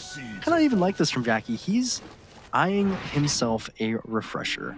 No funny business. You know, he's realized that once they can kite out this BKB and Whirlwind, their fights are going a lot poorer. Well, let's just have 2 of them. That sounds like a pretty easy fix. Yep. I mean, it also works, right? Like, he already has the damage. You paired it with the sidekick as well. So I think it's just like, it just gives him slightly more of an edge here. And the Blast is already giving like 20% lifesteal already. And some form of stats here as well. So, like I said, the goal for Myth Avenue Gaming, the weakness, okay, not to say a weakness, but the way they can play around it is just to try to out sustain the whirlwind, right? That will be the goal. And after there's no more whirlwind, then they're pretty confident they can just try to reinitiate into the fight. But with the refresher, that thought is like out the window. Like, it's already bad I really enough. like it. Dire's top tower is under attack. Radiant's middle tower is under I think as attack. well, I mean, I love Dire's Alyad for buying this structures are Dagon, but fortified. I almost wish that he used all this raw net worth he has to buy like a scythe of some sorts. Because one bursting Jackie is going to be their best bet, and they tried in this last fight, but just weren't quite able to. And of course, they had the pipe and the solar crest, Yep. even a glimmer cape onto Zephyr. So even though the net worth lead is 10,000 from Myth Gaming, I mean, it feels a lot closer than that. Yeah. Jackie is a force to be reckoned with. No, he really is. Like picture it this way, right? Once he gets the refresher, it's 12-second BKB and 18 seconds of whirlwind. Like, who's gonna be able to survive that long? That is good. Who survives that long? really I feel would like like to see the anybody will. heroes. I would like to see the hero that can survive the whirlwind that long. 18 seconds. Yeah, I with mean, Daedalus and everything else. It's insane. Chucky does have the Crimson, but at this point, the Daedalus is definitely outclassing it. Thankfully, Mango Rose, I mean, he actually decided to opt out of the MKB, so now going for a Assault Cuirass just to be a little bit tankier into it. Mhm. Don't hate it, but having no MKB is going to make Jackie just that much small bro. stronger. Can they get the whirlwind? No, you got pop the BKB and the focus fire as well. Like literally dancing and literally trying to keep it aside as many as people as much as possible. Only find E-Rise here. Yona was able to get all the way to the back line, but they're not done. They don't see they can try to get Mango Rose here. Sadly, no Basher here to try to pierce the BKB, but then they get beautiful dispose here. The field comes through on top of Jackie, but he pops the refresher. He hunts them down. Then he doesn't have enough mana, so into the Glyphnir, and there goes Yona. Can he try to find someone else on the sideline? No, he was able to TP back in time. Finally, after a long while, 30 minutes, we are finally seeing the destruction of the mid-tier 1 tower on the Radiant side. Yeah, I mean, it took a long time, but feeling well worth it at this point in the game. You did, of course, use the refresher, so you have a little bit of a timer for Jackie here, but man, he just feels completely unchecked in these fights. There's nothing that's stopping him once he gets that first BKB off, and then you check his inventory and you realize he has a second one. It's getting a lot closer this game for Hung Hung and friends. Yeah. Didn't seem very good for quite a while, but I mean, at this point now you feel pretty comfortable, I would say. Don't care much that Ember and Pango aren't as high on the net worth because they've got really high impact items with this Blink and Oh, BKB the beautiful pipes. pipe, And actually, still Jackie, dies. oof, caught without the BKB. I think he's trying to be a Nice little bit pickup. more Mango reserved Rose. for it as well. Spot Mango Rose, he was able to get them a lot of ping pongs with their full succession as well. But the fear just connects on all three of them as well. It's absolutely perfect here. And no Jackie, their main damage dealer as well. The reinforcer coming from the Radiant side is finally here. Even though, yes, Hong Kong has the BKB, but it just have no form or way to sustain the damage or no way to escape out of it in the first place here. Same goes for Raven. He pops the stick charter, but still didn't matter. He doesn't have the swashbuckle. And will fall prey here. And instantly, 4 members will fall. Sure, there's buybacks on the side here of Zephyr. Sorry, not Zephyr, on the Marcy, and even on Hong Hong, but I don't think that's going to be the same case here. Of course, I'd be talking about how much closer the game is getting right as Jackie dies without the BKB. Really nice punish from Mango Rose and Ayad. I mean, Ayad on this Dark Willow has been such a nuisance with catching out these heroes. That's a grade A case of it. Is there still hope, of course, for Hung and friends? They still have this refresher once Jackie is up. But you're going to take a lot of buildings with this freshly finished AC from Mango Rose. And without The Jackie, goal I mean, is- they pretty much have no damage on Hung Hung and friends. Correct. It's now the goal is to try to see how much they can get out of this within this next few seconds here. They did pop the No smoke refresher though. for 25 seconds. It seems like they are intending to actually go in without the Pango there. He popped the BKB, popped the Whirlwind. Can he try to get as much as possible? They are aiming for the Megas. They don't really care about anything else but the Megas here. Get a little down low, and they will succeed. They do get the Megas here. And now let's see whether they can get something more out of it. But sadly, Mango Rose instantly goes back to base. Same goes for the rest of the squad. Thank God for Rolling Thunder. Does cancel out the TPs on the Dark Willow. But what does it matter? They got the Megas here. And now all 3 lanes. Now it's already going to be difficult enough for them to juggle, not only trying to get the pickers and find an opportunity to push down the lane, but they now need to make sure they are keeping an eye in all 3 lanes. And a Nature's Prophet Mango Rose, who is not only very well farmed, but also has global presence. And he's a natural tower hitter, so haha. Yeah, I mean, very good game for Mango Rose here. 15-5 and 21 on the Nature's Prophet. Benefiting a lot as well from just the vision that his supports can provide. All the lockdown as well. Even the, of course, Dagon 5 from Ayed, just for flair. I don't think Hung Hung and friends are quite out of it, but Mega Creeps 35 minutes is a tall order. Yes. But it's definitely something they need to keep an eye on, right? Like, it's not like this is not a support Nature's Prophet. This is a safe lane of Nature's Prophet. So Mango Rose is hitting pretty hard. So it's not that they can't, like you said, it's not that they can't fight in Mega Creep. It's just more of the fact that now they have to be aware of the fact that if they want to siege the higher ground, and depending how the fight turns out and how the lane is like, there's always going to be the potential guy backdooring your base. So, and they also have a good ward there.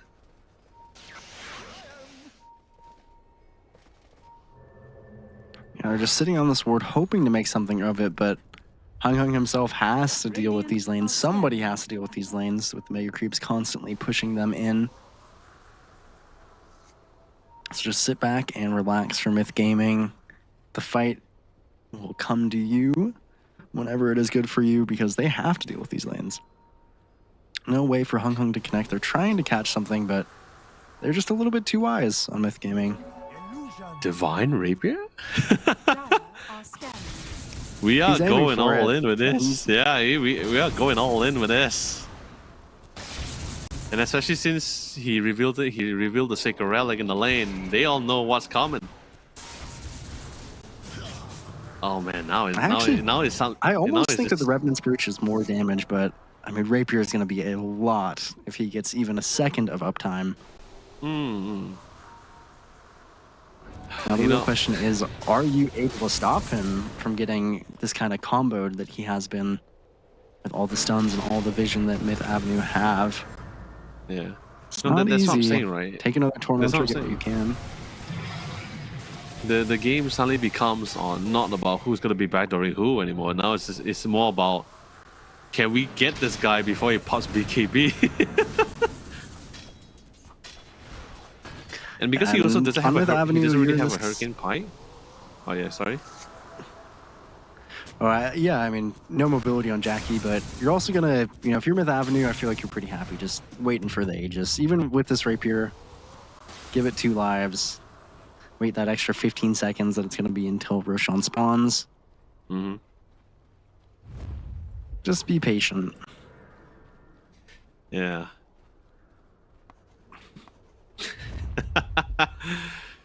Alright, there's the Roche. Should be out. They are pretty smoked up. They did find Ayed's I think the farming. smoke got broke. Oh, they got the Rolling Thunder off. High ground ward into the bush truck as well. He's gonna be coming out Shadow Realm eventually. He got the fear off. Oh no, he actually got Shackle first, so no fear. There goes the Dark Willow. Is this an opportunity for Roche? That's the real question, yeah. They're one man so hard down with for these a Megas. minute. Hung is stuck to the base. Yeah. So it's basically a 4v4 if they decide to take a fight. The seeds of 4v4. They're gonna start the Roche.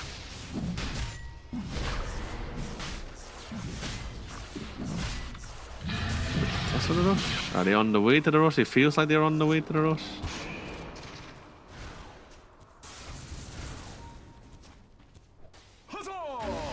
Oh no, they abandoned the Roche. They're playing it a little bit safe, yeah.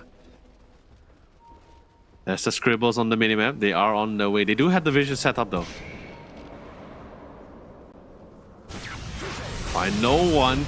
Beautiful timing with BKB. Was able to stop it off. He still had the pressure a lot, and the Centaur instantly melted away.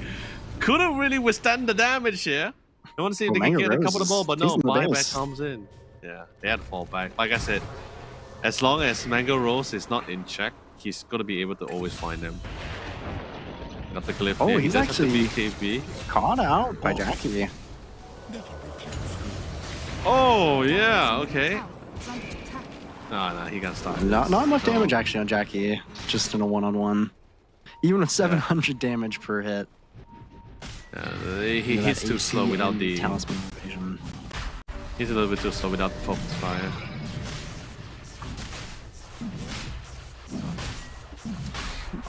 Yeah, that's what I'm saying. It's a very massive problem for Hong Kong now because it's not about they're confident of taking fights head on. It's just the fights which they can't see or not being able to be present about, which is just Mango Rose. Like him being a factor is a very significant one for them. Maybe if Yeah, it wasn't especially now with Megas. the butterfly. Yeah, maybe if Yeah, it Megas wasn't are Megas. a lot to deal with. Yeah. It's pretty much a naked base at this point here. That it certainly is. I mean, Hong Kong's been resigned to base duty for the past 5 minutes. He's been fighting He's Megas. the only one. He's the only one with travels. He doesn't have a choice.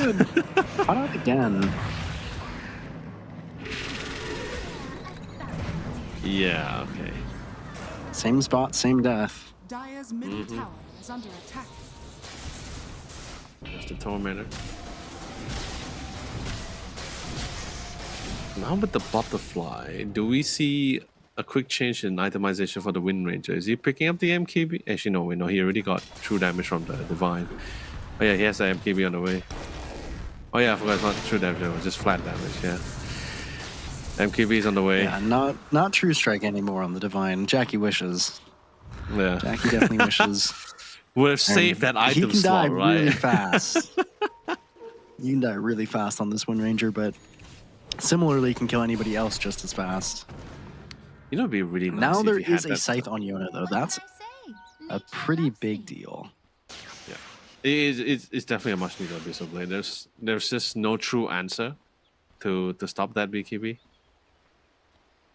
If you can actually proc that off, that will actually really help the team a lot.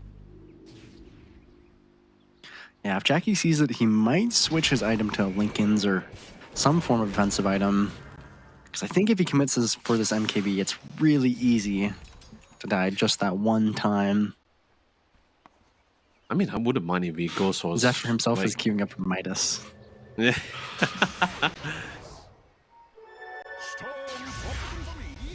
You know, Oh, he's buying I out think for right the now- MKB. yeah, I think right now they're hoping to see if they can get the Radiant are scanning. Roche item drop for the scepter at least. I think like if they can get a scepter blessing for Jackie, I think it just plays full dividend, right? Oh, there it is. Ooh. They see it all. They got the Hacksaw on Marcy. Instantly melted away. The Storm Spirit barely withstand the damage. If you just kept at it as well, I think he would have probably died there. And it will die actually. In fact, will force out the Aegis. Pops in the second BKB. Can he get it out in time? No, he does not.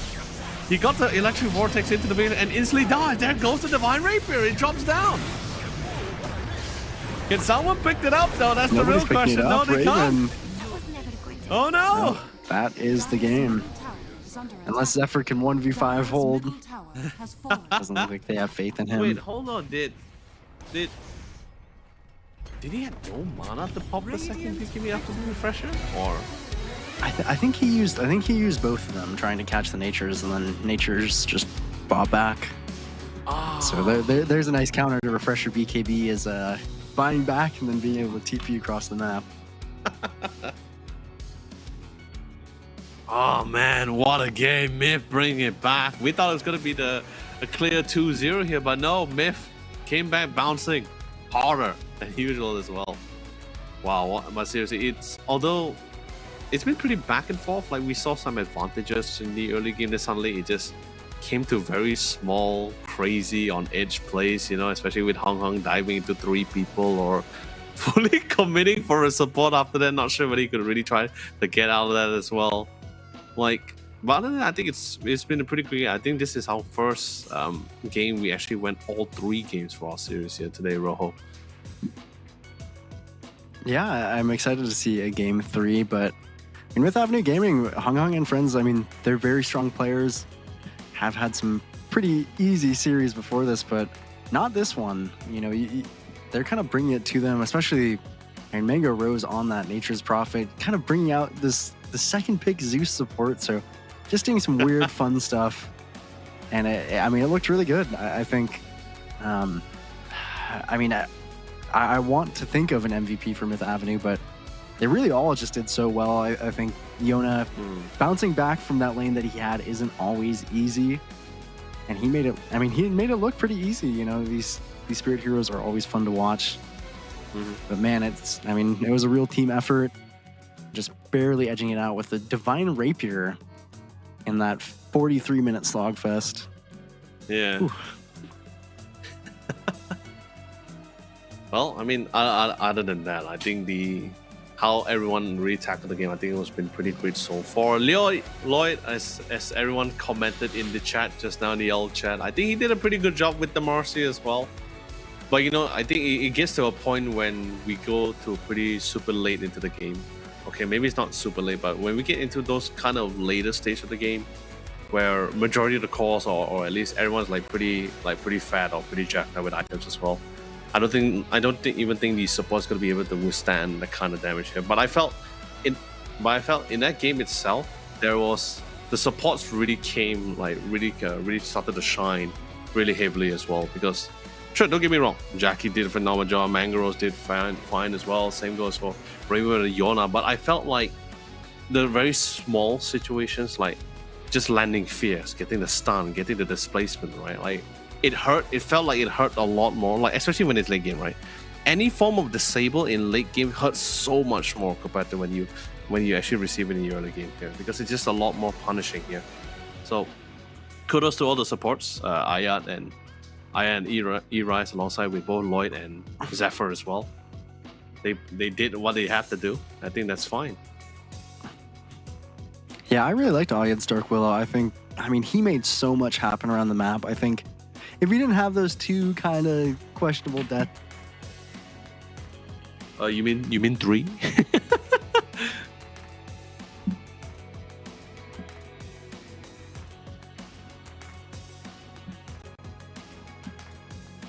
Yeah, the three pickoffs was a little bit unfortunate one. I think that's just pretty much it. So, but other than that, ladies and gentlemen, it's been a really close game back and forth. Felt like there was just 1 or 2 times where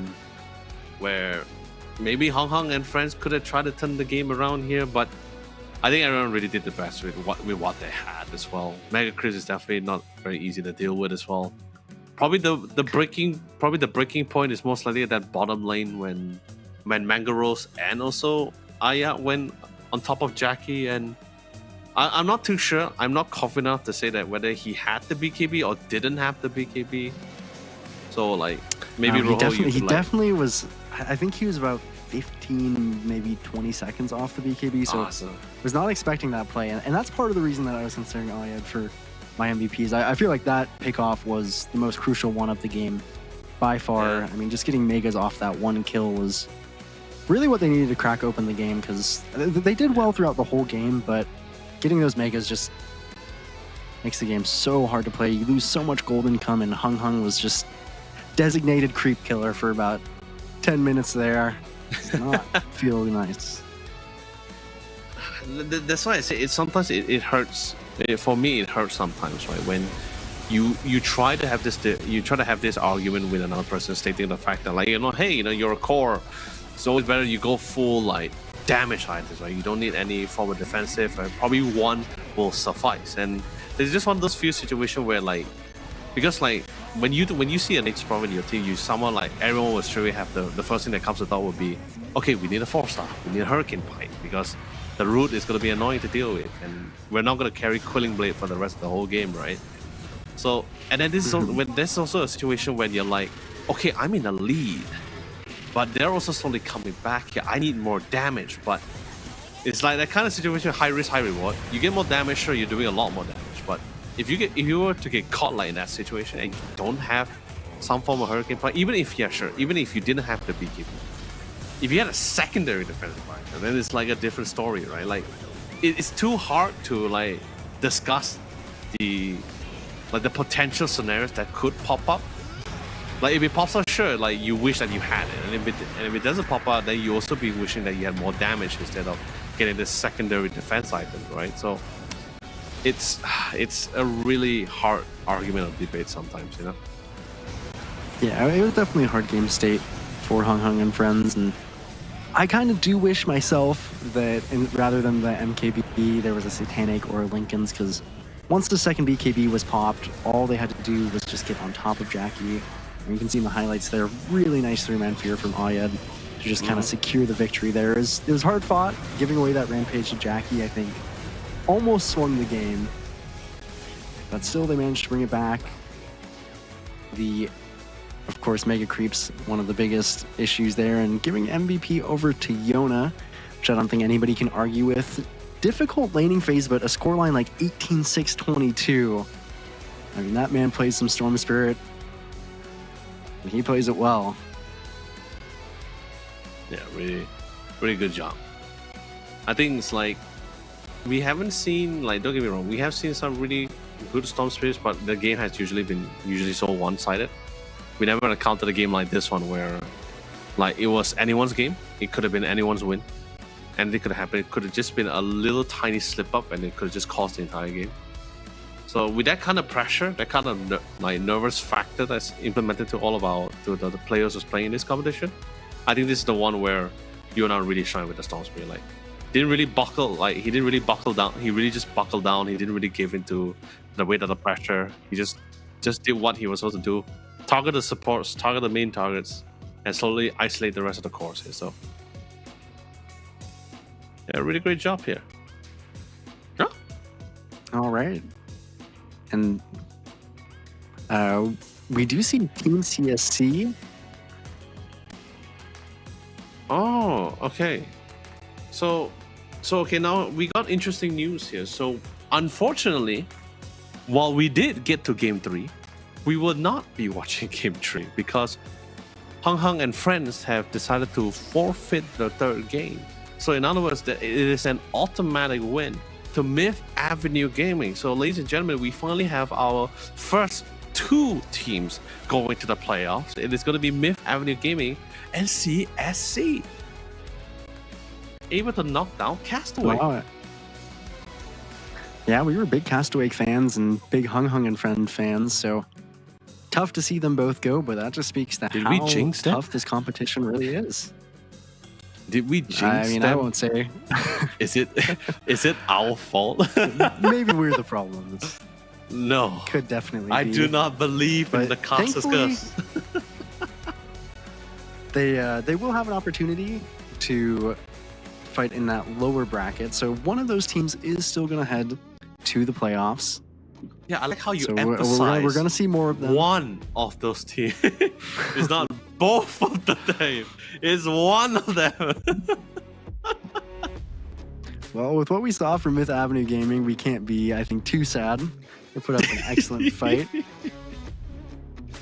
But of course, with that being said, it has been quite the roller coaster ride for all of us. But speaking of which, ladies and gentlemen, we're going to be giving you guys one last round of the discount code here right in front of us as well. So do what you gotta do. Pause the stream, take the screenshots, write it down. If you're a fast writer, write it down. And if you notice as well, the codes, there's some initials difference in the front part of the code, which is it's actually more tied to the region you're applying this code for. So if it's PH Odyssey Cup, it means that you can only apply it to the Philippines side. So the same goes on for the rest of the code. So make sure you are applying the right code in the right region. Or if you have a friend in another region, you can ask them to apply the code and then ship it up to you guys. 2 versus 1. Maybe you could have double monitors set up. God knows how many monitors you're gonna set up, but you can, man. Like if you think one Samsung Odyssey OLED is not enough, get 2. If 2 is not enough, get 3. More the merrier. Do it. Especially with a discount like that. And we actually do as well have Steam wallet codes for 15 USD into your Steam wallet. You just got to head to odysseycup.gg and place in one of these secret codes that we've been getting through during the stream and participate in that giveaway. And you might just win. So we're giving away a lot of things here, Leo, to the viewers. Oh yeah, I mean, of course. And very simple enough. Once you go to odysseycup.gg, you put in the code. You also have to answer a series of questions and then probably stand a chance to win some beauty stuff for yourself. So really big shout out to all our sponsors, our Samsung, and of course our partner sponsor Red Bull, for giving not just the talents to showcase their skills and abilities and giving them more future opportunity potentially, but also giving something for our viewers, not just to support the fans, but also able to win a little something for themselves or gain a little something for themselves. I know I'm not allowed. Sad, that's unfortunate. Even though I'm reading all these codes, I can't do it. But of course, speaking of which, we got the final announcement. Let's quickly check out our rookie MVP for the last series. It is going to be Jackie himself here, with his exceptional performances in the last two games that we were casting, or at least 4 games we were casting, at least in this case here. Courtesy of Yeah, he Red looked Bull here, really fresh off incredible. the block. Yeah, with those 2 new flavors, zero sugar as well. So a win-win Oh, overall yeah. if you want to get yourself some of those new Red Bull flavors. And of course, Yeah, man. you know, exciting, of course, to watch all these games and Jackie himself. Yeah, by the way, if you're curious about what's those 2 new flavors, they are pomelo. If you're a big pomelo fan, that's something Red Bull has for you. And of course, the last one is the apple and muscat grape flavor. It's two different flavors in one can. So best of both worlds, right? But of course, anyway, ladies and gentlemen, besides Red Bull, we also have something for you guys from Samsung. It's going to be one of the latest lineup of monitors of 2024. It is going to be the Samsung Odyssey OLED G6. I know you guys have been hearing a lot about the G8. It's a very massive screen, 32-inch with a whopping of 240 Hz refresh rate, and it comes with smart TV. Sure, G8 is just that big and probably will go. It's either go big or go home. But hey, who says you have to go all the way? G6 has something to write up for you guys. It is a 27-inch. Sure, it doesn't come with the smart TV, but it does come in with a more superior refresh frame rate of 360 Hz. The response time is the same as the G8 as well, 0.03 ms. So Samsung is providing with you guys with exactly the right size to fit with your gaming rig or ideal gaming room here. Anyway, Rojo, it's been a great day here for us here. We saw some great teams, great talents back to back, new composition after the TI as well. I hope we're going to be hoping to see you a little bit more for tomorrow as we cast Group B. I hope so as well. It was an honor to be here and an honor to be casting this tournament, the Odyssey Cup, and you know, just glad to watch these games with you, Leo. Yeah, same here for me as well. But anyway, ladies and gentlemen, that's going to be it for here. I'm Len, also known as Yolo Lee. This is Shane B, also known as Rojo. And we'll see you guys tomorrow for Championship Sunday for Group B. Till then.